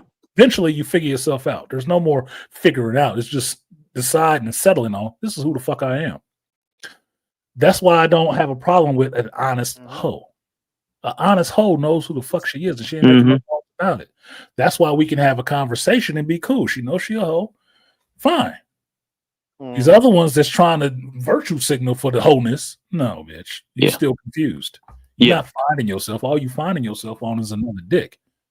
But what you definitely are doing, you ain't gonna promote that shit like it's the thing to do. Because if you think that's the thing to do you want your daughter doing it? With no bag. If the bag is all you chasing.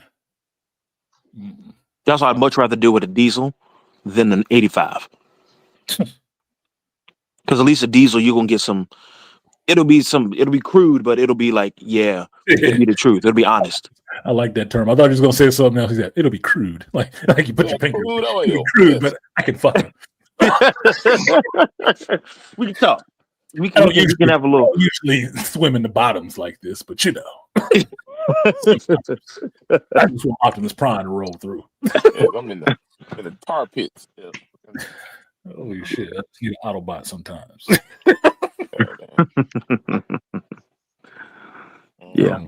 What's good, Malika? Hey, what's up, fellas? How y'all doing? What's going on, Malika? Let's put up a Strag signal. Got Malika to show up. Right here. What was that? Happy New Year. Happy New Year, gentlemen. Happy New Year. So what you got on this? What parts you jumping in on? Or you just jumping in because you? I just got in the house, brother. I just came from work, man. A hard day's work. No. Talking I hear that. Dealing with stress on a Sunday, boy, testing that man's religion. Testing that man's faith in the high power. Like, man, get me out of here, these people. I had to hurt one of them. Yeah, I wish I was it, Mr. Man. Question. Oh, go ahead. How warm is it out there in your area, brother? Warm? It's cold. We having a cold spell right now. We're in a winter storm here, so yeah, we found ours gonna hit Monday. So I'm glad everybody answered when he asked one person a question. Okay. It's like 50 degrees here. It's cold. Ooh. For Cali? Oh yeah, that's super cold. It's cold as shit. I would take that 50 over this 25 we got here in Philadelphia. I'm sure you would. But you 25 in Philly? Oh hell no. It's all relative, motherfucker. But I got all y'all tomorrow. Hold on, one at a time. Everybody can't talk at the same time, and nobody can hear any one of you talk. Okay. So one person at a time. To curb your enthusiasm. Go ahead and answer Malika's question. Rainfire first, and then follow in after that. Well, now we got a week-long freeze coming up. That's why I was getting ready for all this stuff before you fired up. So we got starting tonight is gonna be 25, 24, might get down to the teens, but until Thursday. So I'm trying to make sure all the family members are straight. But you in Texas, right? No, I'm in Mississippi. Mississippi. Oh, okay. I got all y'all beat. That must have been why Aquatechy was talking about he was looking for snowblower parts. We're gonna get a little snow, but it's mostly the ice here because my city does not prepare in any way, shape, form, or fashion for any cold weather. They used to put down like sand and salt and shit. They stopped that years ago. They just tell everybody to stay home. But get the fuck out of here. Yeah, if you have a job like mine, you're an essential worker, so you can't stay home. So now you got to try to slip and slide your ass down the road to work or from work and hope you don't run into a ditch or something on the ice. Because they ain't salted the roads or nothing. They told you to go buy some chains and work it the fuck out. No, you gotta just stay your ass at home. Just stay at home. Don't leave the house. That's crazy. You're in Mississippi. It's not like it's Chicago, motherfucker. Like, goddamn. I got all y'all beat. I live in Indiana. It's 20 here, and the snow's already started. So the snow already started? Okay. Yeah, oh yeah. They're saying that's warm. What? 20 degrees? 20 degrees. Oh, it'll get below zero sometimes. No. Move. Can't do it. Can't do That it. sound like Canada weather up there. goddamn. No Fact. shit. I don't. I can tell you this. I Tuesday, wouldn't want to feel 20 degrees. I wouldn't want to feel 20 degrees. No. I've been Hell to no. Western Michigan Try in the 10. cold one time. Boy, 10? I tell you. Fuck a 10. 10. Fuck a 10 too. Have you ever tried to fall Try asleep? 4. Hold on. Sorry. No, not you, AB. I was telling Matt to hold on because he keep talking over you, and it was your turn. Try 4. Try 4. What? Yeah, it is. 4 chicks? Yes. 4 degrees? No. Well, I got a better one for you. Try -4. Oof. Yeah, Like I you say, get you cold sure you here. ain't in Canada? How you sleeping at? How do you fucking exist in look, you ain't white going to research the Antarctic or nothing like that. What the fuck? It's called No, man. it's called staying inside and turning the heat on. Yeah. I'm in California. That sounds like a $400 electric bill. Facts. Hell no. Might as well get you a generator at that point. The generator Got might as well to. set the inside of the house on fire. You might as well summon a demon, nigga, so you can have internal heat. No. That's something we visit up here. Change your form of man. Yeah, we visit that up here. We don't stay in it. Right? Yeah, So no. -4 or something like that. You go to Reno or something like that, and then you bring your ass back to where it's normal. Nah, bro. The biggest little city. No, that is not somewhere you stay. It's again for that. Damn cold. Sorry for changing the trajectory of the conversation, fellas. I was just No. Yeah, okay. Nah, comparing miseries and weather and natural disasters is cool. Because we had a tornado last week, and so Let him now finish we got. what he was gonna say. Okay. Go ahead, Malika. What were you gonna say? No, I was just Something else wondering. That's all. But but no, I haven't, like you said, if anything as far as geekdom or anything, no, I haven't. I just been busting my ass all week, and I ain't even caught up to episode 5 and 6 of Preacher Commandos yet. Me either. You didn't hear me talk about that shit yet in 4 hours. You know why? Because I've been too busy with work. Yeah. It was 2 days of rushing before New Year's to get shit done before New Year's. 1 day off, and then 2 days after New Year's, rushing to get stuff done that it couldn't get finished. And it's been fucking, like I said, it's been a shit show. So no, I haven't watched a shitty show at all. I actually watched the shit show, which is actual life stuff. Like, and people got the nerve to be dropping dead during this week. I'm like, Damn, it's crazy. Yeah. Then I found some tragic news too. One of my cousins, younger cousins' childhood friends, was gunned down 2 days before Christmas. And we just all found out about it. You know, he been balling nonstop. You know, and it was we found out, and his stepdad's a cop, and when they dropped him, my people dropped him off, they found out what happened. Basically, his cousin's girlfriend, ex-boyfriend, was waiting for her, and he had a gun, and he shot into the car as soon as he saw him. And the young dude wasn't but 21, 22, and he was actually about to get ready to go to the military. like I said, it's shit like that happen here all the time, like Pride and Purpose. Look, I'll say this to anybody young who can hear me and see how exasperated I am with hearing this shit. Never shoot another man over some bitch that is not your wife and the mother of your children.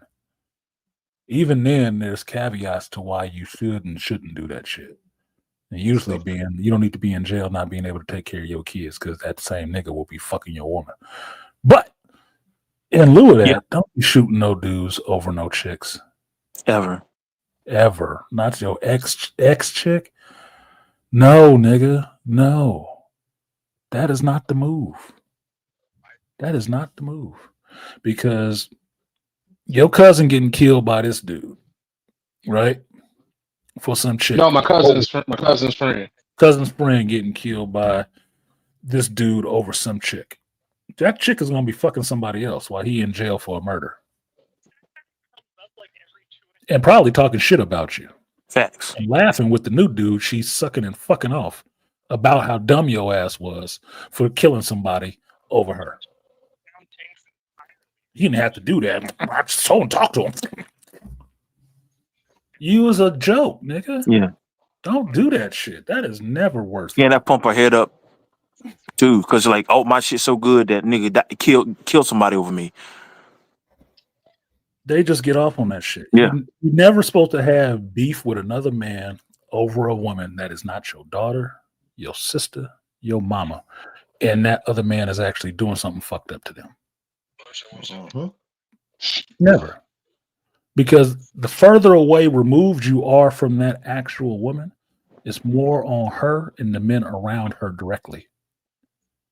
And if the men around her directly are actually putting good stuff into her, you don't have no ne'er-do-well ass Negroes coming around her. She don't bring them around either because she knows it's going to be an issue. So you're never supposed to have actually end up in a situation like that. I told you before, my coworker I had, she talk a lot of shit, crazy to dudes and everything else.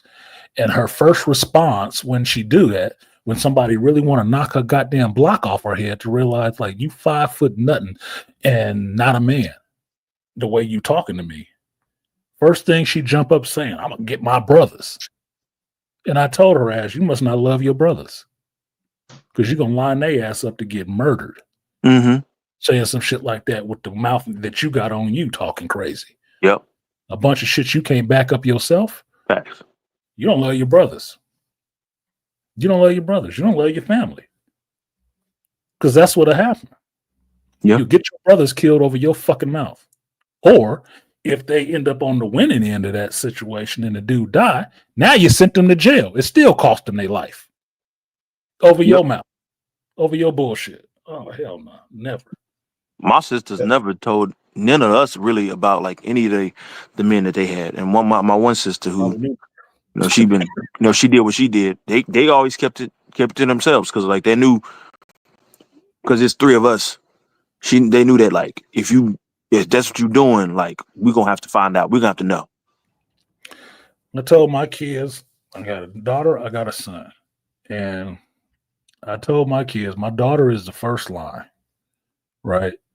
Discerning who she deal with, who these people are that she chooses to deal with. Second line is her brother, to give that man's perspective on these dudes, who they are, what they about, what they not about. Last line is me. And I'm not coming to talk. I don't give a fuck who they are. As long as they treat my daughter correctly and with some respect, they can rock.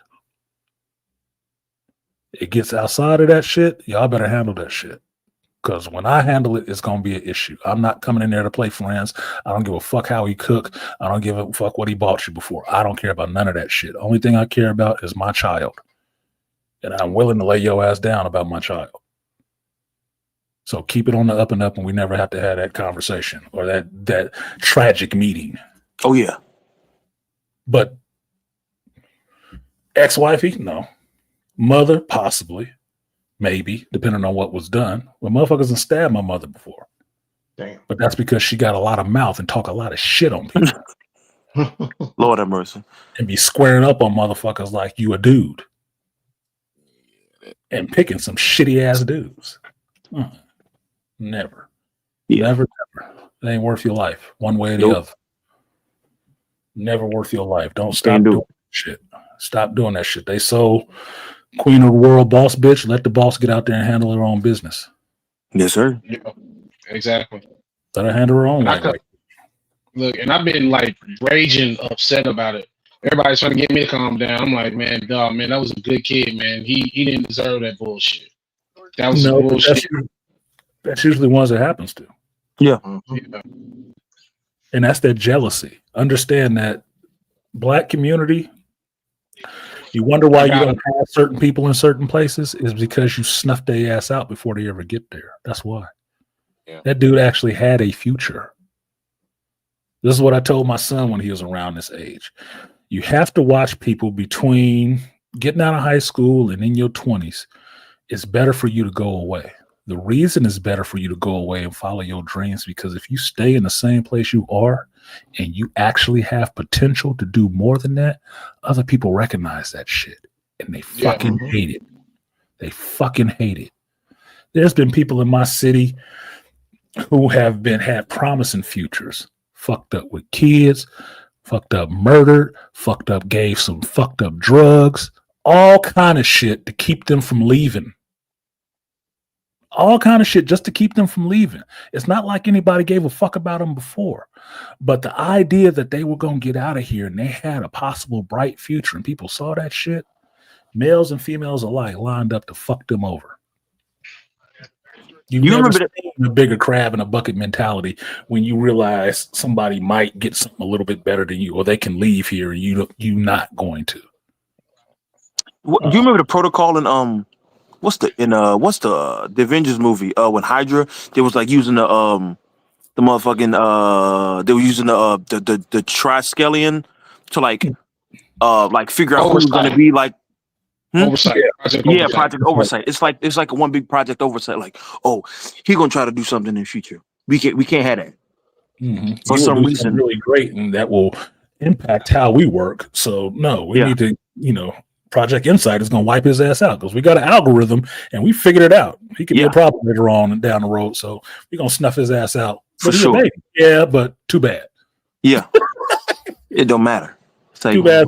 His ass gotta go. Yes. It's like there's no shot.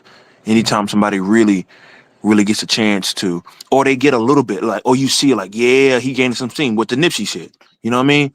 He had one. He was right there. He was just about to really go, and then for other people, he'd already got his bag. He could have stopped.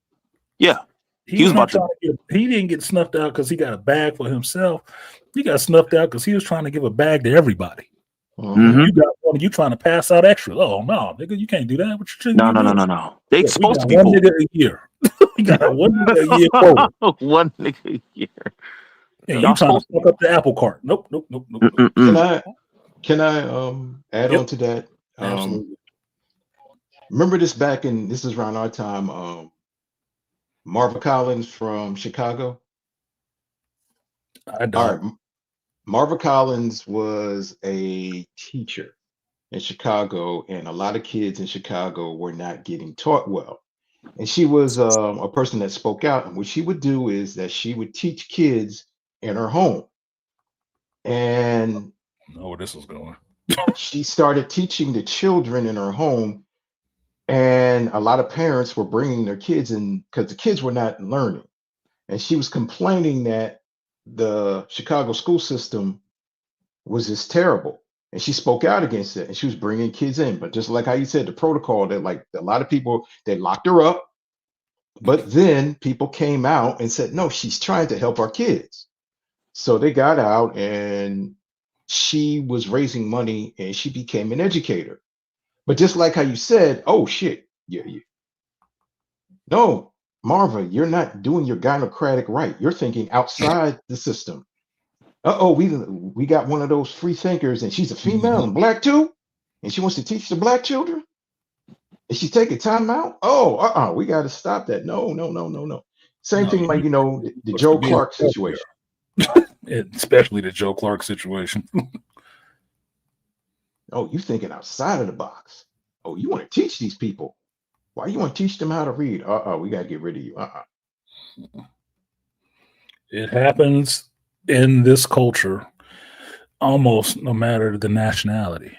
Because if you remember the movie Stand and Deliver, what was the deal with that shit? He was teaching them kids in the barrio how to get good at this math shit and not to be these damn degenerates. And the first thing they did is came down on his ass like you was helping these motherfuckers cheat. No, I actually taught them. Yeah. No, I actually educated them. The shit we supposed to be doing. I don't know about that. They got to take this test over again, and we need to look into you and all the rest of this shit. Just teach them. They didn't give a fuck about them little Latino kids when they was gangsters and everything else. But as soon as somebody start teaching them some shit and they start actually charting on this Mesa and stuff, they're like, hey, wait a minute. Wait a goddamn minute. What you doing? Yeah. Oh, man, you can steal radios and hubcaps and shit. You got to serve me my food. What the fuck you thinking? I just want salsa. I don't need no math example from you. No. You're supposed to lose. You're supposed to lose. Right? No, this is the part where you fall down. No. Yeah. Yeah. They weren't doing it. No. So we got to shoot you in the leg to make you fall. Like, oh, dang it, look at you falling. It's like, but you shot me. No, you fell. Yeah, you can either fall on cue or we could shoot you and make you fall. You're gonna go down on this cue, motherfucker.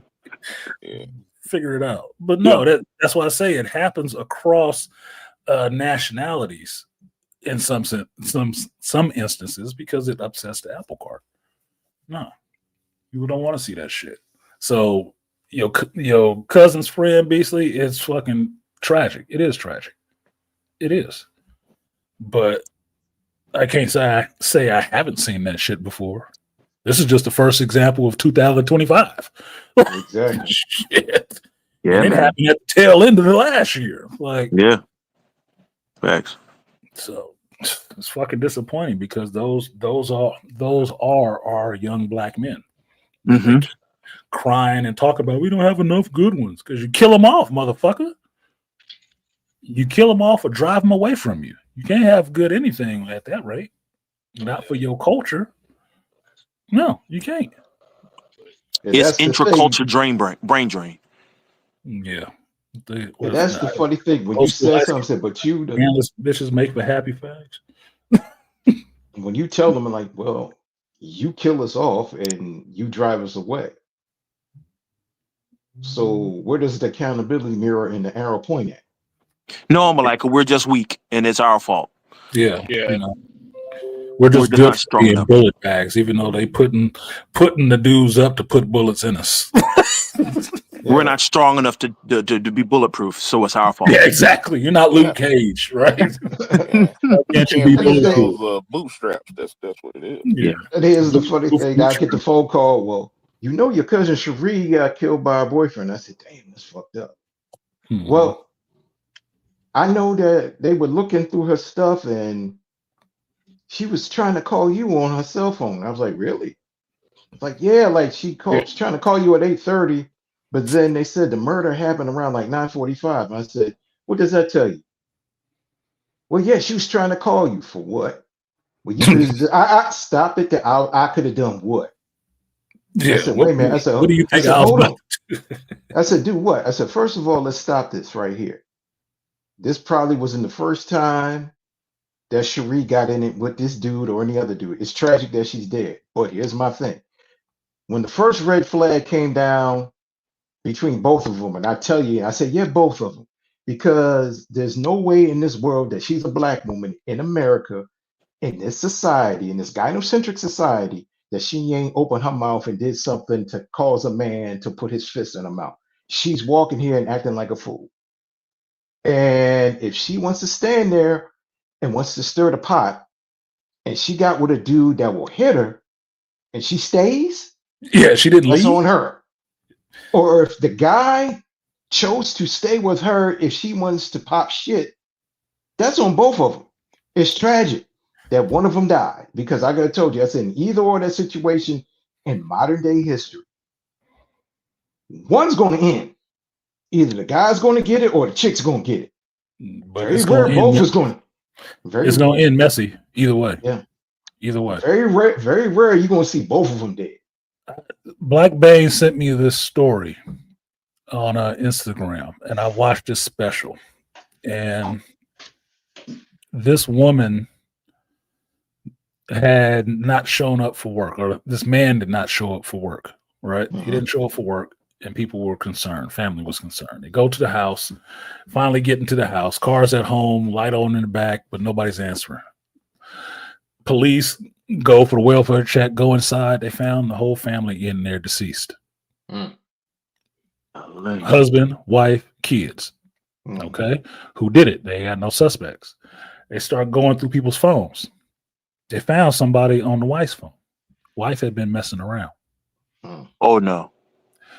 They found that person that she was messing around with, which was a brother. Well, they found out the brother actually has a chick. Mm-hmm. Tracked back to that chick, went there, tried to play friends with her, or whatever, some, sloppy, overweight chick. Latina. Okay. Found out she tried to kind of work with the police or whatever. What they end up discovering is that, yeah, the brother took the family out, but was put up to it by the chick that he was with. Mm. She's You're jealous. kidding. I'm not kidding you. She was jealous. They was in the shit together. Mm. She put him up to staging this stuff so they can get away with it, but had him go and take out that whole family. Of the woman that he was messing with. The one his girlfriend Mm-hmm. that he was with Yeah. set him up. Yeah. Set him up basically. Basically what she did was she went on other dating apps and tried to solicit her man as another woman. Mm. And set him up to catfish him into killing these people. You're kidding. I'm not kidding you. So Yeah, What? they did it. Wow. Why does? He killed these people. And then they was in it together when the police came up thinking they're about to get away with it. They ran for a little while and then they got caught and ended up in a high-speed chase and end up on the freeway crashing. The boyfriend shot her. She lived. Shot himself. Missed the first time, then shot himself again in the car. I was on fire. The chick ended up dying later in the hospital. All these lives lost over one jealous bitch. Mm. A husband, a wife, her boyfriend, and then these two little kids. Ain't got nothing to do with it. Nothing to do with none of this shit. Crazy. A whole family in jeopardy because the wife fucking around on the husband at work all the time. Damn shame. Goddamn shame. The person she fucking around with ended up being the one to kill him because of his girlfriend that's mad because she can't keep his damn attention. So she got to do all little spoofing shit. There. Man, let me find this fucking article and I'll drop it in the goddamn chat so you can see how ridiculous this shit is. Like, this is like, this is why I was saying, you do not go murking people over some woman. This woman ain't even his wife. This is some chick he stay with. No, nigga. No. Fuck the game up. No, absolutely not. And got your head twisted up. I was like, I'm sitting there watching this interview that they're doing with this guy when the detectives went to talk to him at his job. Like, that nigga was fired that day. He had to be. Mm-hmm. They on body cam. They recording this conversation that they having with this dude. I'm sitting there listening to this brother talk. He tall, handsome brother, big muscles and shit. I said, this motherfucker must be slow. Mm-hmm. He talking like he's slow as shit. Mm-hmm. Like, fucking hell. That I hated seeing that shit because when they went through how the report went, they went through the whole finding these people not showing up for work and shit and what happened to this family. I'm like, damn, this is tragic. Then when it got down to it was a wife and a husband there, I said she was cheating. And then they said, yeah, they went through her phone and found these messages. I fucking knew it. She was cheating. And when they found out that, I said, please don't let it be a brother. Sure enough, it was a brother. I'm like, God damn. I felt personally bad. Like, God damn, we didn't need this. like, it's my team. Like, we playing sides. Oh, this motherfucker about to get called out, man. Fuck. Why are you involved in this shit? Terrible case. Terrible fucking case. Damn. All behind some jealous chick. I'm like, never, never, never. That's why I'm saying that shit. Never. No. Nah, dude. A chick actually proposed some shit like that to you. You need to be leaving her. Like, oh yeah, I'm gonna think about it while I go to work today. And call the police and get the far away from my house. Oh yeah, I'm about to say, can you go to the police? Leave your shit. You can buy more stuff. Just move. That's conspiracy, right? Because legally, yes. Like if she says that to you, be like, police, I was told that I should do this. Well, first of all, it covers your ass because you're making report of it because it makes a paper trail. Yeah. And another thing is also covering your butt, like you said, if you're going to leave now. If this is a crazy simple ass woman, she ain't going to just let you leave. But like how Artisan said, see, my thing is, as a man, you should always. I put it to you this way: you should always be prepared, like how the way special forces or agent. You should always have a go bag ready, waiting somewhere. Like you just have your bag, like whatever it is, like somewhere on the side. Like one of us said, "Yo, what's up with this bag in your trunk?" He said, "Nigga, that's my go bag." What do you mean go? In case that bitch act up, Time to go. simple. It's time to go. Or you got a go bag somewhere, or you got like you got a you got a rental. You got like one of those little rental garages where you keep shit in there, and it's just in case, and all the other stuff. Yeah, watch the accountant. Yeah. Right to go. Yeah, I got a house, but there ain't much in it because I'm ready to leave at a moment's notice. Mm-hmm. No.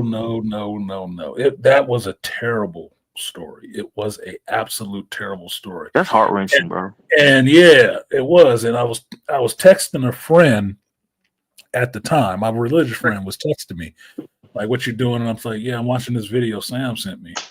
He said, and I was telling her what it was about. She's like, "Why would he send you something like that?" I said, "Because we find fucked up shit on the internet and we share it. That's what the internet is for, apparently."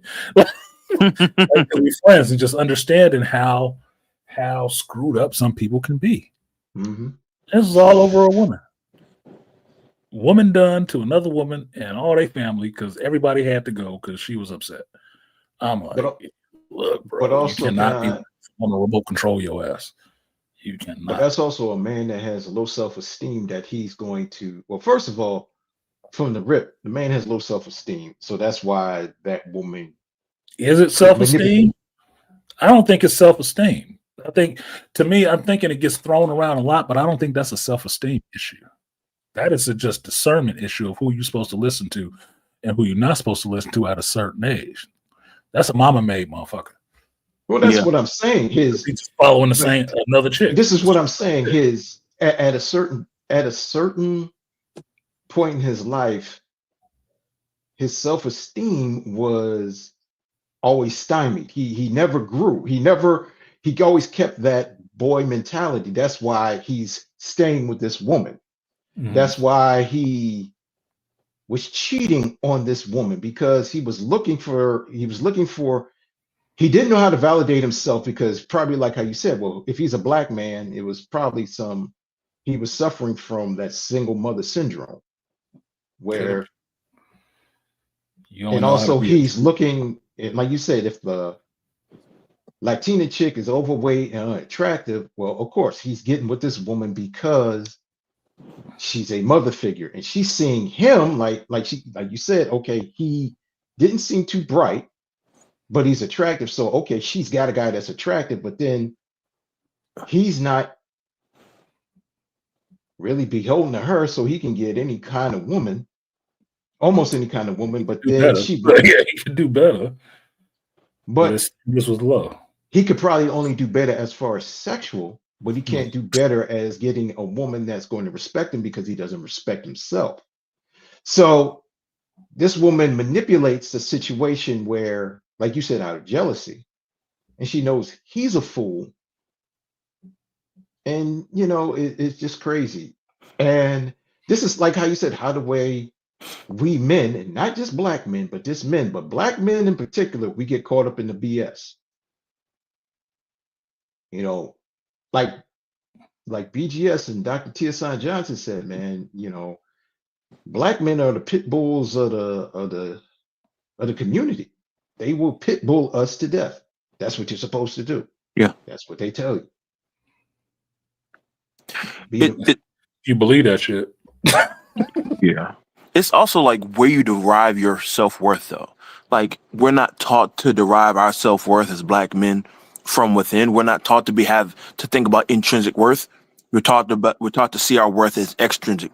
What do the women say that I am? Yeah. That's how we're socialized. So if the women don't say I'm good, then I obviously am not. If they don't tell me something, if they don't validate who I am, like you said, then I must do things to make them see me as useful. Like if you leave a hammer alone, a hammer's no good. You have to use a hammer. But if you tell me I'm just a hammer, that's how I view myself. So I can't be anything else. And so, Well, then it goes down to this part, bruh. That old phrase, "useful idiot." yeah, That's how the way we are raised in the black community. As black men, we are raised to be the useful idiot. yeah, We're Yeah, raised to be the true. useful idiot for sex. We're hmm raised to be the useful idiot as far as monetary, as far as being the bodyguard. We're raised to be the useful. Here's the funny thing. This is the weird psychology, and I said this to a female. I said, you know what's kind of crazy? Black women will not have any respect for us from any age. You will demand respect from us, but then at the same time, you don't know me. You can disrespect me. You can treat me like crap, but at the same time, you expect me to jump in front of a bullet, in front of a car, yeah. do anything and everything for you. But at the same time, if I say something to you or give you any critique or just tell you something out of just mere instruction, you don't want to listen. But you expect me to do anything and everything out of turn for you just because you're a woman, but specifically a black woman. And I said to her, I said, this is the fun. She said, well, yeah. And I said, let me tell you something. This past election, and I told her, I said, look at the stats. 75 to 80% black men in America voted for Kamala. Only 24 to 30% voted for Trump, as where another large percentage did not vote at all. You got mad at the ones that did not vote and the Even though you ones got a that did majority. voted for Trump, but you had the highest part, but you were blaming black men for doing what? And she said, well, I said, stop. They should have done what? I Like said, Mama no. told him. I said, you're getting mad because they're doing something because you wanted us to do something because we were supposed to do it because of what? The Well, you symbol. should. And she said, well, you should. As I see, you keep formulating, I should have done something because of what? Why? Because I'm a black man and I'm supposed to do that. And she's like, well, yeah. I said, think about what you're telling me. You're speaking to me like I'm a child and I'm a grown ass man and I have my own total autonomy. And she didn't understand the word autonomy. I said, I have my own mindset. I have my own mind. I am my own sentient being. And I said, I'm giving too many words that you can. I'm my own person. You Too many cannot big control words. me. Big I words, said, bro. I Big said, the words. thing is, I have a right to do whatever it is that I want to do. But according to you and to black women, I don't. Whatever it is that I do, whatever it is that I think, whatever action that I do, it has to be of some benefit to you, even if you don't want me, you don't care about me. Mm-hmm. Even if you do not even have any interest in me at all, you still want to keep me in a glass just in case you need me to Break do in case something. of emergency. Yeah. American freedoms exist for everybody except black men. Exactly. Really. If you believe that shit from them, yes. You Yeah. don't have freedom. According to them, yes.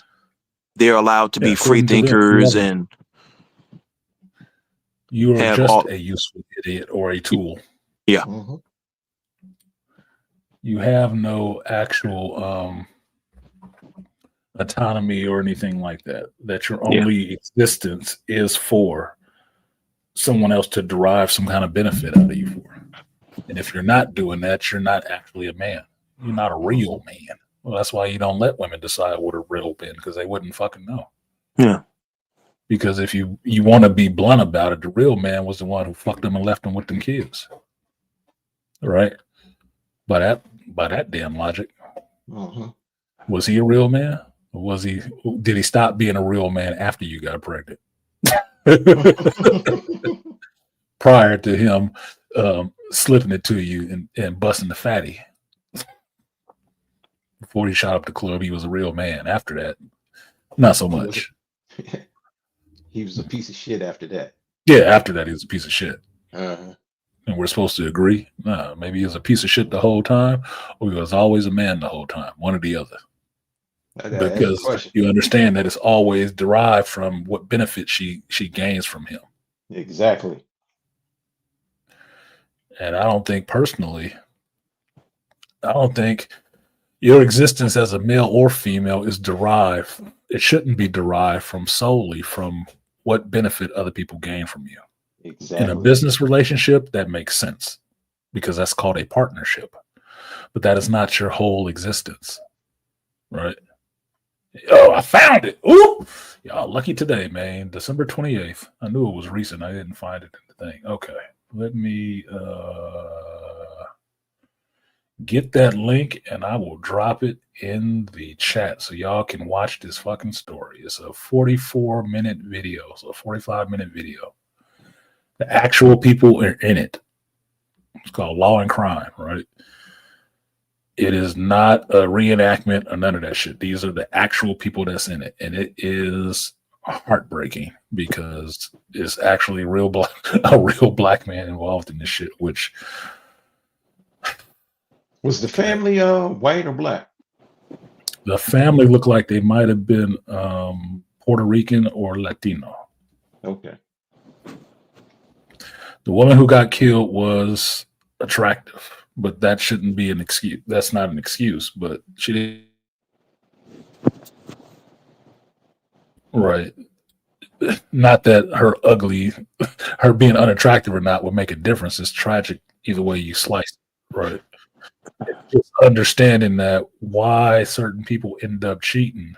What up, Aaron? I didn't see you in here earlier. Show up. Why certain people end up cheating is based on, attraction, how easy it is for them to find people. And believe it or not, fugly people probably cheat a lot more than pretty people. Probably do. If you've seen any gonzo porn, you would get that.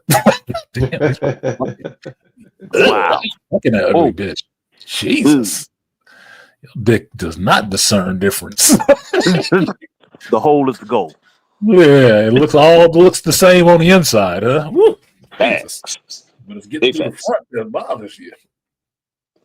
That's why doggy exists. Poor man is ugly. There you go. The link is in the chat for that video. And watch it on your time, or you can let me go. But it was a rough case, and it's just highlights how the people you never think of can be absolutely horrific. And how you need to have, as a man, your own fucking mind. It is not beneficial to you to let some woman, even if it's your spouse, be able to tell you exactly what to do. That's not the way that shit is supposed to work. It's not. It can be beneficial in some ways, but that depends on the damn woman, right? Most other ways, it is not. You are not looked at by other men as a real man if every decision you make has to go through a woman. Nope. I might as well talk to your mama or your woman because you have no autonomy. Understand relationships. There is a degree of autonomy that comes in a marriage, and there is a bit of cooperation that comes in a marriage, but you're both your own beings. Both your own beings. If one can't survive without the other, you're just going to have a problem if one of you goes. This is the same reason I told my ex that a woman can't be a man's whole world. And I learned that after being divorced when I was trying to make one person my whole fucking world. I don't know this because I just read it in a book one time. I understand, the dark night of the soul you have when you try to make one thing your whole world. It can't. Especially if it can be taken away from you. You can always be yourself. You can always hold to that you are you. That has to be your whole world. Everything else orbits that world. But it cannot be your whole world. Because if that's removed, you have nothing. Which you get do self-deleting and shit because of that. Because that are people who made that woman their whole world.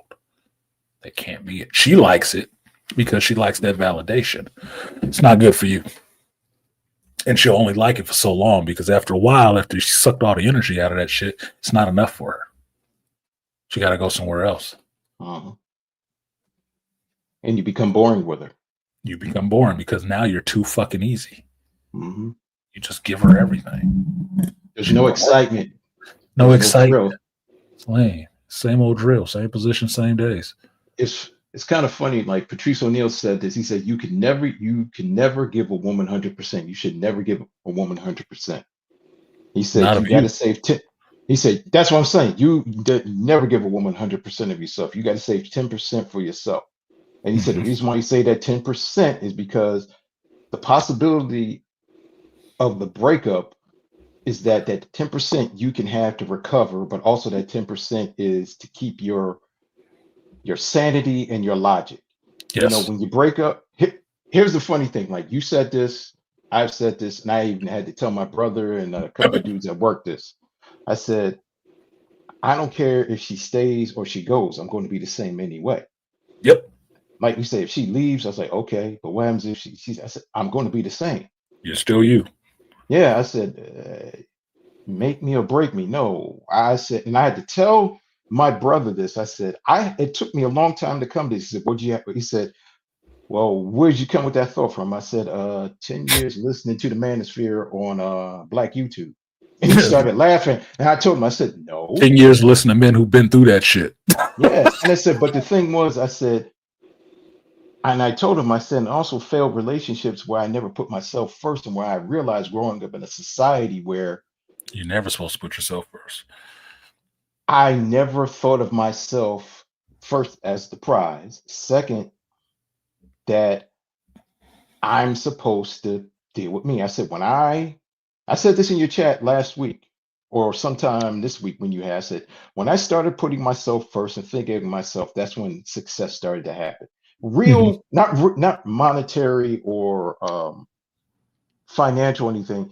I would say spiritual success, meaning that, oh, I did something myself, meaning like when I got out of prison, I had nothing to do. But when I went back to school and did something for me, I had nothing. But then when I just started putting my head down, and at the same time, I was listening to the Manosphere. You know, it was you, it was BGS, it was Angry Angry Man. man. This is the Coliseum days, right? Mhm. But at the same time, you know, a man in his mid 40s trying to navigate. And it was just a part of like, hold up, wait a minute, no, damn. Yeah, I've been through that too.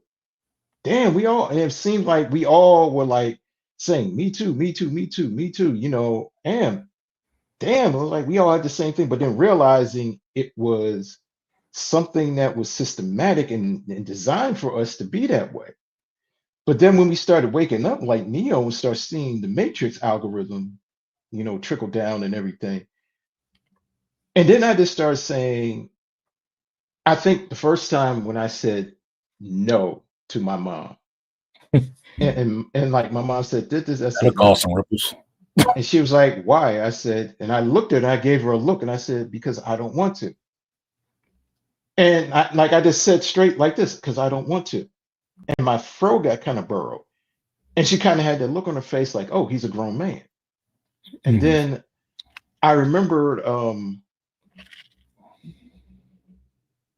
there was a discussion between a couple of women, and they said something, and I was around, and they'd asked me this question, and it was going in, and I said my piece, and they said something that was this, and I just kind of walked away, and they were like, "Well, and I just walked away and just ignored them. No, no, it was that situation where it was that one situation we were online when I told you my ex had that road rage experience, Mhm.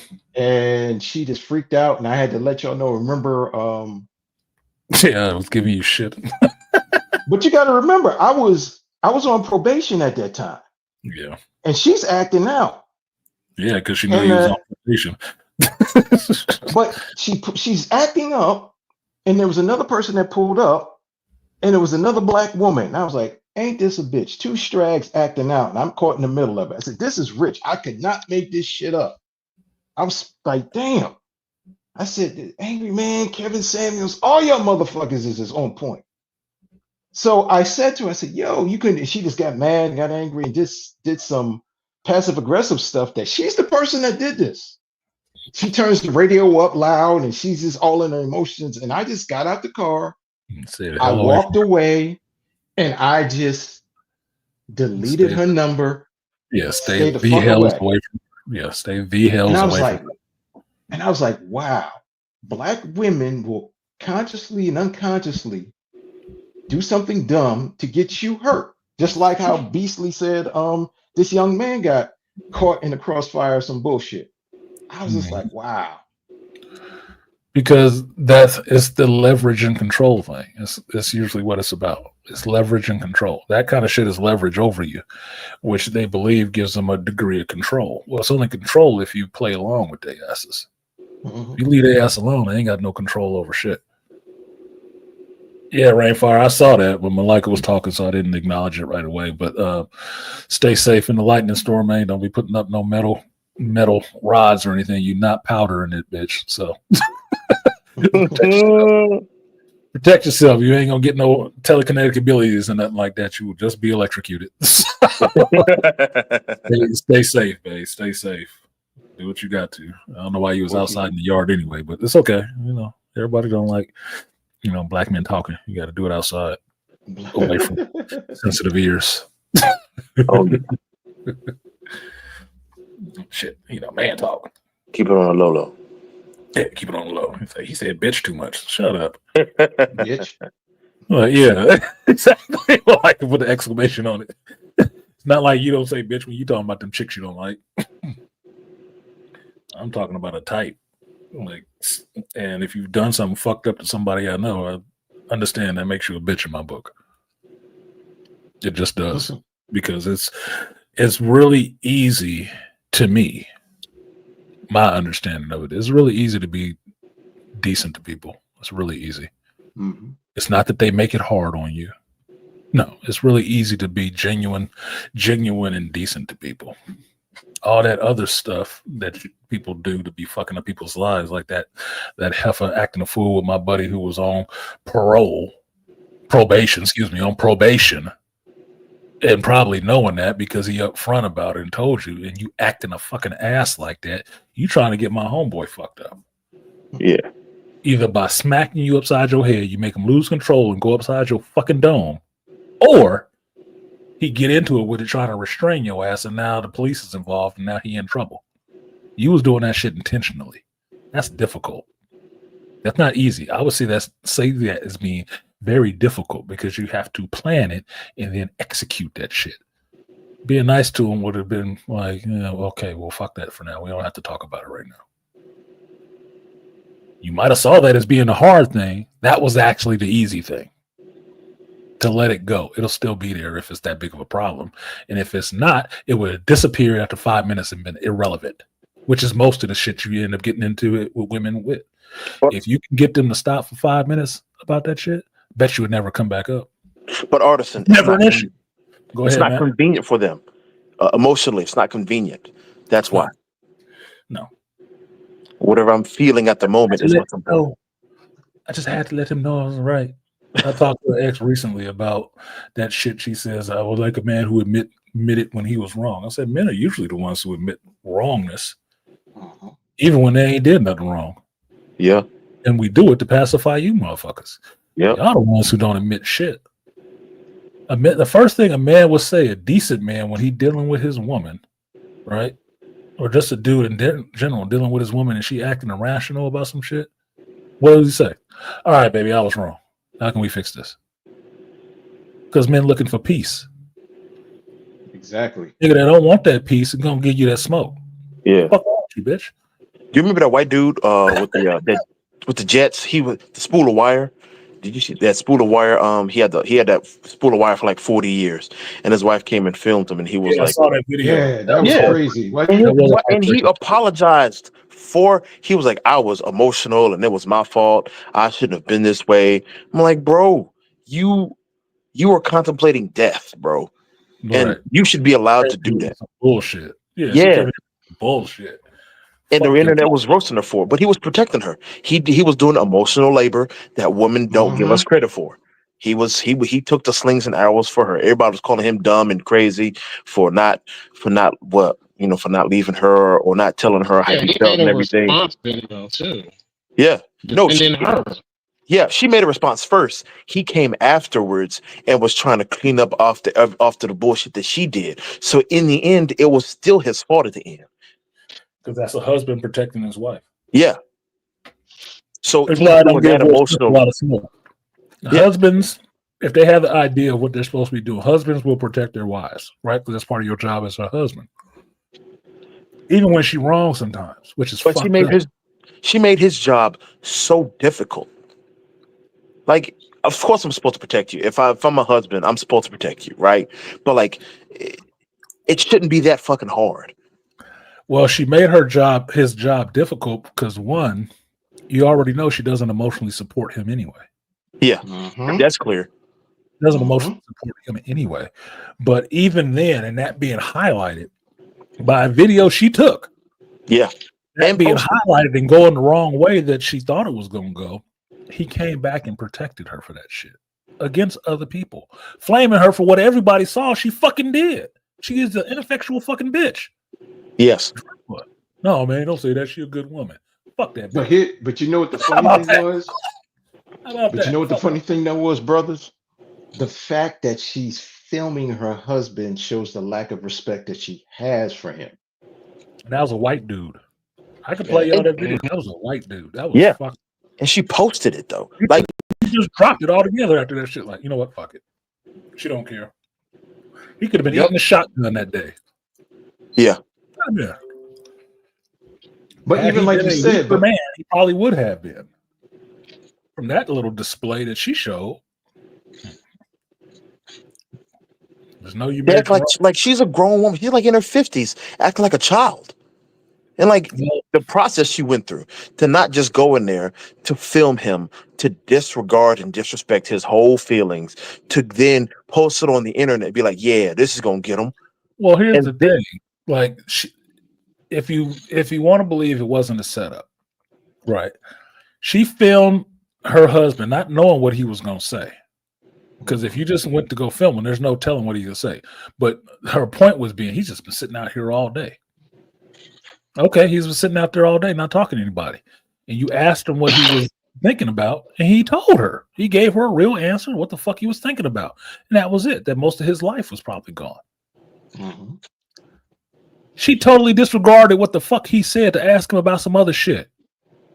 And that's why he was like, you see it in his face. He just, oh, fuck it. Never mind.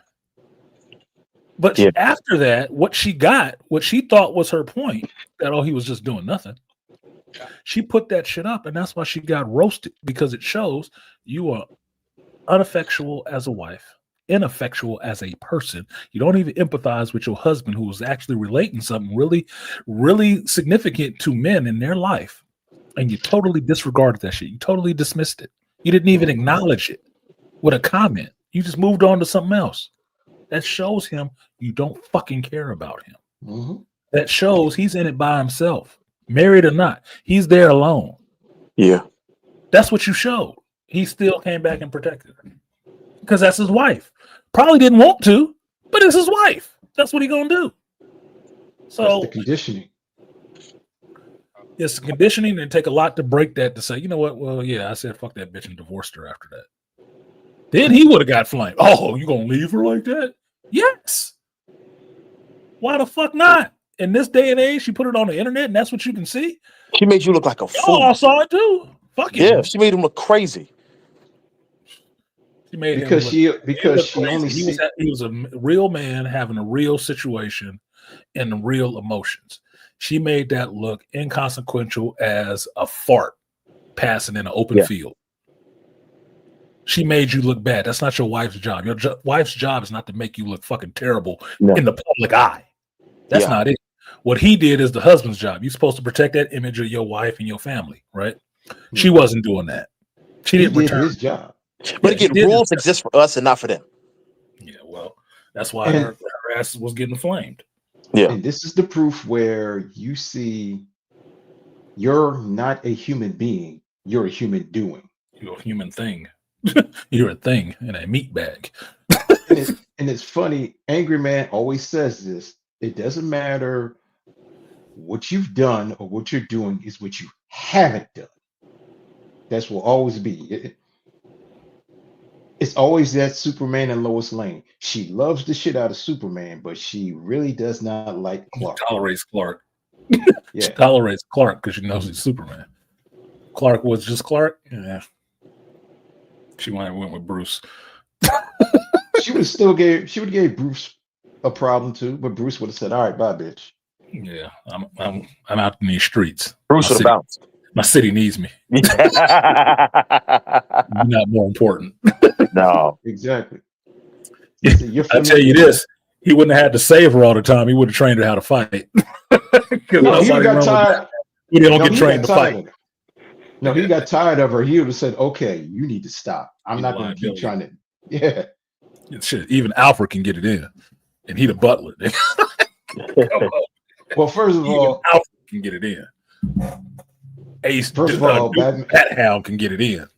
Like, yeah. You got to keep up, bitch. We ain't running backwards. The only reason Oracle don't do nothing because she paralyzed, and she still do something. She's still trained for sure. Yeah, still get it in. Yeah, you can still get it in. Yes. Look, if you ever read Cassandra Cain, one of the things I loved about Cassandra Cain, Batgirl, is that she stayed with Oracle. Yep. Right. So when they're in the bell tower and stuff, Barbara Gordon would still be training her sitting in the chair with Cali sticks. Yep. In the chair. Mm-hmm. Barbara can still go. She just can't get up and kick you. Okay? Matter of fact, there was a scene where these dudes snuck into the watchtower and she played the helpless victim.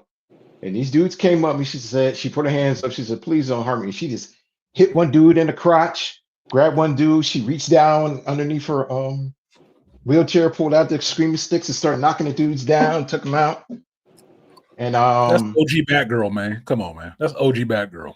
Anybody who did any time on patrol with Batman for years, nigga, they good money. And mind you, these ain't metahumans. These just regular people. They good. They always line up with the metahumans. Metahumans always want one of them on the squad. Like, yeah, who was that? Bat Boy? How long you been with him? 4 years? Man, get your ass out here. We need you, man. Yeah.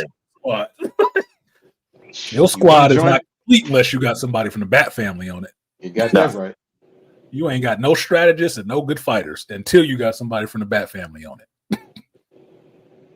You look at somebody who's the chick in the dark. Oh, she's from Gotham. Oh, you from the Bat family. Oh, hey, how you doing? You shake your hand. How you doing? What's your name?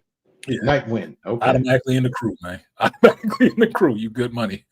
Batman signed off on them? Okay. Then they good. You don't have to worry about it. Did you wonder, like, what happened? What happened to Nightwind? She's off doing, the Bat family thing. Oh, so she's like 10 steps ahead of us and having everything. And all of a sudden she comes in, she says, "Yeah, I just took out like 4 guys up top. Here's their information."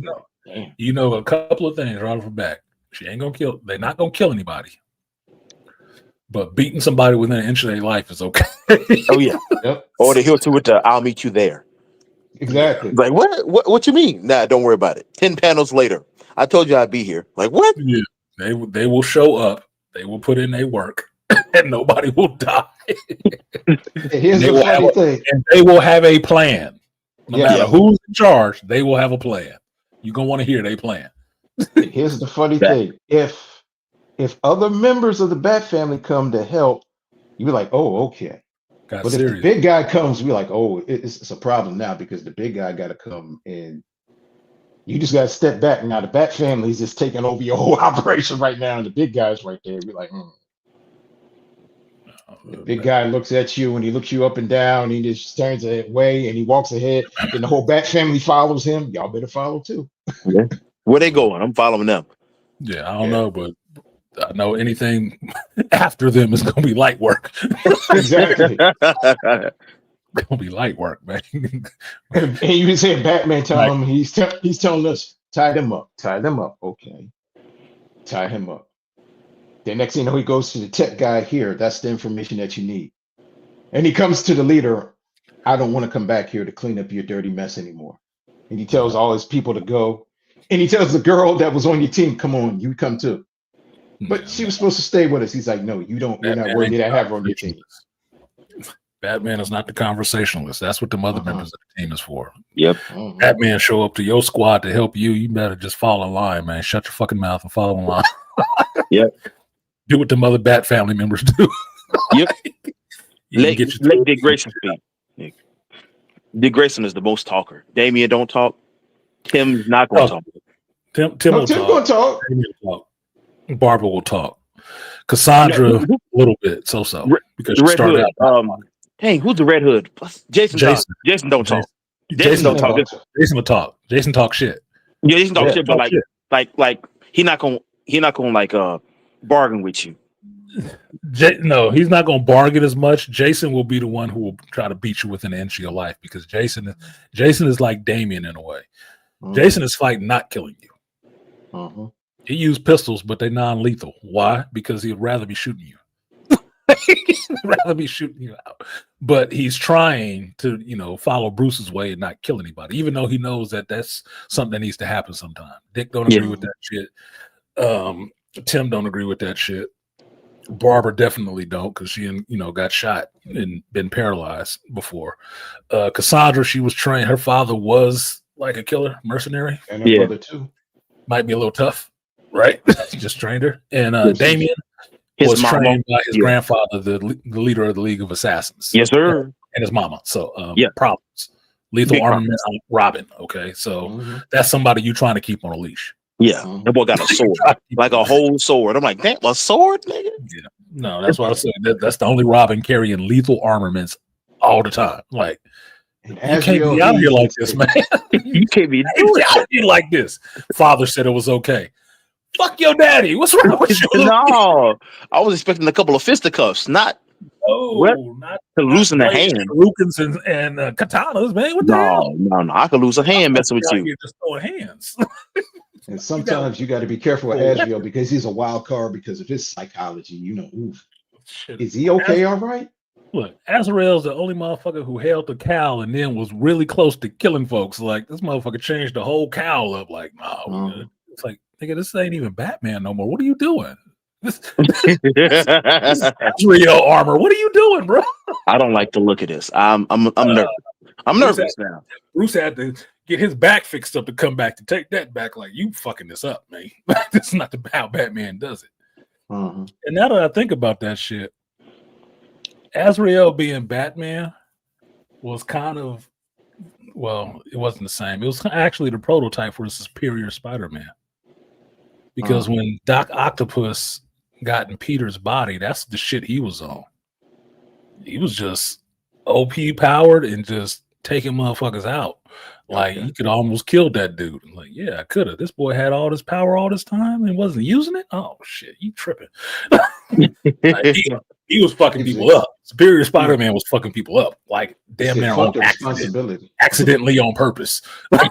Oops. I can't believe I hit that hard. Yeah, I didn't know my own strength. So Otto changed that whole saying. With power comes with great responsibility. Fuck it. With power comes kicking motherfuckers' asses. Yeah, with power comes power. Yes. No restraint. He had little restraint. He was learning to be a hero. He said, with great power comes great opportunity. Yeah, no shit. That's exactly what it was. Because he was finishing people off. He was really. I was just telling my son about this because we was playing Rivals, and I was telling him about the Spider-Verse versus the Spider-Verse comic versus Spider-Verse the movie. And while I liked the movie, it wasn't as true to the Spider-Man comic because of certain reasons. And one reason is there's no superior Spider-Man in it. And if you don't have superior Spider-Man, you don't have superior Spider-Man and his little kill squad of spider people. Like, he had some Spider-Men throughout that fucking multiverse that, they had spider powers, but they didn't have no qualms about killing anybody. No qualms at all. Like, that was a squad, man. That was a squad of spider people who would kill. That was a problem squad. Like, that's what I missed. That wasn't in the movie. That's not, warm, funny, and flashy to put in the movie. No, these motherfuckers was killing people. They would go after. So, missed that. The movie was still good, but Yeah, there was certain things that was missing. But Rainfire Miguel was even like, Otto, you're going too far. Yeah, because Miguel don't give a fuck. Miguel don't give a fuck. And I'm not talking about the Miguel that you saw in the Spider-Man movie, because basically what they did in the Spider-Verse movie is they morphed Miguel Spider-Man 2099 into a version of Superior Spider-Man. That's what they did, because you don't have Superior Spider-Man there. They made Miguel a little bit that, because Miguel already has that kind of anger. He already has that kind of anger. He can not give a fuck about people sometimes. And he always on the edge, like he about to lose his goddamn temper. Like, fucking Irish and Italian. No, he's Italian and Mexican or something like that, or Spanish. Yeah, he got a temper, man. He got a temper. That's the one Spider-Man that got talons and slashed the motherfucker's face. Like, damn, dude, what you doing? Like, this motherfucker was fucking with me. So Miguel will lose it. But in the Spider-Man anime, the Spider-Verse movie, when they twisted it, they twisted him to be a little bit more. And it's justify the means, and the end of this equation is I might have to take your ass out. So, that was Otto, Superior Spider-Man's role in the comic. That's what he did. Like, yeah, well, some people might not want to, submit. We might have to put them down. So I need you on the squad if I know you don't have a problem with doing something like that. Sure. Good. You can come with me. I want this one. I want this guy. This is the Spider I want on my team. Like, fucking hell, dude. It was a good story. It was a damn good story. Damn good story. Anyway, everybody has disappeared eventually. So I'm at 5 hours. Y'all got some final thoughts you want to say? We can get out of here and go on with the rest of your evening. I know Malika joining us late, but yeah, I don't got any final thoughts. You still playing Ray, motherfucker? I'll see you in a little while. We're rivals. All right, brother. Take care. Yeah, I'll see your ass on bed. I know why you was quiet. You already told on yourself. Yeah, quick, he jumped off, man. He's like, all right. Yeah, you lucky I don't stream from the living room. I could have checked on you right away. Like, you know what? This right here. Because it is a PC game. Like, it's on PC and consoles, Xbox, PlayStation. So you can play that shit on your PC and play against Beastly and play against Beastly on his fucking console sitting at home. What up, man? When is on my computer? That's just all.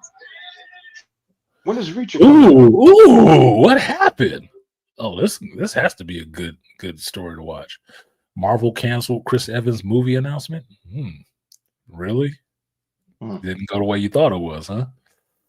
Or was Chris Evans asking for too much money? And y'all had to say, "Who the fuck you think you is, Chris? You never was an A-list actor. You know that, right?" For real? On the A-list, he was just Captain America. No, you were an actor of America. Captain America. You just Captain America. Damn. Yeah, you were just That's Captain crazy. America. A lot of these motherfuckers got their head pumped up for being in that Avenger shit. It's like, you know why they got you, right? Because you was a nobody, cheap money actor. You know how you know? Because you wasn't getting paid the most. Robert Downey Jr. was. Samuel L. Jackson. These were the people grabbing Scarlett Johansson. These were the people grabbing those big deals, them lucrative deals that have money on the back end. That wasn't you. Yeah. Just in front of the camera. That was not your deal. But then they've done this for a while, and they think they can ask for a shitload more money, and they have to get that reality check. You were never that good as an actor. You know that, right? Well, you might have a better chance of catching a bigger paycheck playing Johnny Storm again. Ooh, boy. Shit. Yeah, because it's look, Rainfire, Red One left Chris Evans vulnerable professionally. Because professionally, if he was that big of a name actor, it wouldn't have been Chris Evans in Red One with The Rock. No. It would have been somebody else. because you talked about it. Remember, you talked about it like a month ago, I think. You were saying how Chris Evans, how The Rock is like on outs with Hollywood, right? You Yeah, talked low about that. key. Yeah, Yeah, yeah, low low key on key. outs of Hollywood. So anybody kind of associated with him, like Henry Cavill to a certain extent, and kind of how people associated with The Rock are kind of nuclear a little bit, Yeah, a little radioactive. yeah. And he did. I guess he Henry thought this was a Cavill gets paycheck. it because Henry Cavill gets it because he's on the Rock's management company. Yeah, Rock's ex-wife is Chris Evans' manager. yeah, Right. So that $7 company, whatever, he's involved with that shit. So that's why the Cavill gets it a little bit. yeah, Chris Evans just in a movie with The Rock. And they yeah. shit But I still, thought Chris Evans was beloved, right? No. no. Captain America is beloved, nigga. Chris Evans was just an actor. Yeah, And he says some really out there political shit that people that don't really agree with. don't share your political views didn't agree with. And they the ones who actually got money. And they don't want to hire you now, nigga. That Avengers Assemble for the Democratic Party was the dumbest thing y'all could have ever did. All y'all careers is gonna suffer. I was disappointed that I saw Don Cheadle ass up there. Like, oh, I guess you paid enough money, huh, Negro? What happened? I didn't hear about this. What happened? Yeah. So during that Kamala campaign, that run up to the election, Scarlett Johansson, Chris Evans, Mark Ruffalo, they got all these Avengers cast members together. And it was basically like a political propaganda piece. A lot of goofiness. That they were talking politics, and it was just about, keep the orange man out of office. Now you find out from the Kamala campaign, AB left, so he can speak on this a lot better than I can because I know he followed it closer. You find out about the Kamala campaign, they paid a lot of them Hollywood people to get up there. Yeah, yeah, because they're not doing it pro bono. Remember? Well, everybody that was up there on that fucking screen is having some, professional difficulty right now.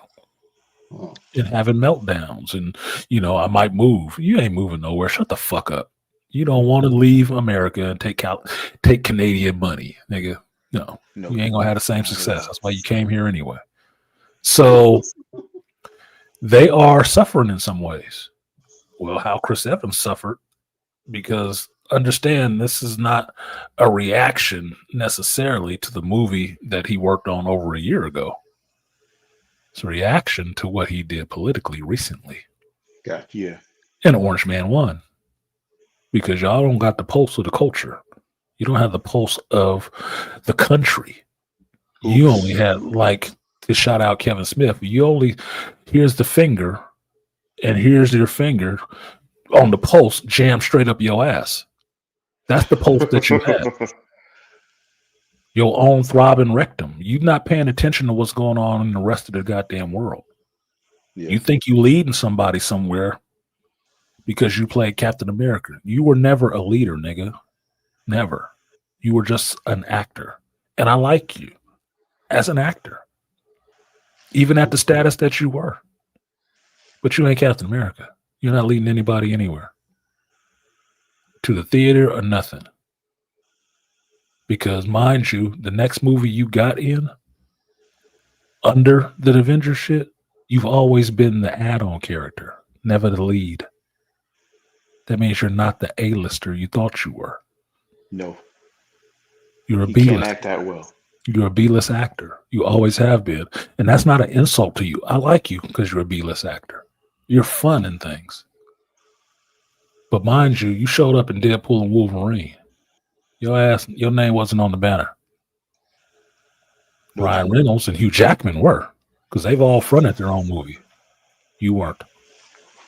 Even as a cameo. It was fun to see you as a cameo because people like you on screen. But that was it. Red One, who are you? Support? Next person up on the list? What? Funny man. He's a funny man. In Red One, he was a funny man. That's all. There you go.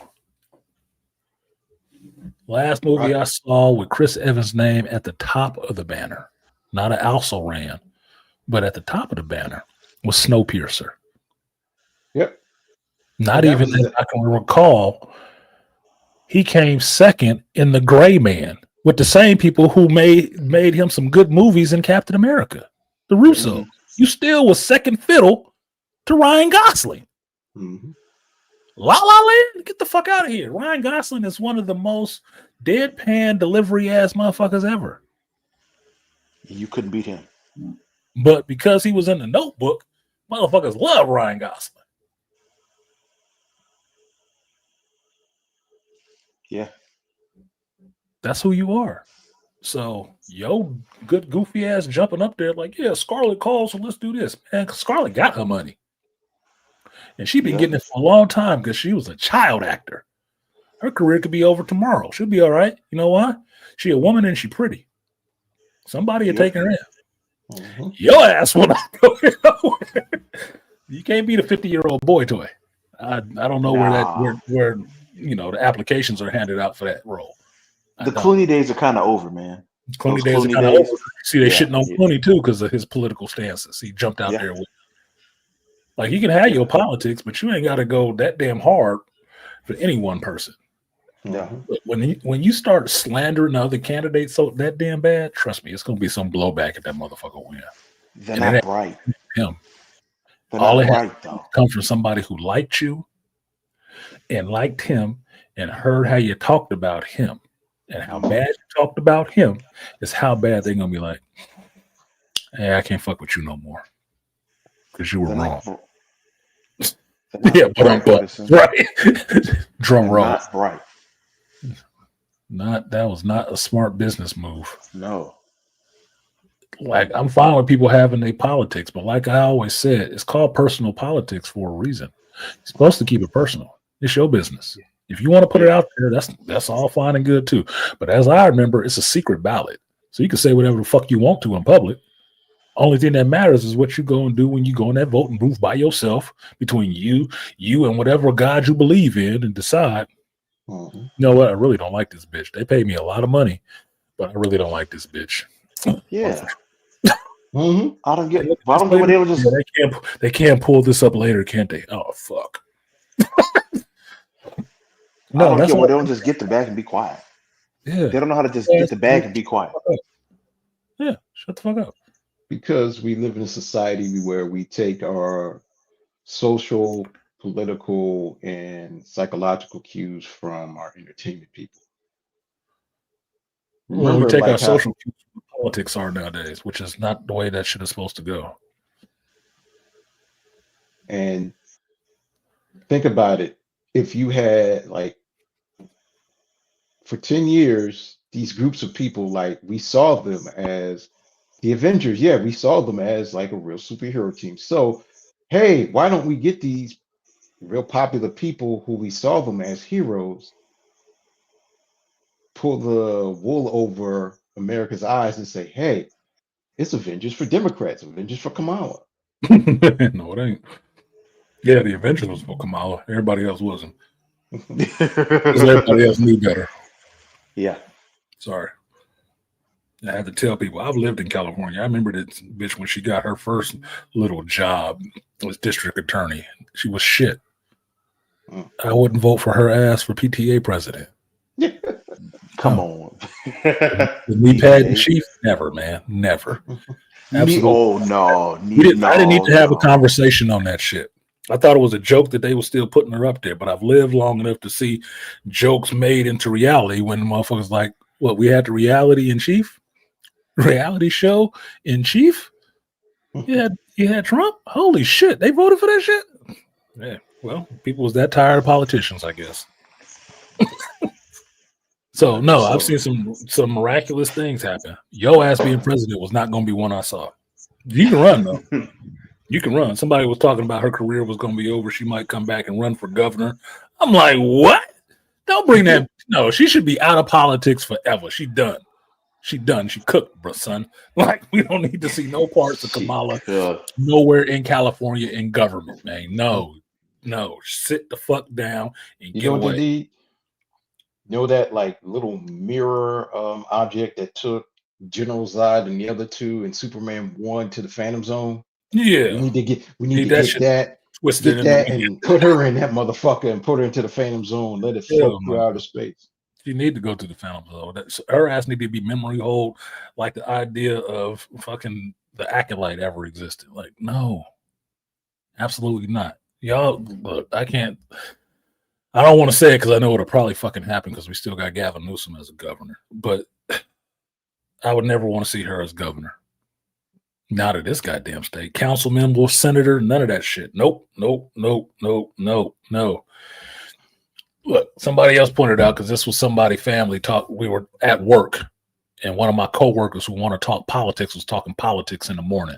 And I had to remind his ass, we're not supposed to be talking about politics at work, and I don't want to hear that shit at my conference room table. I want to hear that shit. But oh no, she's got a chance. She couldn't even carry such and such. Exactly, which means it ain't possible that her ass is gonna get into office. Why are we talking about this shit? We don't talk politics.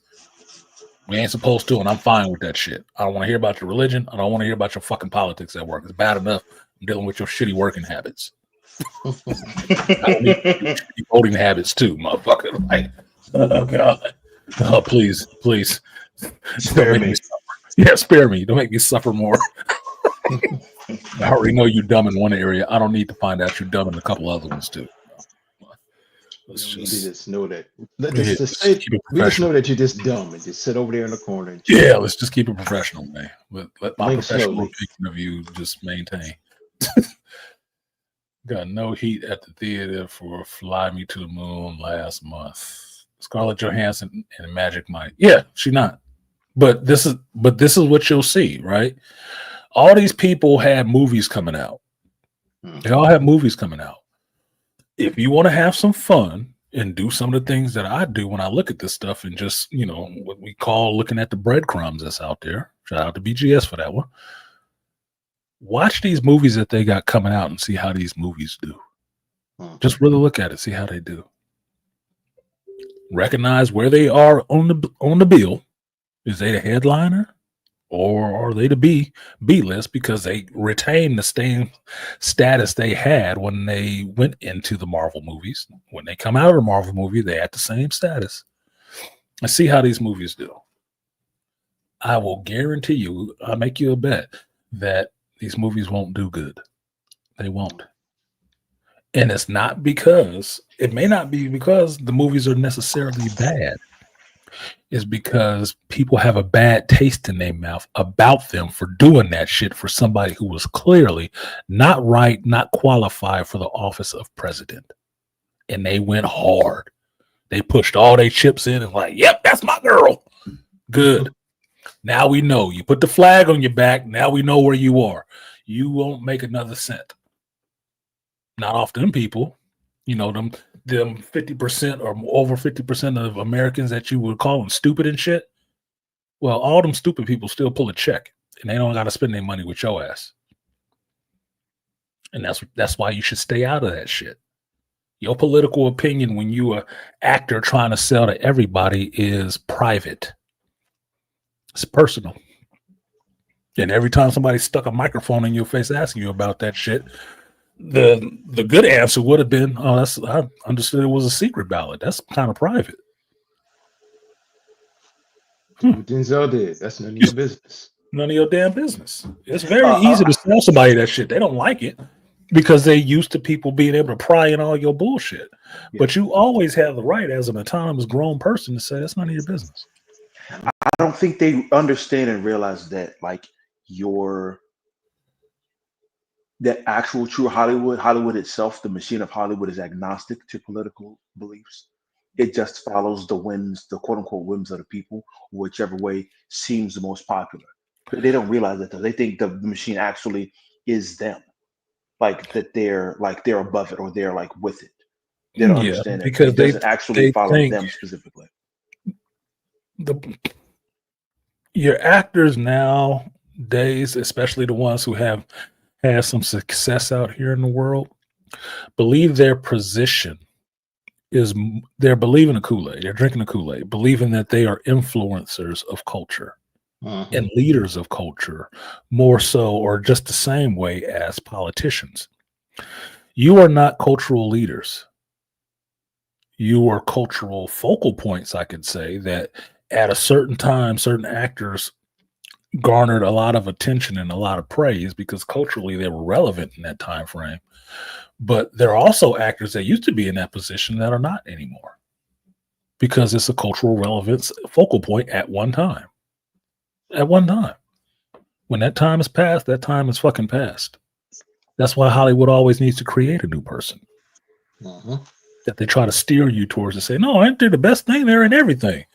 They only in everything because you keep putting their unfunny ass in it. It's like an I don't think eclipse. they funny though. I Yeah. still haven't thought they were funny. Stop putting them in front of my face. I wasn't watching this shit because they showed up. So because they drunk the Kool-Aid in that sense and think that they are influencer and their opinions actually fucking matter, they keep getting up there trying to tell you what to do in your life and how you should be thinking and whatever. And they believe that because they did this movie that led you in that direction. Those aren't the movies you're making. Yeah. Those aren't the movies you're making. No. It's not. They're a solar eclipse, and they think they're the sun. A momentary eclipse. Yeah. They're just a solar eclipse. That's it. It's Not just even like, a total eclipse, motherfucker. No, just a partial. Just a partial. Yeah, it's like, you didn't even do the whole thing.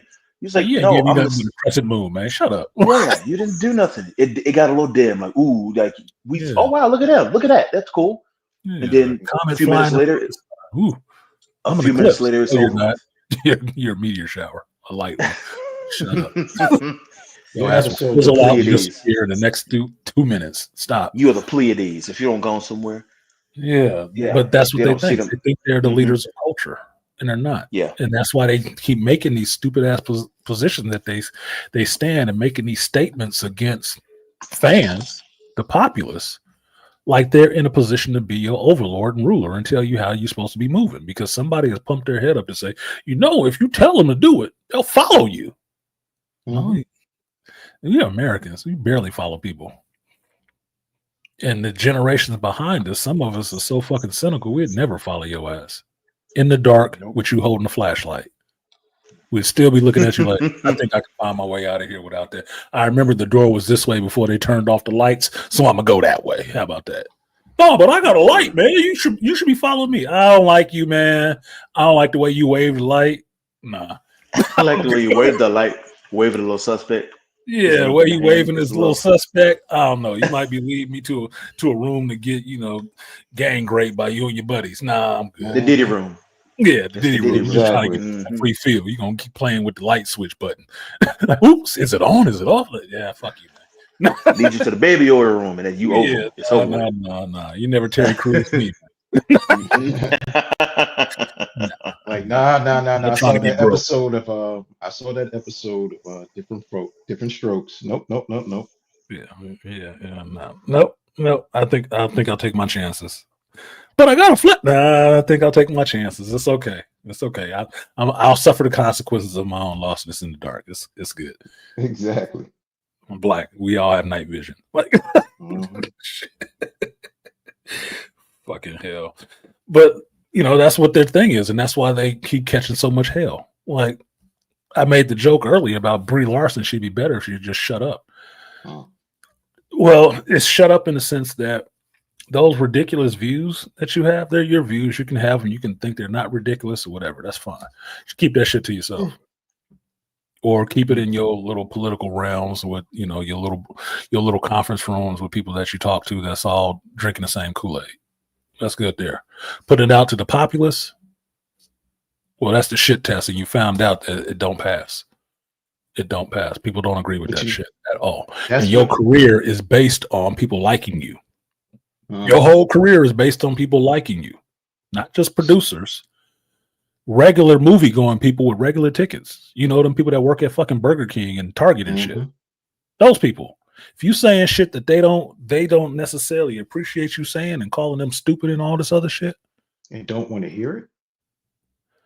They're not buying a ticket to see you in shit. Not even porn, nigga. They'll get it for free somewhere. Nothing. You can't sell them a ticket for shit. And you might think that shit don't matter, but that's the majority of the audience. You get that, right? Because critics don't pay for movie tickets. No, they don't. They don't pay for movie tickets. I don't give a fuck how much they kiss your ass. They ain't pay for a ticket to see your ass. They get perks. That's They get what free movies. that's what all like KK, her, the other women that were doing Star Wars, they all those people in that circle, when they were dissing the fans, the fan base, and just coming right out, it's like, oh, for real. First of all, here's my thing. If you're dissing two loyal fan bases, the comic book fan base and the Star Wars sci-fi fan base, these are legions of geeks. Years. Motherfuckers that put time and work. They got Deeply battles. vested ground roots geek. Grassroots Also, geeks. and these geeks have And money. here, yes. And here's the funny thing. These are your motherfuckers that go to your goddamn conventions. These are the motherfuckers that will go online. This is another thing. Because now we are a total, platform-based society now, within milliseconds, somebody's typing something as we speak. And if they're if you're shitting on more than typing it, Malika, they're sophisticated enough that they're the ones sitting in these goddamn meetings listening to you say this dumb shit and leaking the video so it can be seen. Dumb motherfucker. It might be running the camera. Like, listen to this bitch. You know what? The internet would probably love this. And we did, and we ate it up, and a lot of people were like, "Fuck you!" Just like how the way our election happened. Black men supposed to do this. Fuck you! I ain't do. Think about Obama. Black men were like, "Nigga, shut your big-eared ass up, man." Well, I didn't even hear what Obama said directly. I heard he said something to black men. He did. And that understanding was that he chastised black men and should Kamala. Yeah. I was like, my thing was, nigga, who do you think you are? Exactly. That's what. Just grandmama got a picture of you sitting next to Jesus on her mantle don't mean I think you Jesus. Exactly. Facts. Motherfucker, if you wasn't black, you wouldn't even made it. You'll sit your ass down. You had your time. You spoke eloquently. You did fuck all for black men, but whatever the hell else, man. I got a good picture in my mind of you sitting with, I guess it was the Joint Chiefs in the White House or whatever, like you watching a football game while people was getting bombed and shit. Shut the fuck up talking to me about where I should vote. You did. You got your trophy. You got your 8 years. Sit the fuck down and shut up. I don't care about what you're doing. I'm not a Democrat. Leave us alone and go home and fuck your extra regular average at best wife. Yeah, go fuck your wife. But they keep throwing around bags though. That's talking about how much millions or billions of dollars they spent. But here's the funny thing. Goofy. But the funny thing is, that's what you show. See, people got paid. Obama got paid. But here's the thing: what they didn't realize, black men were like, "Fuck you, nigga, leave us alone." See, that's where we start standing up and having the backbone. That's why you had the resistance from black women crashing out and other. Black men didn't like your ass anyway, right? Like, oh man, he was like, "Help you support the women." They told me, "Fuck you." Yeah, and bitch made up. I said, "You lucky you was around. You was around those Democratic sheep black dudes you were with until." Obama sounded like a black Southern grandmama talking to those guys that day. He did though. He did though. I can't believe he got out of there without getting mobbed. Like, I think the service detail must have been on point, man. I was like, you can get hit in the head for some shit like that. You're talking way reckless. Exactly. He was in the right crowd, apparently. Yeah, that's what I'm saying. He was in the right crowd. He was in the right crowd, apparently. You must not know how good your credit is in the community with the brothers, man. We talking some shit like that. No, curious. What did Umar have to say about that shit? Was Umar talking about going upside his head? No, Umar said the same thing. He didn't have a right to say. Oh, that's shut right. the fuck Umar up. would be one because Umar, he's trying to make sure he got somewhere to dip his nuts every once in a while. He wouldn't have said shit. Who would have said something about that shit? Wait, and what's the name? anybody that was for Kamala and a lot of other people was saying that was messed up. A lot of what's the comedian that's a radio personality? What? Ricky Smiley? Ricky Smiley. He was saying that was fucked up. How the way brothers was saying, Obama was this. You need to shut your fucking skinny suspect ass up too, man. Yeah, you need to shut up. That should have been the last thing out your mouth. Talking. First of all, you was talking shit. Grab you up to talk to black males when black males, you ain't did shit for black males in the 8 years that you was there. Mm-hmm. Your credit is not good with black males. OB. No. Why the fuck is you up there trying to chastise black males about who they should be voting for? Man, if you don't shut up, you vote for the bitch. Because if you find out from behind the scenes what BGS was saying, motherfucker didn't even like her. Didn't want her. No, he didn't. No, everybody knew that he didn't like her. In your fucking pie hole to get your ass wound up to go out there and you need to vote for Kamala. He figured that was his best. That was his best tack. That was his best line of attack. He figured that was the best thing he could do. And it turns out the best he could do was the worst. Yeah, that means that you're more interested in the power than the people. Mm-hmm. Yeah, it ain't got shit to do with the people. It's all about the power. You just had to make sure y'all was in power. Yeah. And even if you didn't want this bitch, you was gonna support her like she your wife. That's not your wife. Not your wife. To be bought. He was bought, but then of course he was. The problem with the funny thing was when you started after the election, you start hearing Jennifer Lewis and other people, and it was just like fuck Jennifer Lewis told her damn draws with me.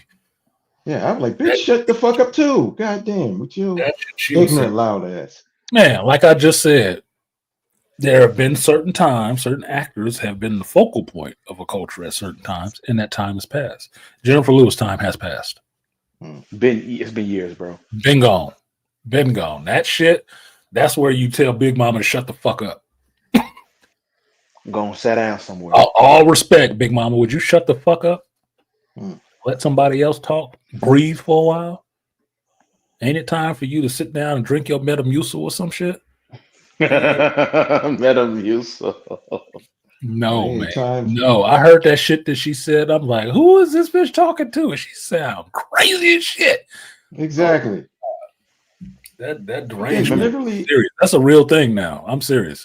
If I was practicing, or if I was practicing in the sense of scientific study, I would be suggesting we need to do a study on this right now, because apparently Trump derangement syndrome is a real thing. And we need to start diagnosing and getting these people treatment for this, because this is a health crisis. We need it into the DSARM. We need that in next edition, so you can look it up under these symptoms. It gives you these symptoms. Trump derangement syndrome. Yep, that's right. So how can we help you and get them what they need, some medication or something? Because these motherfuckers took that shit way more serious than I think anybody who voted for Trump took it serious. I'm serious. They out there blowing a fucking gasket the same way they did, worse than they did the first time when he got in there. It's like, God damn, I've watched this political seasoning thing for enough years. Every year, any Republican is the Antichrist. I never knew so many Antichrists showed up to this motherfucker. It must be a revolving door. I thought, I went to, Christian school and Catholic school and, went through the Bible. I thought the Antichrist was the end of it, dude. That was it. It was all over after that. Mm-hmm. But somehow, some way, this motherfucker has gone on. So apparently they ain't the Antichrist. But apparently I've seen at least 3 or 4 of them. Apparently. I didn't know it was a squad. I thought it was one person. I didn't know it was now on the mantle, on the mound at the plate for Team Antichrist. You know what it is? Number 45. Like, God damn. It's a multiverse. I don't think it means what you think it means. Apparently not. It's just there is a multiverse of Antichrist. So it's just a narrative spun out of Hollywood. It's just Kang. They're all Kang the Conqueror. Yeah, they're all the Conqueror. There's a geek song like that. Everyone is Kang the Conqueror. There's a song. I forget who sings it. But it's a song. Every 5, 10, 15, 20 years, they always going to pop up and say, this person's the Antichrist. That person's the Antichrist. The Council of Antichrist. Council. For some people who don't believe in the Bible, they surely use it a fuck ton. No shit. They don't want to live by the Bible at all unless it has something that they can use as some a meme or something, Yeah. which I find funny as hell. But you know that what they say is like, who knows the Bible better than God? The devil. Devil. They're The right. devil. He's writing the shit. Mhm. Who cut it off? I know some of my geek friends are gonna be mad at me for getting the name of this damn crew. The name of this group. Everyone is Kang the Conqueror.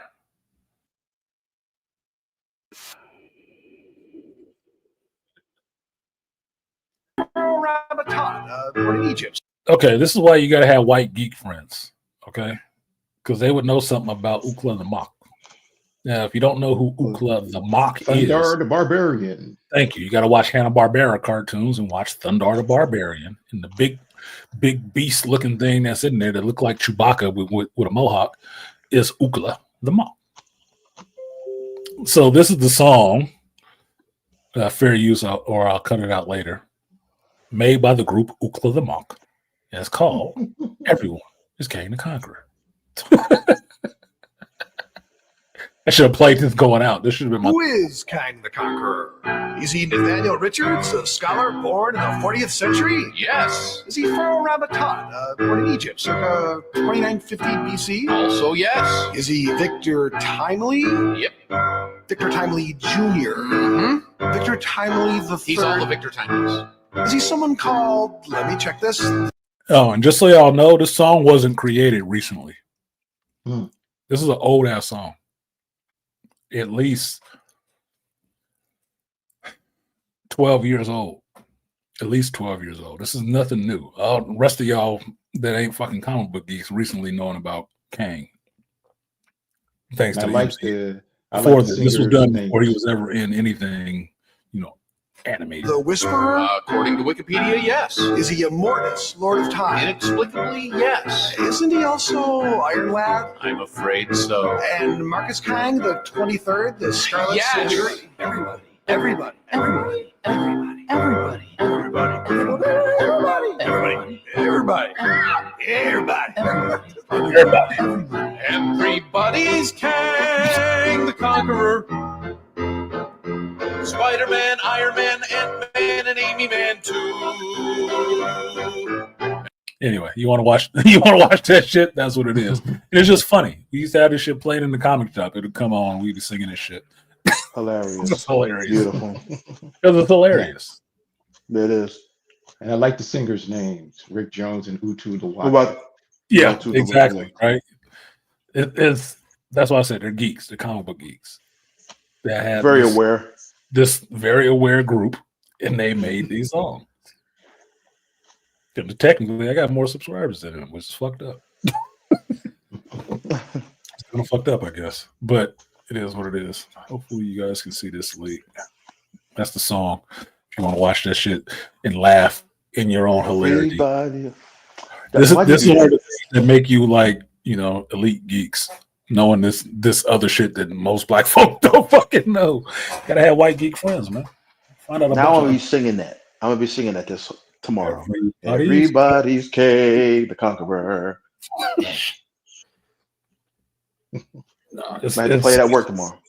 Yeah, right. it will keep your mind off of dumb shit happening at work. I'm telling you that much. You put it on your earbuds, you be listening to that shit. You won't be paying no attention to these motherfuckers around you irritating you. You be doing this song.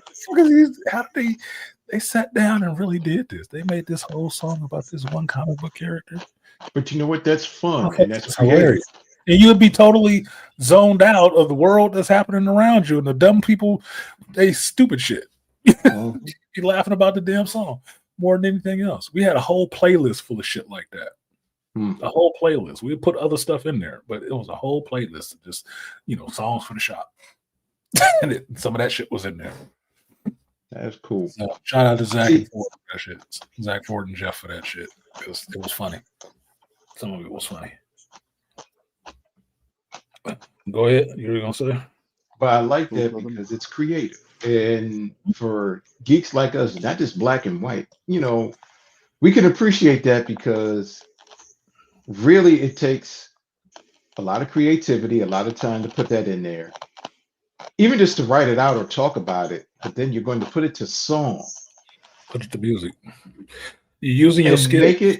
make it funny, but also make it, a catchy little jingle where it's like, oh, I kind of dig this. What are you doing? He's just sitting there playing on the piano. Mm-hmm. Look, that's what I could say I'm biased because I come from California, but I see it as a benefit in some ways where, at least for me, how I grew up with my family and stuff like that, I am not a racist person. I got some of everybody in my family. So I don't have a problem learning from anybody else, be it black or whatever. I don't have that kind of stigma where it can only be this if I'm going to fuck with it. I don't have that stigma. I just don't. I just wasn't raised like that. It's just not been my experience like that. So I learn from everybody.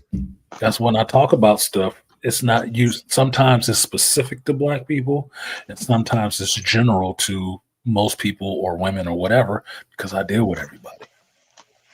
I just do. And I try to learn from everybody.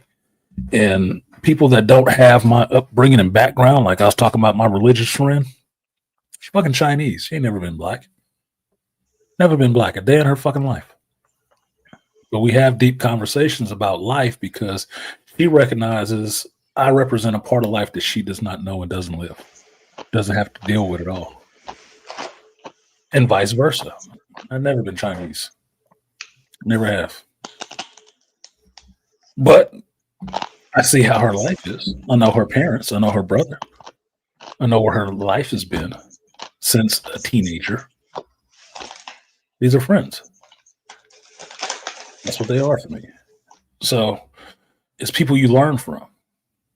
And in geekdom, you always learn from each other because they bring you shit like Ookla the Mop. Like, I've never heard this. You ever heard this? I've never heard these motherfuckers. Who are these dudes? Oh, you got to listen to this. They'll bring you stuff. You all geeks? Man, listen to this shit. You never heard this? No, I've never heard this shit before. It's hilarious. Now I got something in my little lexicon that I can pull on one day. Like, you know what? I want some of that Ookla the Mop. Maybe I want some of this K-pop shit because, okay, I got an Asian friend that listened to Korean pop music. Who knew it was a thing? It's like Thai rap. Who knew that was a thing? Yeah. Well, if you had some Asian folks or some Thai people in your family, you probably would have never heard no Thai rap music. And understand shit kind of lit though. Kind of lit. I might not understand what they goddamn saying, but they saying it with some conviction. Yes, sir. Like that shit go everywhere, apparently. Listen to Make That Booty Do Math by Kirby Crackle, Test Your Geek. I've never heard that either. Rainfire. See, Rainfire knows some different. Yeah, but you're in the South, man. Y'all got some different damn geeks down there. You gotta inform me because everything got to be booty shaking music, apparently. Hey, come on now. Make that booty do math. Yeah. Make that booty do math. I told you there's different levels of geekdom and these some down south freaky geeks, boy. Hey, a twerking geek is crazy. Crazy work. Twerking geek is crazy, but Charles know all about that being up at BlurredCon because apparently it's all he can post. So there be some sexy black chicks at BlurredCon, man. Hey, they do. Yeah, I've seen. There's sexy women all over the place. I just ain't been in a place where it's predominantly chocolate of them. So I'd be down for that. Like, shit, that's a new experience for my black ass. Sexy, blurry, nerdy chicks. You can call me light-skinned, so I don't know how that will go over there. Oh, yeah, you would like that. He must be from California. You're all bright in the face and shit. He red bone. We don't know. Yeah, this red bone. This red bone come up talk to me. It's red bone niggas talking to me, y'all. Two black grandparents. This motherfucker calling me red bone. Yeah, hey. Hilarious. Absolutely hilarious. Hey, that's the game, big dog. That's the game. Apparently. Mm-hmm. Went to Georgia, I didn't have no problems. I guess I gotta go further east. I gotta hit that coast on the east. So I can see how y'all act to my light-skinned ass, apparently. Hey, you come out to North Carolina, yeah, you'll see some shit, bro.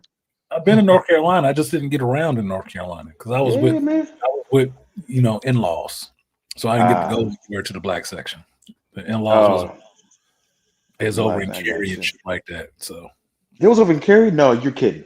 Well, outside of Cary, we were in because we drove through there. That's how I knew where it was. We drove through there. So, this is Cary.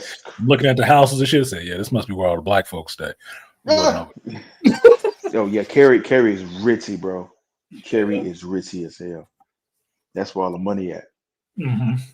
We was over there. So Cary and Apex where the money at too. But that was the in-law staying over there. He was ex-military or some shit, so he had him a good house. Yeah. Okay. So I didn't get to, get out and get around there to see family. And then I was trapped at their fucking house when we got there because we didn't have a vehicle. So I'm like, God damn it, I can't see nothing at this place. Yeah, I've been here, but I ain't seen none of it except from the drive from the airport to their house. And then the day and a half we was there, and then we went up to fucking Frederick, Maryland. All I got to see that is on the drive too. I'm like, these motherfuckers too far out in the woods. You're trying to kill me? Damn. Yeah, that's why I related to that Get Out movie. I said, I've been in that situation before. I don't know where Frederick, the fuck we going, but I'm only in this car. We brought the pepper to the salt mine. It was salty. And it was white folks and Asians. I was the only black dude. So it was it was an experience.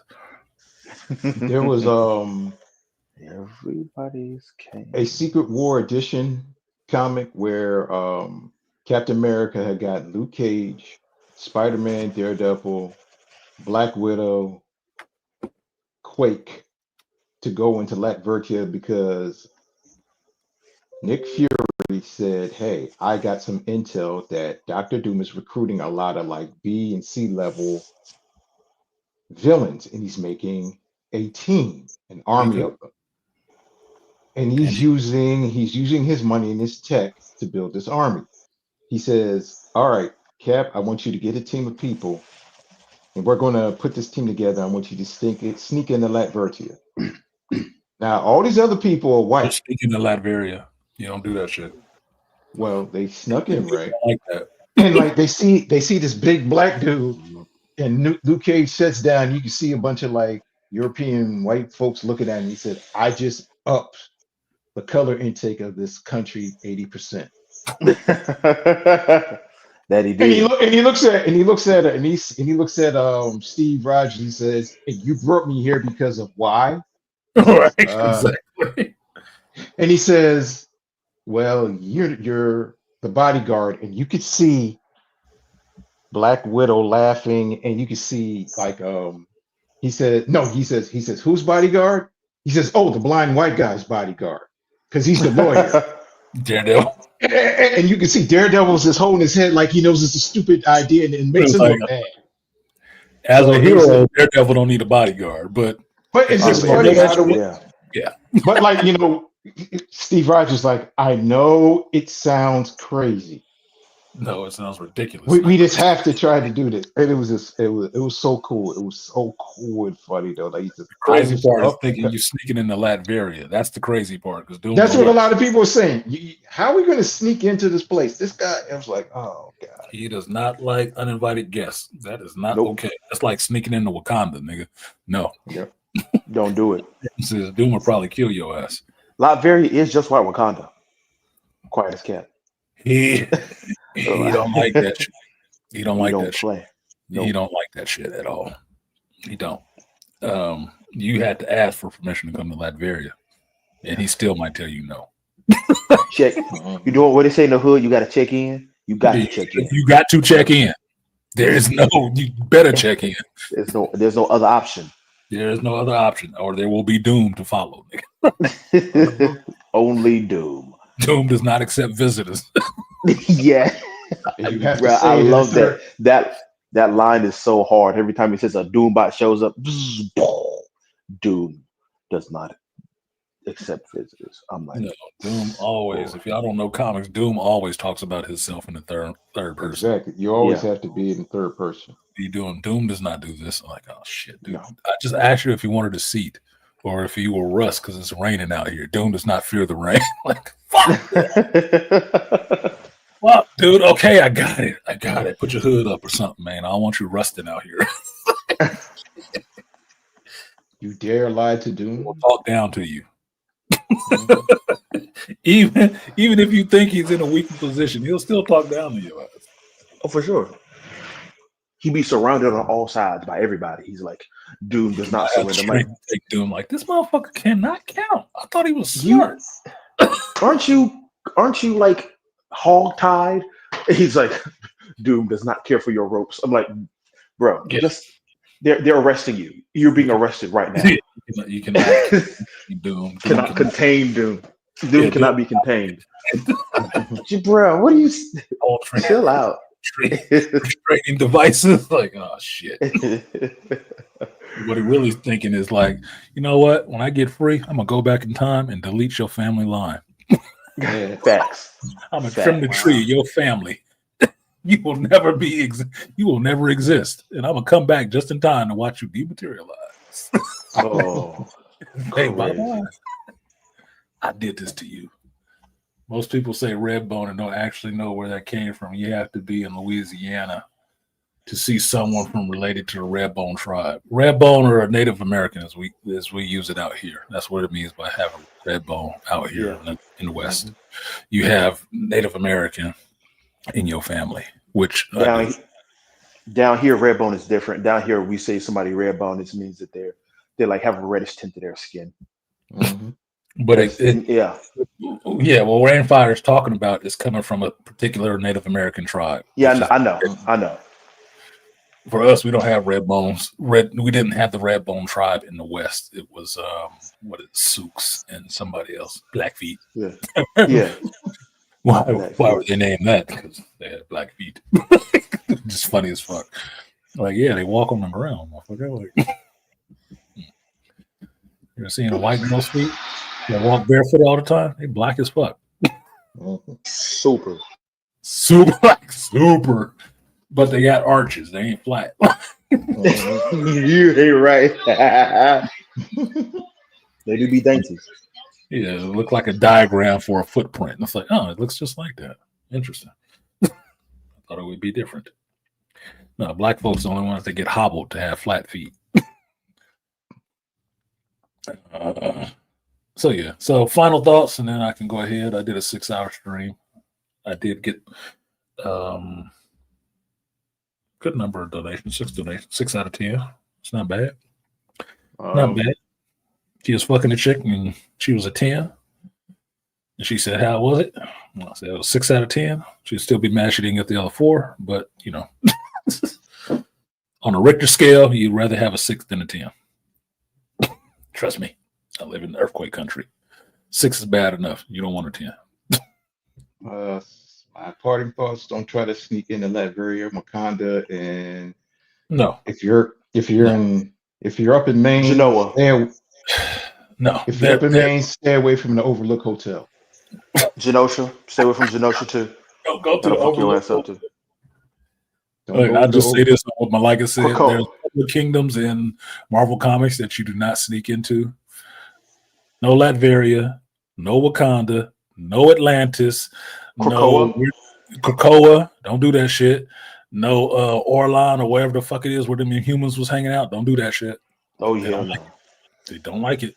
Just stay the fuck out of there. And anywhere Dracula is, stay the fuck out of there. Okay? Wherever. Transylvania. In Hell's Kitchen, be nice. Don't go into Hell's Kitchen.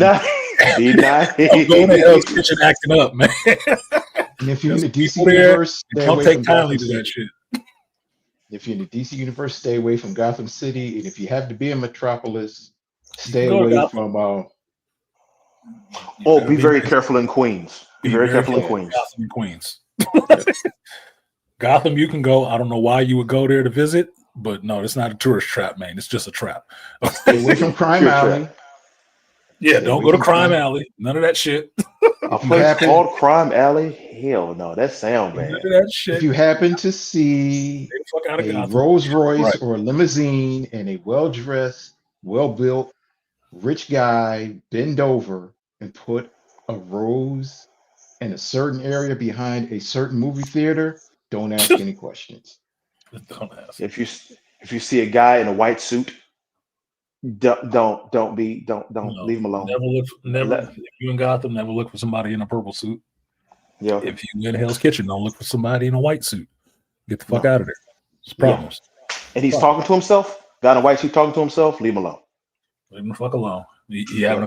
Yes, he's crazy. He's having a conversation. Yes, he Don't is don't totally don't in, crazy. don't intrude in that. Okay, let him Please be. don't. Let him the fuck Bad, be.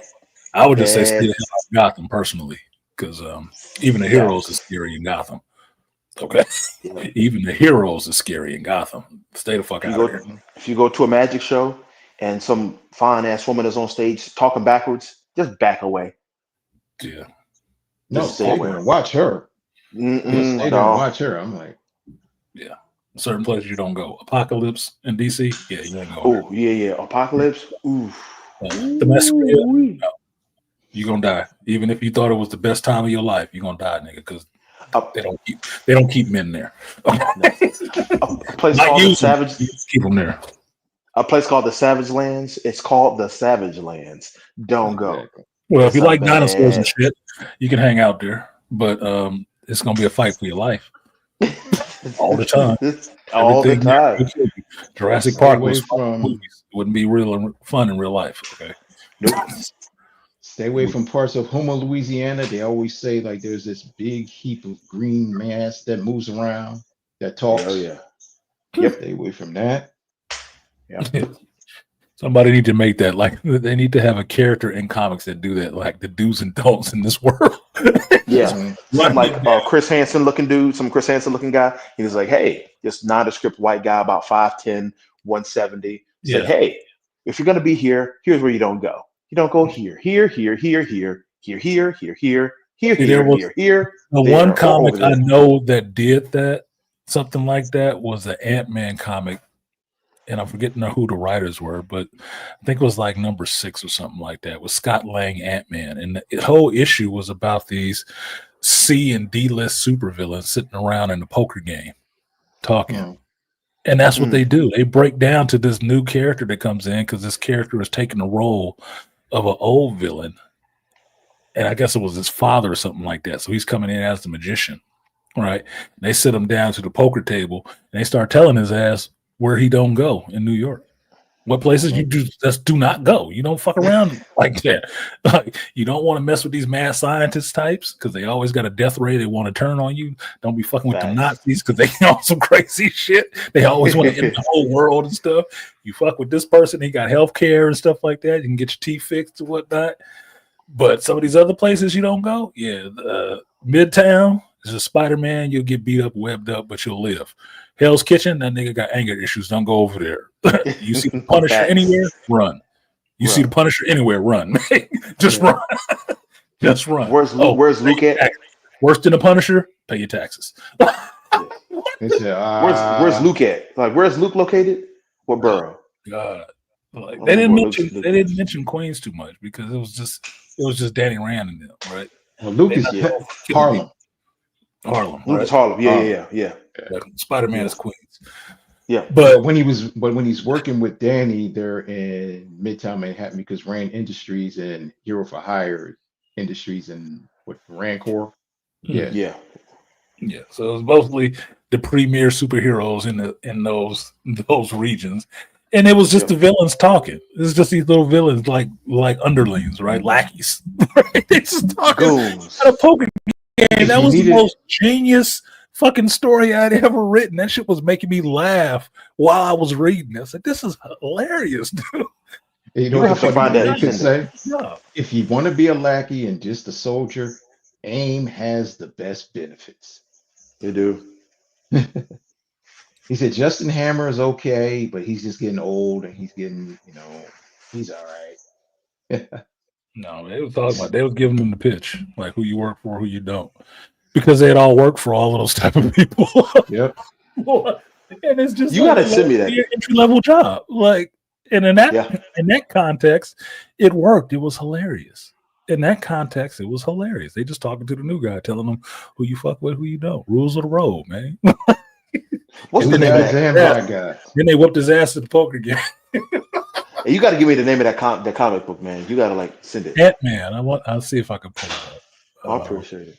I can't. Ever go. It's harder to do it when the comics start and stop because you have to remember. You have to remember the writer. Nah, I just turned But the look, light on. brothers, I'm gonna get off. I will holler at you guys next Sunday. Have a peaceful and productive week. All right. Peace to you, Malika. All right. Yeah. The last Vikings Lions game was Somebody got background. See if I can find this real quick. Okay, found him. Maybe it'll be easier than I thought. Yeah, buddy. Maybe it'll be easy. Oh. You found Did I it? find it already? Oh, snap. Well, you good, huh? I am very good. Thank you. You can join the rest of my fan club. Funny thing is, I'm already here. Yeah, I can't Funny decide thing is, which I'm one already they are. here. That's crazy. Yeah. It's either the fan club or the hate mob. Okay, so it's the Astonishing Ant-Man. Came out in 2015. Let's see if I make sure this is the right issue.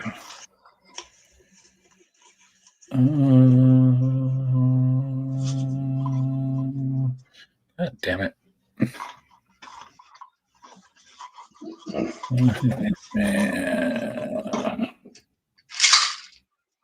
Because they finally gave him a modifier in this version of the comic. Taking drugs? I take my vitamins, you know what I'm saying? Okay.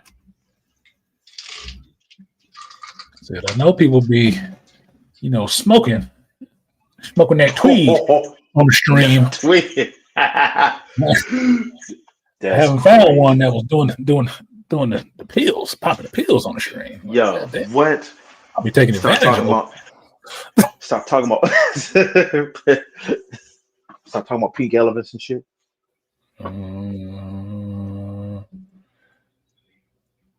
God damn it. This is the run, but I'm not sure if it's if it's in this book, because I can't find something that's showing me the comic. Let's see. Let's try it this way.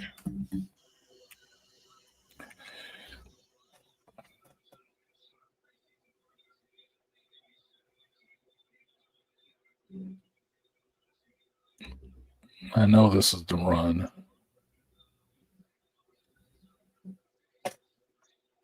So this is the run written by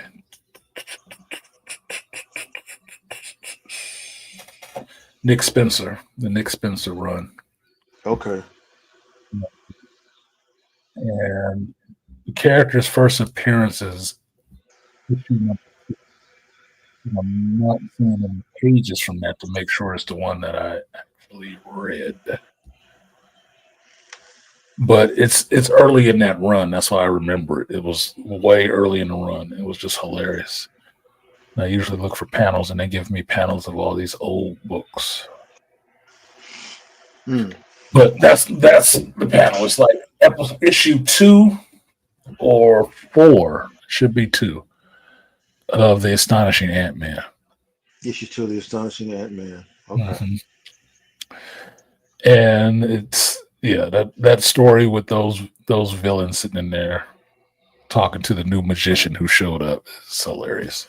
That's absolutely hilarious. I pulled it up on here before, but I'm not seeing the damn pages now. Okay. For web comics, so I can flip through the page real quick. Gotcha. And let's see. I was looking at images. Go that way and then do the other way. all going through Marvel. Small time. It's not it. I just want to see fucking web pages, you morons. Yeah. Anyway, that run of Ant-Man was fun with Scott Lang. Yeah. Because you could see how he was just a struggling father. That made me like the character a lot more, Scott Lang character a lot more when I started watching him in the Ant-Man MCU movies. It was more fun. Mm-hmm. He's a more down-to-earth character because he was dealing with real shit. Like the funniest thing, one of the funniest things I saw in the book was, he was broke. Yeah. Out of prison, he was broke. So what happens when you broke, living in a little flop house necessarily, and trying to brush your teeth in the morning, you ain't got much toothpaste left. This motherfucker shrunk down. And then the toothpaste tube with his toothbrush. That's crazy. Wow. Brushing his teeth because there's still some left if you shrink down, right? So he shrunk down and he was still brushing his teeth. Right? Toothbrush. That's crazy. But the other one, the most heartwarming part of this was that he had promised his daughter they would have a movie night together, and his ex-wife moved. They moved to Florida. That was that run. They were in Florida, right? He wasn't in New York anymore. He was in Florida and trying to start a business. And he had promised his daughter that they were going to have a movie night. And this is Cassie, right? Mm-hmm. So you understand Scott Lang, Ant-Man, he loves his daughter. Do anything he can for his daughter. And by the end of the book, they did end up still having movie night. But what movie night was like a Happy Meal box with the cell phone in the box playing a movie. And he shrunk them both down so they could sit there and watch the movie.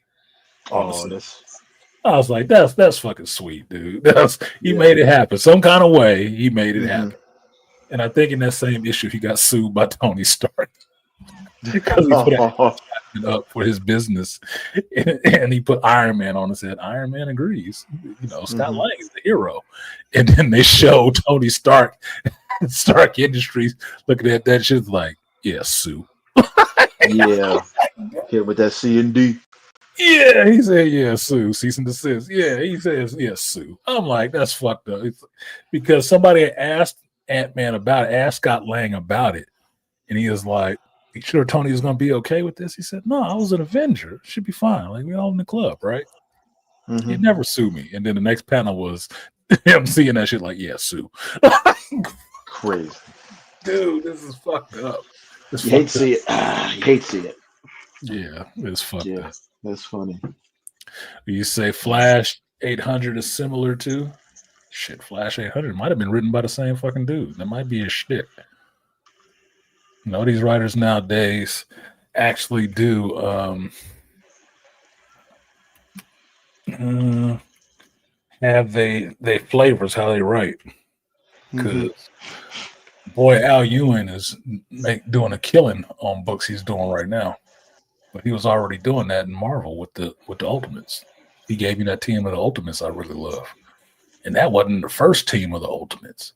That's like the second, third one. That team was a squad, boy. With Black Panther and Blue Marvel on the team. Nigga, that was the squad. That was the OP squad. They had all the intelligence in the world and all the damn power. Only thing they didn't have on that team was mutants, nigga. It was a wrap. And for our first trick, we gonna make Galactus not hungry anymore. Like what? What? How? What do you mean? Just make him not hungry? Yeah, don't worry about it. Blue Marvel, and this was after Secret Wars. Wars, yeah. They figured out. Blue Marvel figured out how to make Galactus not hungry anymore. And after Blue Marvel and Black Panther put their minds together on that shit, they went out there to solve problems before they started. And they made Galactus the life bringer. And what they found out was that Galactus is only hungry because he was cracked out of his ship before it was time. When the universe was created, he was broken out of that ship before there was time. Fantastic Four is the one who fucked that up, right? In no sense. he was not supposed to be out of there yet. He wasn't finished. So because he came out of that womb unfinished, he was just hungry. That's why he hungered so much. Mhm. Well, Blue Marvel and Black Panther figuring this shit out, they went and set about how to fix him to make him not hungry anymore, satiated him. And what happened was he fulfilled the role that they thought he was supposed to fulfill in this cosmic order, which was he would bring life to the places that he ravaged. So he went back to the first planet he ate and seeded it with life and start growing. Well, the cosmic beings, seeing that shit, didn't like what the Ultimates did. So they came back to talk to him about that shit. Like, you fucking up the order. Like, fine with Galactus being out here eating these goddamn worlds, man. What the hell is y'all doing? Fucking you. Then they had a conversation, and that conversation didn't go well because them Ultimates start fighting the cosmic beings. Hey, man. They don't care. Don't bring Ultimates that do smoke. not Blue give Marvel a wasn't for that shit, man. No. He wasn't for that shit. Man, I'm for the fuck you. smoke. Fuck He you. is for the Cosmic smoke. being or not. Fuck you. Man, they had to go get. When I tell you that story by Al Ewing was so good that them motherfucking Ultimates, and I already told you they're like the OP squad, right? They're like the OP squad.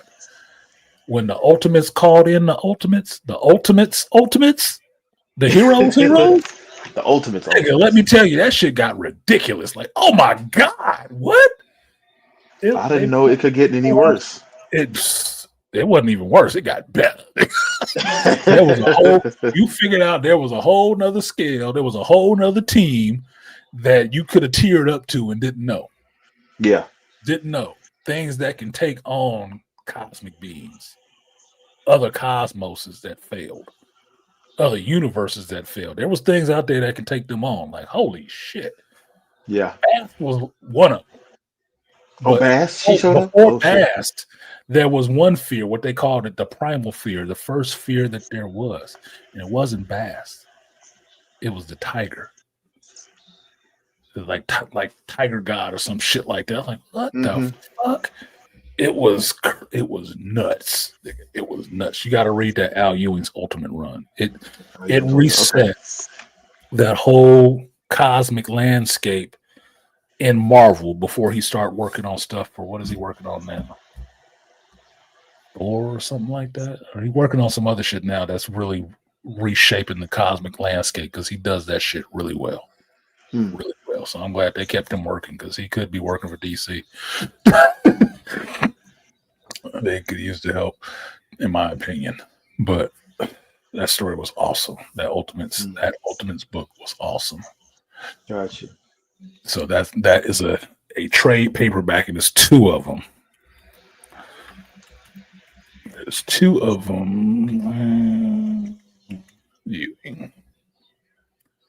Look, put this one in. It's just like shop. No, motherfucker. I'm just looking for pictures this time. Thanks.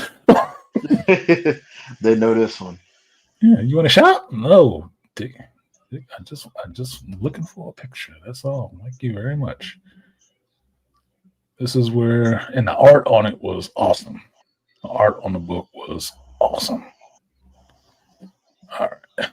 God, this would be the littlest fucking picture in history. I should say the smallest picture in history. Okay, here's a good panel. We'll give you an understanding of the art in the squad. So that's Galactus as the life bringer, bringing life to the first planet he consumed. Oh, wow. And this is the team. America Chavez, Hero, Blue Marvel, Black Panther, Spectrum. Spectrum, yeah. Excuse me, I got a clump in my throat. And Captain Marvel. You see, Captain Marvel isn't the thing in the front of the screen. In the biggest thing. It's Black Panther. That? You understand that, right? Yeah. Wow, I understand. You understand that, right? Because she's about the least powerful person on this team. She is. Yeah. Black Panther is probably the most human, even though he's still got the heart-shaped herb in him, which makes him super soldier levels. Yep. Right. Everybody else, even America Chavez, she's from another universe. She ain't from this one. And she No, and got she can super strength, durability, teleportation, all kind of shit. she can Running around in punch booty holes shorts. through Yeah. she can punch holes through universes. Yeah, that's what she does. She beat the shit out of people and punch holes through universes. Nigga. And Monica Rambeau? Bruh, Spectrum come on can now. take it to Odin? The Come on, man. Fuck out of here, dude. This is the squad. Because remember, all forms of energy. The Odin force is energy. Hold on. Thanks, Art More. Yeah, Rockafort art. Yeah, I forgot the artist. Thank you. Rockafort art. Yeah, that shit is always awesome. This whole book was awesome. That's beautiful. And that was the art in the book. Not just the cover. Wow. This was the art in the book. All the way through. Golly. That was the art he was getting. That's insane. Yeah, so Al Ewing. Let's see if this is a bigger picture. Al Ewing's Ultimates. God damn it. I want a better picture of this shit, but okay. So here's to give you a scale of what the Ultimates we're dealing with. And what's up, Artie Moore, my doughboy brother?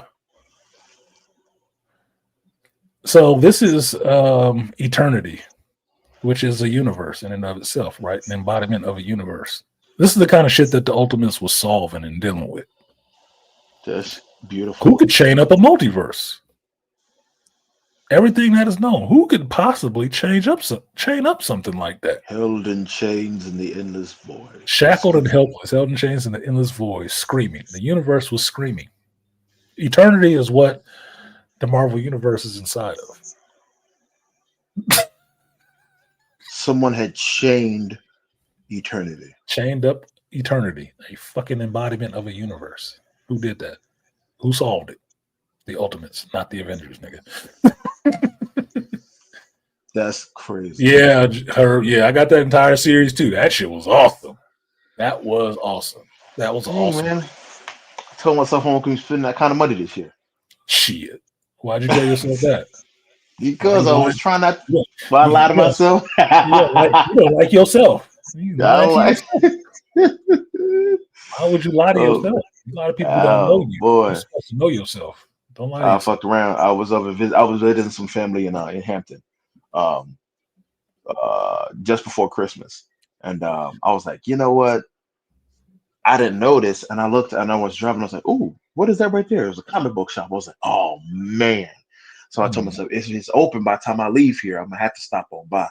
Now, this is what most people who didn't read the series remember the series for. Yeah, this is a scene. I do remember that. This is a scene right here. Most people know and ain't read the whole series, but they heard about this part. Yes. What is that? Blue Marvel knocking the fuck out of a Hulk after he jumped out. He jumped bad, and this is the original Ultimates Hulk, right? Jumped out there, jumped bad, talking about he the strongest, and Blue Marvel said, "I dispute that." I dispute that. He didn't give him a Hadouken. No, he didn't give him a tiger uppercut. He just punched that motherfucker one tizai with the power of a universe behind him. Nigga, antimatter. Oh my god, he laid that motherfucker. Because you see, he punched him so hard. Carol is like, "Yo, what the hell?" The shockwave is knocking her back. Yeah, like that motherfucker gave him the what for? He gave him the gusto. The what for? What? That's beautiful. That's amazing. Laid that nigga out. He said, yeah, exactly. He laid that boy out. That comic, that issue was like, shit. How strong is this motherfucker? That's how you had that conversation with Andre. He was talking about who was stronger, this or that. And I have to give it to Blue Marvel. I said, how do you fight a whole universe worth of power, man? How do you do it? You don't. You negotiate. And scales. You negotiate. You don't fight. You negotiate. At that level. You negotiating your surrender.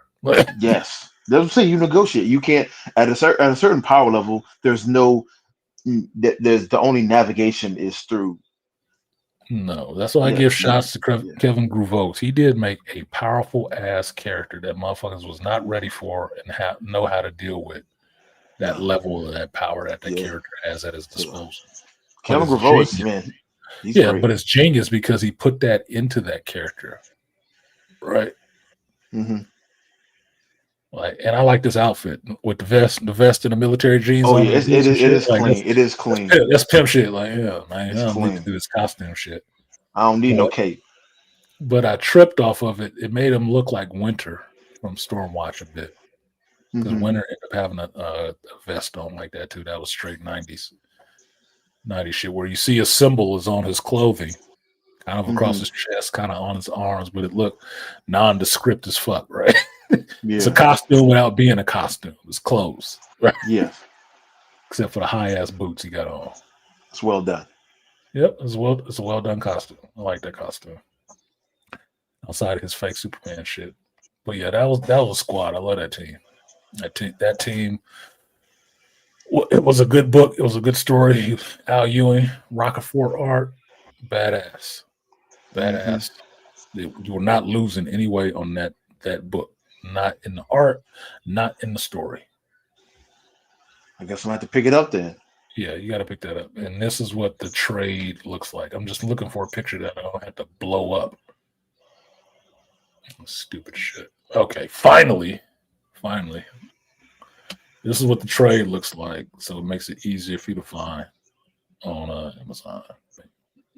Yeah, because I only do trades personally. Yeah, well, this is over, so the only way you can get it is in a trade. If you want to try to find the single issues, you'll have a hard time doing that shit. I don't care about it. Yeah, I don't collect comics like that. Yeah, they ain't gonna be in circulation. I can tell you that much. Motherfuckers put these back. It was near the tail end of where people bought a lot, way too many of them. But these did not stay on the shelf. They did not go to the back issue bins. The motherfuckers went out and into collections. So the only way you get it is in that. And you see it's from 2015. They ain't even touched these in the MCU yet. It's been 10 years, yeah. Yeah, in 10 years, the only people they've brought in was Monica Lastly as Spectrum, America Chavez as her younger, unpowered as much self, and Carol Danvers that was there. Black Panther was already there. Blue Marvel ain't showed up yet. Thank God. Because they ain't had a chance to ruin them yet. But mind you, you see how this is posed. Blue Marvel was standing in front of all of them because he is the strongest out of all of them. He's as smart or possibly smarter than Black Panther. They ain't put that to the test. But he sits up there with Reed Richards and them. He's that damn smart. And he was just a regular. He's not a mutant. He's not an alien. None of that shit. He's just a regular fucking dude. All right. That end up getting powers out of this, accident. Yep. But yeah. That's no accidents. That's the trade. Ultimates by Al Ewing. That is a good read. And it will educate you. By the time you get to the second trade, because there's two of them. By the time you get to the second trade, you will get that reshaping of the Marvel cosmos. If you've never read a lot of Thor and Doctor Strange and shit like that, you will understand the cosmic hierarchy in Marvel Comics. You will. You'll understand it and what this shit means. Some of that shit threw people because it was some really out there concepts and whatnot. But after you read that shit, you understand how serious it is. Like the Avengers are just sitting out there having gang fights. Motherfuckers, these people was dealing with shit that, reshaped the whole. Oh, god damn. Here's one of the pictures that reshaped the whole fucking universe. Here we go. This is one of those pictures that show you. This is this dude's art level. That scale. That is a huge scale. See that shit? Yeah, that's in a couple of pages because that's the splash page for the beginning. But you see Thanos. Thanos is predominant in that shit, right? Mistress Death, one above all, Master Order, Lord Chaos, the universe, eternity being chained up, all these dead scrolls and shit like that, like these worlds colliding. It was serious shit going on in this book, man. Serious shit. And this is what I was telling you about. This is Master Order and Lord Chaos being upset that Galactus is not filling the role that they wanted him to do anymore. He's life bringing now. He upset. These embodiments in the universe, right? Of the cosmos. They come like, what the fuck is he doing?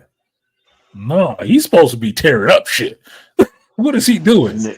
We don't like that. What above all? Can you come talk to these motherfuckers? Because they interfering. But that is a hell of a page of art right there. Like somebody sat down and drew that by hand. This is not computer. This is hand sketched. That's his art. He's just colored it with computer. Like that motherfucker do some good ass work. Absolutely beautiful. Yeah, I'm gonna save this picture. Because good comic art is like stuff for me that should be in the Louvre and stuff. Yeah. I don't shit on the greats, but people are the greats right now too, and they need their appreciation. Yeah. For the work they put in on a regular basis. Comic book art is art. It is still art. It is still drawn. They still go to school and learn how to do this shit. Because I said even a genius went to school. Yeah. So they get better every time. The more you do it, the better you get. So these motherfuckers are doing this shit regularly.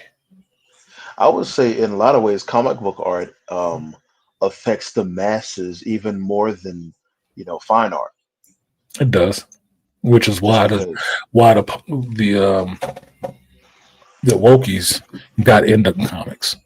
That's why. That's exactly why they got into comics.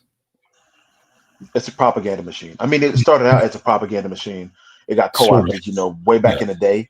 Well, it didn't start, but it got co-opted early on in the days. World War II, they really co-opted it to, for the war effort. Him punching Nazis and everything, and the yada yada boom. And they figured, but it wasn't against the country.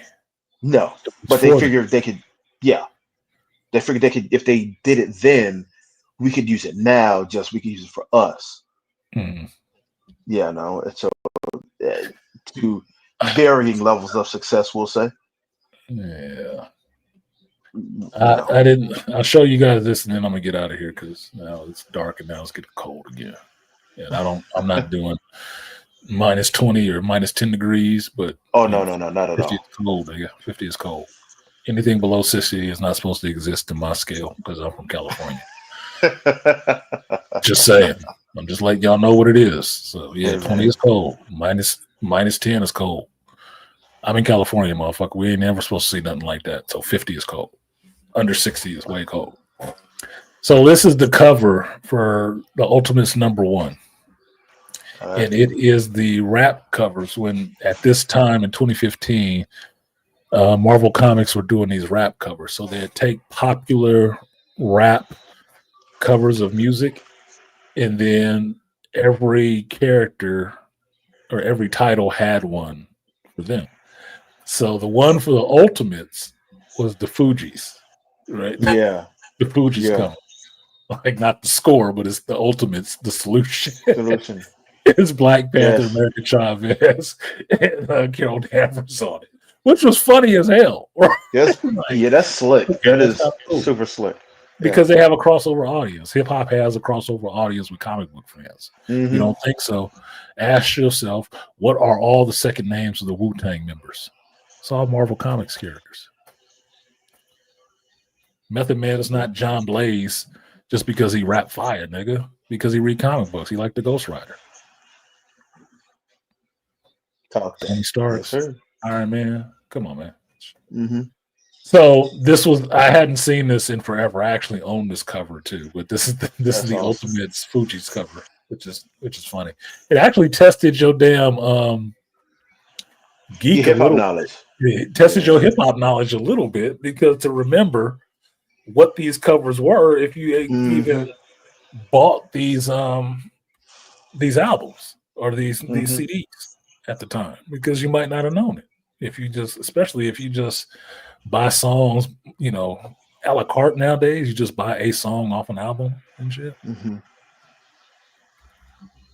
You probably wouldn't even have seen the cover. No. But some of them were funny as hell. There was one of them I didn't know, which was the Run the Jewels cover. I didn't even know that one. I had never bought Run the Jewels. Never. No. But other ones, let's see. I should you this one. See, y'all got that's how I end up going longer because I start getting in the shit. They say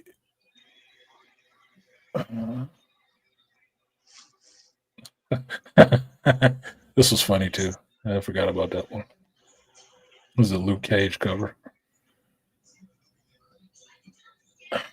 This is the smallest one they can give.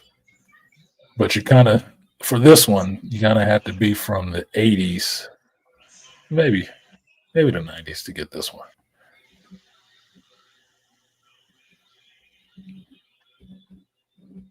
That's cool. That's cool. That's super cool. No, that's it. Kind of had to be from that time period to know how bad of a rapper LL was and how big of a deal he was. Yeah, he was that boy. Yeah, he was that boy. So here's the I'm Bad cover with Luke Cage bending the bars. Bending the bars in the background because he holding them. I was like, okay, that was cool. That was his rap cover. And that artist picked that cover, I guess, to do. Right? So that was funny. That wasn't the one I was looking for. That's slick. Here it is. Oh, I forgot the comic part. Keep trying to show me music and shit. Okay. Here's one. That's one. And then this one.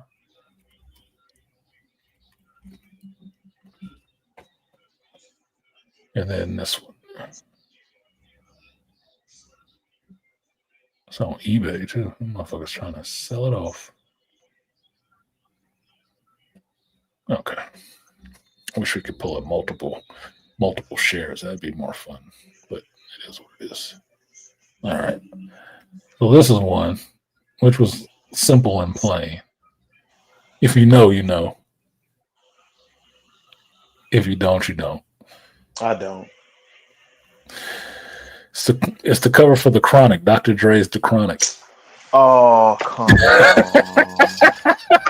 Come on. You can find it online if you put in Marvel rap covers or Marvel Comics rap covers.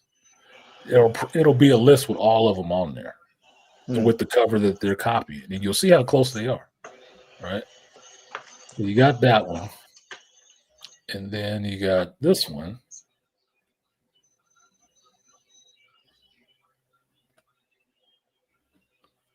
Which I thought was really cool. What is that? Wiz Khalifa on my level. Come on. There's nobody. Right? Now. No, I don't know Wiz's album cover. So yeah. So you got me on that. I don't know Wiz's album covers. I hadn't known that shit. I just thought it was a cool cover at first, right? I hadn't really listened to Wiz Khalifa like that. No. And then I found the song My Level, right? And then the album art came up when it was playing. I'm like, oh, this is that Vision cover. Got you. Gotcha. Oh wait, this is one people will know. You might know this one. Oh, and this one will show you both. This image will show you both. This is fun things you can do in comics when you can draw and shit. Yeah. Oh, Black Bane will like this one. Sort of.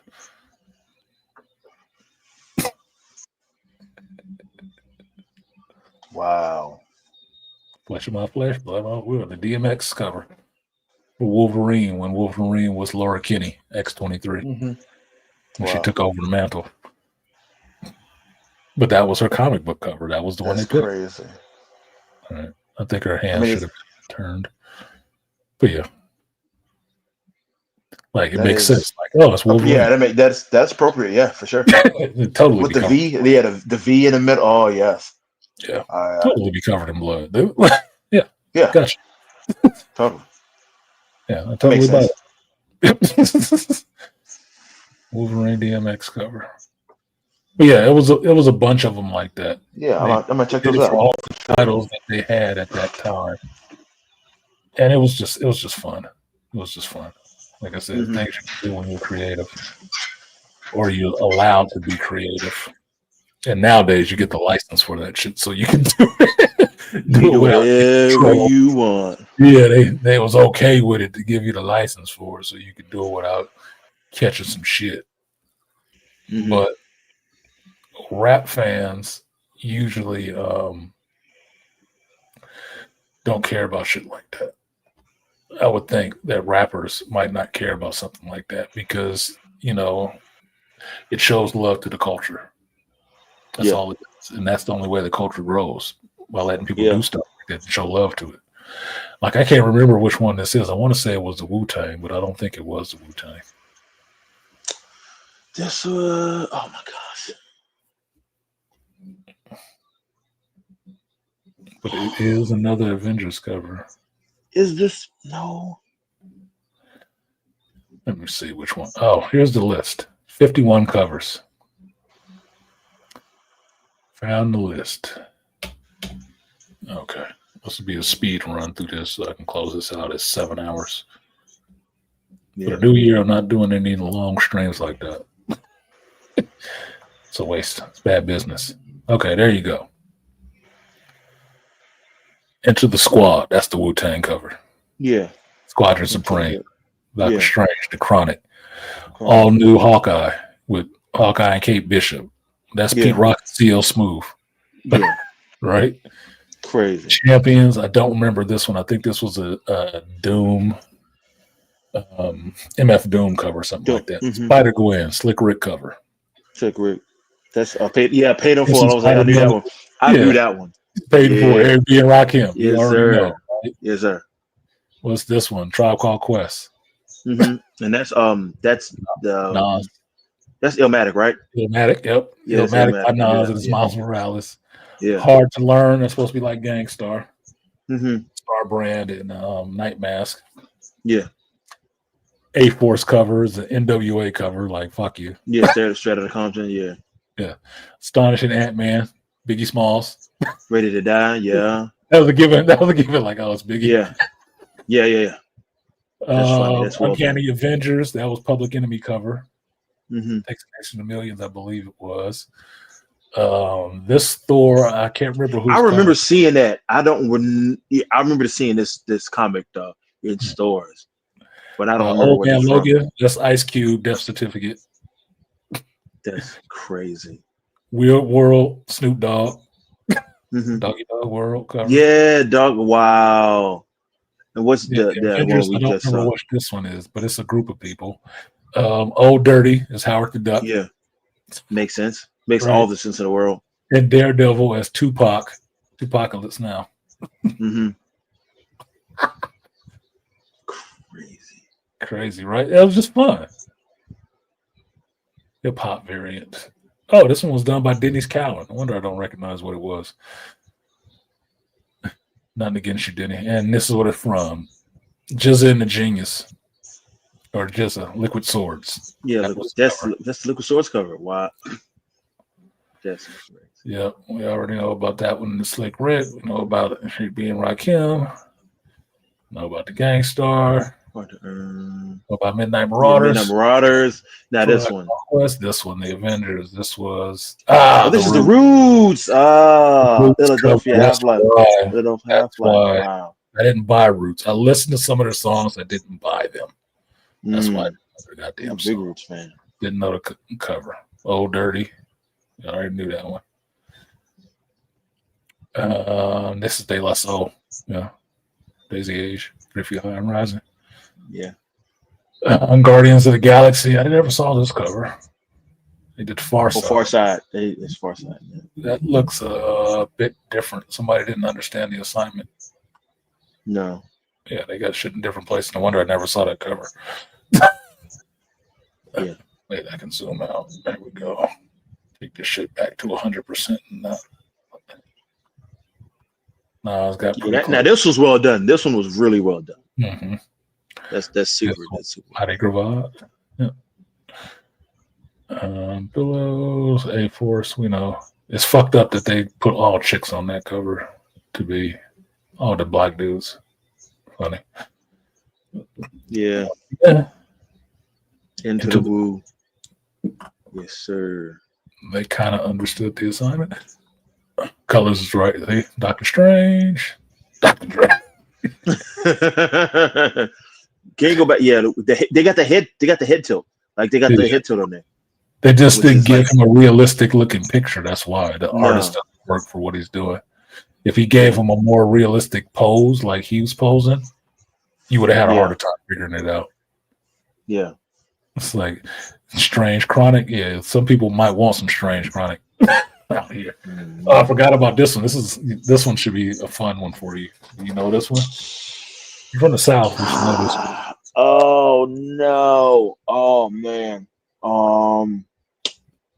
This is a classic. Nah, man. Oh my do, gosh. do. Oh come on! The Ghetto Boys. The GETO Boys, not H. The GETO Boys. Ghetto Boys cover. What about that one? Boy, no. I don't know this one. Redman, there's the Dark Side. His first album. No, wow. No, man. No, dang. Dang, that's sick. Yeah. I didn't realize that. Yeah. See, Old Man Logan. Yeah, Old Man Logan. Yeah, Ice Cube. Now, see, they understood the assignment. Yeah. That shit look damn near mirrored. Mm-hmm. Hawk One, all new Hawkeye. Pete Rock and CL Smooth. I have that album. They just didn't do the colors right because it's purple for Hawkeye. Mm-hmm. And we know Ready to Die. Ready to Shrink, Ready to Die. Ready to Shrink, Ready to Die. It's funny because they made this baby bigger than the one on the cover. Yeah. And Daredevil, Tupac, strictly for my niggas. Tupac. See, they understood the assignment. Mm-hmm. Oh, this is funny. You know this one? Probably not. This you gotta be in the 80s. You might need to be in the 80s. Nah, I do not know this one. Run DMC. Oh, this is Run DMC. Okay. Yep, King of Rock. King of Rock. King of Rock cover with Rocket and Groot. That's sick. That's well done. That's super well done. Patsy Walker. I forget where Wildcat. Yo, Wildcat. And then Dickable Planets Blowout. Blowout. Which I never bought that album, so I never saw that cover. Real World did not look as good as Doggy Style. No, it did not. Yeah, whatever they did. Yeah, it was a bit too cartoony. Yeah, it was a little too cartoony. Yeah. And then the Mighty Thor. This is the one I didn't get at first, but this was the one. Mad Villain. That makes total sense though. Now that I see it, I'm like, oh, that's perfect. Yeah, I get it. They just put some more shading in the background. Yeah. Uncanny Avengers, Public Enemy. On this one, on this tape, Yo Bum Rush the Show. Yeah. Totally Awesome Hulk. I didn't see before, but then it's Built for Cuban links. Only built for Cuban links. Yeah. So there is a book with all of these covers in it. Okay. The Hip Hop Covers book. They probably want like $80 for that bitch. Maybe Probably. 50. Maybe 50. So the Venom cover, I never saw this one, but this was Cool Keith. Never saw that one. That's probably Matt Gargan too. Probably. Karnak, the comic. I was reading that book, but didn't know this. Schoolie D. Yeah, this is old school. I remember Schoolie D too. I remember the name, but I never listened to no Schoolie D music. That's fucking 80s. Yeah, that's like early mid 80s. Yeah, Howling Commandos, which was the Gravediggers. I never bought the Gravediggers. I only like one song from them, but that was trying to get into that horrorcore shit. Like I wasn't really that interested. I was trying to switch the genre or shift the genre out. Right? Mm-hmm. You already get this one. Damn it.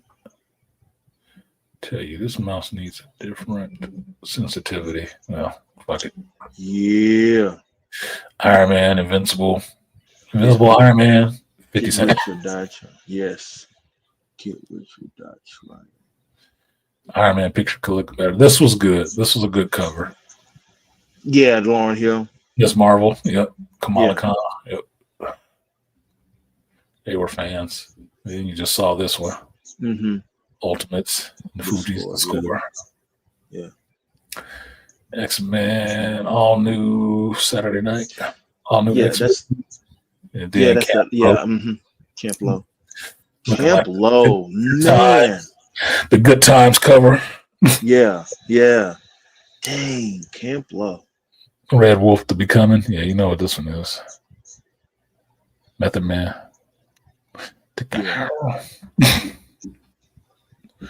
Then we saw the Wolverine and DMX cover. Mm-hmm. Oh, you didn't see this one. I actually own this cover. T'Challa, Black Panther. No, I don't know this one. Jay-Z. Oh no! Oh no! Oh, come on. Yep. Oh. Jay-Z the Black Album. I'm ashamed. I'm ashamed now. Got it. I am ashamed. This is when you buy comics. You might already have that issue. No, I got to get that cover. You buy it for the cover. You got it. Yeah, definitely. Specifically buy it for the cover because that's a collector's item. This is why I need two. I need two of number 5s. Why you need two number 5s? Because one of them got this fade to black cover on it, and I want that. Yes. Got to have it. What? And then the Inhumans. Somebody happy. Yeah, upset. Put them out. Get the extinguisher. Put them out. You burn it. You're watching the game. Yeah, Spider-Woman when she was pregnant. Big pun. That's funny because she was pregnant in this book. And then they put it on Big Pun because I guess being fat is like being pregnant. Okay. I guess. New Avengers. I don't know this one. Oh, this is way back. Grandmaster Flash. Yeah, that's super old. This is mid 80s. That's mid 80s. Well, it's 82. They credited the 82, message. yeah, early 80s. Yeah. The message 82. But this cover don't look shit like that necessarily. Yeah, because there's no city background. That's what fucks it up. Yep.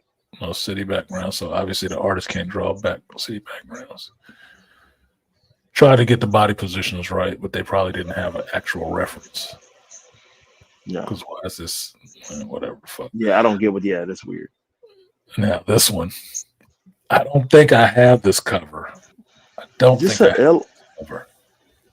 Is this LL? No. Yep. No. Yes. I knew it. Let's go.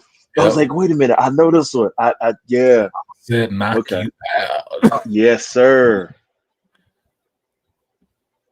Okay, this one you should get. Gave it away. Yeah, you gave it away. Yeah. Power Man and Iron Fist. The deepest mobs. Yes, sir. I think I've seen that cover before. I think I have seen this cover before though. Yeah, because I've seen that one. And then Marvel's. Okay, they did this one fucked up. This art looks. I don't know this one. For the Illuminati, it's fucking up the Power cover from Ice-T, man. What is it? What is that? It's too cartoony and off like the artist. Yeah, this shit is like, what the fuck, dude? What is his arm doing? Somebody's kids are drawing. Yeah, that's what we kids do in high school. Yeah, it's such a disrespect. Yeah, proportions are way off. Yeah, for the Power cover, this is a classic comic book cover, man. This was a classic album cover. Because the only way you saw the back of this initially is you had to buy the album. So the back is the back of this picture. You see Darlene's ass and what Ice-T got behind his back, and what I forget this fucking DJ Evil Lee has behind his back. That's Darlene Ortiz. Yes, that's Boy, first lady, boy, Darlene. Darlene Ortiz, boy, she was like one of her fine. first video vixens. She was fine as hell. Fine as fuck, dude. Everybody wanted a Darlene. That's why we know her name. Like, dude, that bitch Ice-T got on his cover? Yeah, that's his lady. What? God damn, she fine. Yeah. You get the power cover. You got to get the power cover. This one is funny, too. Black Widow, Missy Elliott. Super duper fly in the Black Widow. Yeah. If they put the gun in the left hand, that would have been better. If her arm was behind her head and the gun is in the left hand, I think that'd have been better. Yeah, because they messed it up by making her hand position. It should have been right here across her chest. Yeah. I think we can make the case that Black Widow would be good right or left-handed with a pistol. Yeah, but I'm saying the way they put the like they should have put her hand behind her head with the gun in the hand, so like you could see the gun. You know what I mean? Yeah, but still the same pose. Yeah, still the same pose. And 92 to Infinity, which would be Souls of Mischief. 93 to Infinity. Oh no, I didn't know that. Bay. Shout out to the Souls of Mischief. Okay, Bay Boys.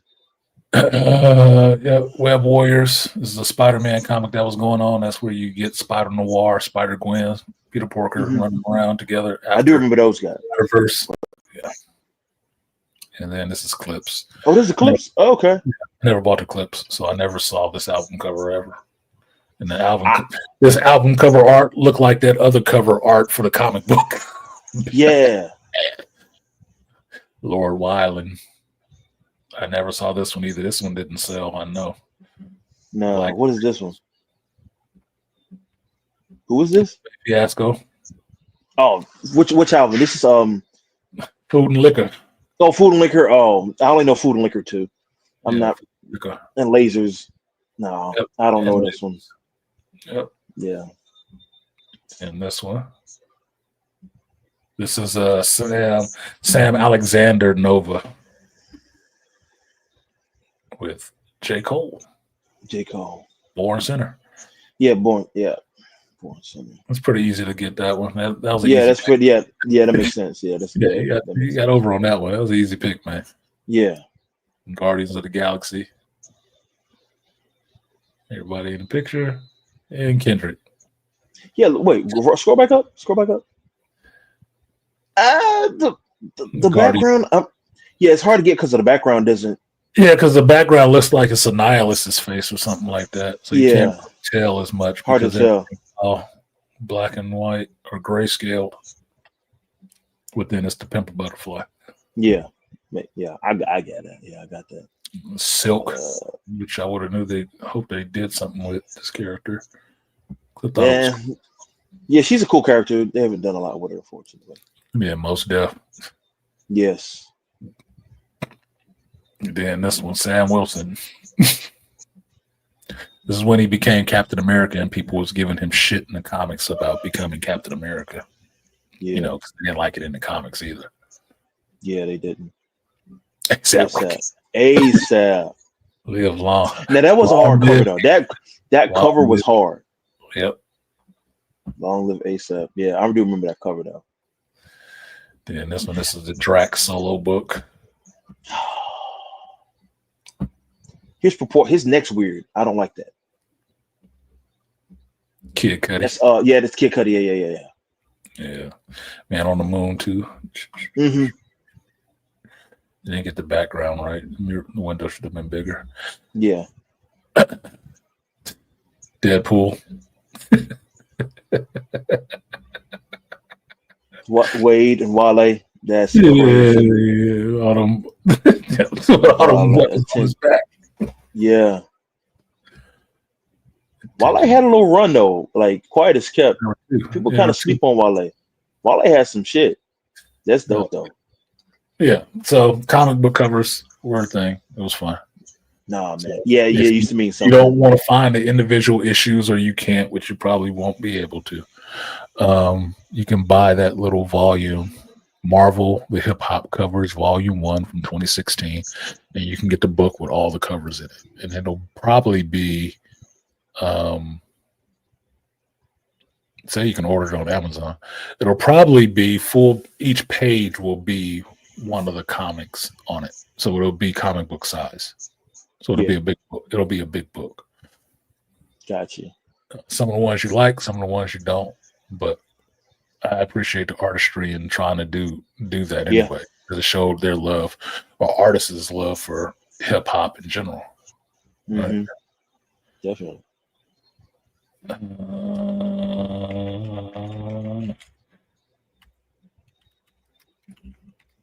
And I like that because I like comics and I like hip hop. So it was the perfect merging for me. Hey. Anyway, I gave you final thoughts 2 times, but I mean it this time. Nah, man, it's cool. Nah, I was just cool. You know, you put me on game. Mm-hmm. So, yeah, crickets on the 5150 show. Yeah, no worries. Look, if I did it for large streaming numbers, I would have did something completely different. But did it? I mean, you put me up on game with a lot of stuff. I mean, yeah, it's the Church of Geek. Trying to learn. Yeah, I mean, shoot, I'm trying to learn. I'm here to learn as much as I can from whoever can learn it from. So I appreciate it, man. Just what do you say? On and everything. Oh, no worries. You're welcome. Darlene, when she was younger, was fine. She still gets around pretty well, but she was always eating chiclets on the 5150 show. Turn off like crazy. Chiclets is just gum. No, crickets. I think she's always saying stuff. Crickets? Yeah, she just be saying stuff on the on Corey Holcomb show. If you do resonate with people. Yeah, no, she just be saying it fall flat. He right. It just be because she was. Look, Darlene was pretty, but she was famous not for talking. No. She wasn't famous for talking. She was famous for being pretty and boosting. Without having a hype man, she boosted Ice-T's visibility a lot. Yeah, she did. That's why that cover, that power cover, people know that cover because her ass was on it. It made the cover pop. But the concept, the idea made it pop even more to see that they were strapped up on that cover. They were strapped the fuck up. So if you had that cover, you were a hip hop fan because you listened to Ice-T. I can tell you anybody on the West Coast know that cover. Mm-hmm. Because anybody on the West Coast want their weapons and they have a fine bitch next to them. You know? Yes, sir. But you listen to the album is good too. Mm-hmm. The album was awesome. Ice-T was a hell of a rapper at one time. He wasn't the best rapper, he'll tell you that. But he could string his words together and tell you a story. He knew what his lane was and he stuck to it. He knew what his lane was. He stuck to it. And even now to this day, that's why I don't give Ice-T shit for anything. Because he has been throughout. And so if I want to make people laugh, I play some of this old shit when he was breakdancing and stuff like that from the 80s and these old videos and shit. Mm-hmm. And it's hilarious. Like, wait a minute, this is the hardcore rapper. That shit. They said that's what it was. But that wasn't what it was. He was a hustler. Yep. Hustling means you get into whatever can make you money, motherfucker. So if it's dancing at this time when you're young, then you got your ass out there dancing. If it's rapping, then you rap it. Mm-hmm.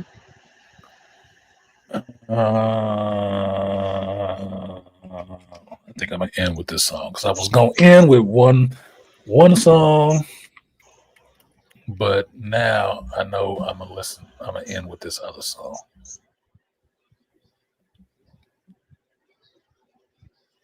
Okay, and this will go back to anybody who was pissed off that we started having woman talk or talking about women, and then the B words start flying out of people's mouth. Understand that the bitch word don't always refer to women. Sometimes it refer to men. And somebody did a song about it. You want to hear it? You want to hear it? I'll play it at the end. You know what? All right. For sure. All right, man. Well, I'm going to let you get on out of here then. I appreciate you for having me on. Get up and stretch because my ass probably flat now. All right, now appreciate you. Peace, Matt. All right, y'all. So that's the show for today. No, we didn't talk about much geekdom because I didn't watch much geekdom this week. It was New Year's. It was a lot of work and a lot of other stuff going on. So I will catch up and have a strictly or primarily geek show for you next week. So you flyby ninjas will get your geek fix because we can talk about all of that shit then. By that time, people should be back into the normal flow of the year and spending some time, watching the other shit. No, she was eating bags of crickets like they were potato chips, different flavors. She is, forgot what her nationality is, and that's probably a delicacy for them. Different ways. Different places, different ways. Crickets don't seem like shit. They're just protein. You're stranded somewhere and somebody had taught you that survival-wise you could survive off of eating crickets. You'd be eating the motherfuckers like potato chips too. Different culture. I understand in some parts in Mexico they eat scorpions. I don't think scorpions are a delicacy, but they will put it in suckers and everything. I would want to eat it, but apparently if you're struggling in the desert, you can get some protein out of that. So you're omnivore. You're designed to survive off all kind of shit that walk and crawl on this goddamn planet. Understand it for what it is. Anyway, thank you guys for coming up. Didn't take a note of everybody that was on the panel. Shout out to Mr. Matt. Shout out to the Beastly Nerd. If he's still on Rivals, I'll see you in a bit. Because I got to get the rest of these games in before I get back to work and not play this shit for another week. Shout out to AB Media. Condolences about your friend. I understand. I understand and sympathize. I do. Appreciate you sharing that with me. Who else was up here? I'm forgetting somebody. Rainfire. Shout out to Beastly's cousin's friend as well for dying over some dumb shit. Probably didn't know anything about that shit. Don't be killing people for no bitch, dude. Your wife, if she in the right, your kids, they in the right, maybe. Other than that, fuck no. It ain't worth giving up your life for somebody else's momentary satisfaction. Malika. I think I got everybody. Thank you to everybody who supported the stream today. Black Bang, Rainfire, UIP Studio, appreciate y'all. Toya, Aquatechy, Joe Herb, appreciate you. 6 out of 10. Not bad. If you're bowling, you would take that. Take that score. Roll over to the next frame. So, appreciate you guys. This has been the Hero's Journey. I do this every Sunday, rain or shine, home or not, which means next week it will be a on-call stream, which means I will get it in early. I have to hit it quick. I might not be able to be on there very long because I expect to get interrupted to go handle my actual job. So, show up early. Show up on time or the stream might be over before you even knew it was on. If you want to make that easier to do, subscribe to the channel and hit that bell so you get alerted when I go live. With that, I've been Artisan MC, and it's not the right thing. I will see you guys next time.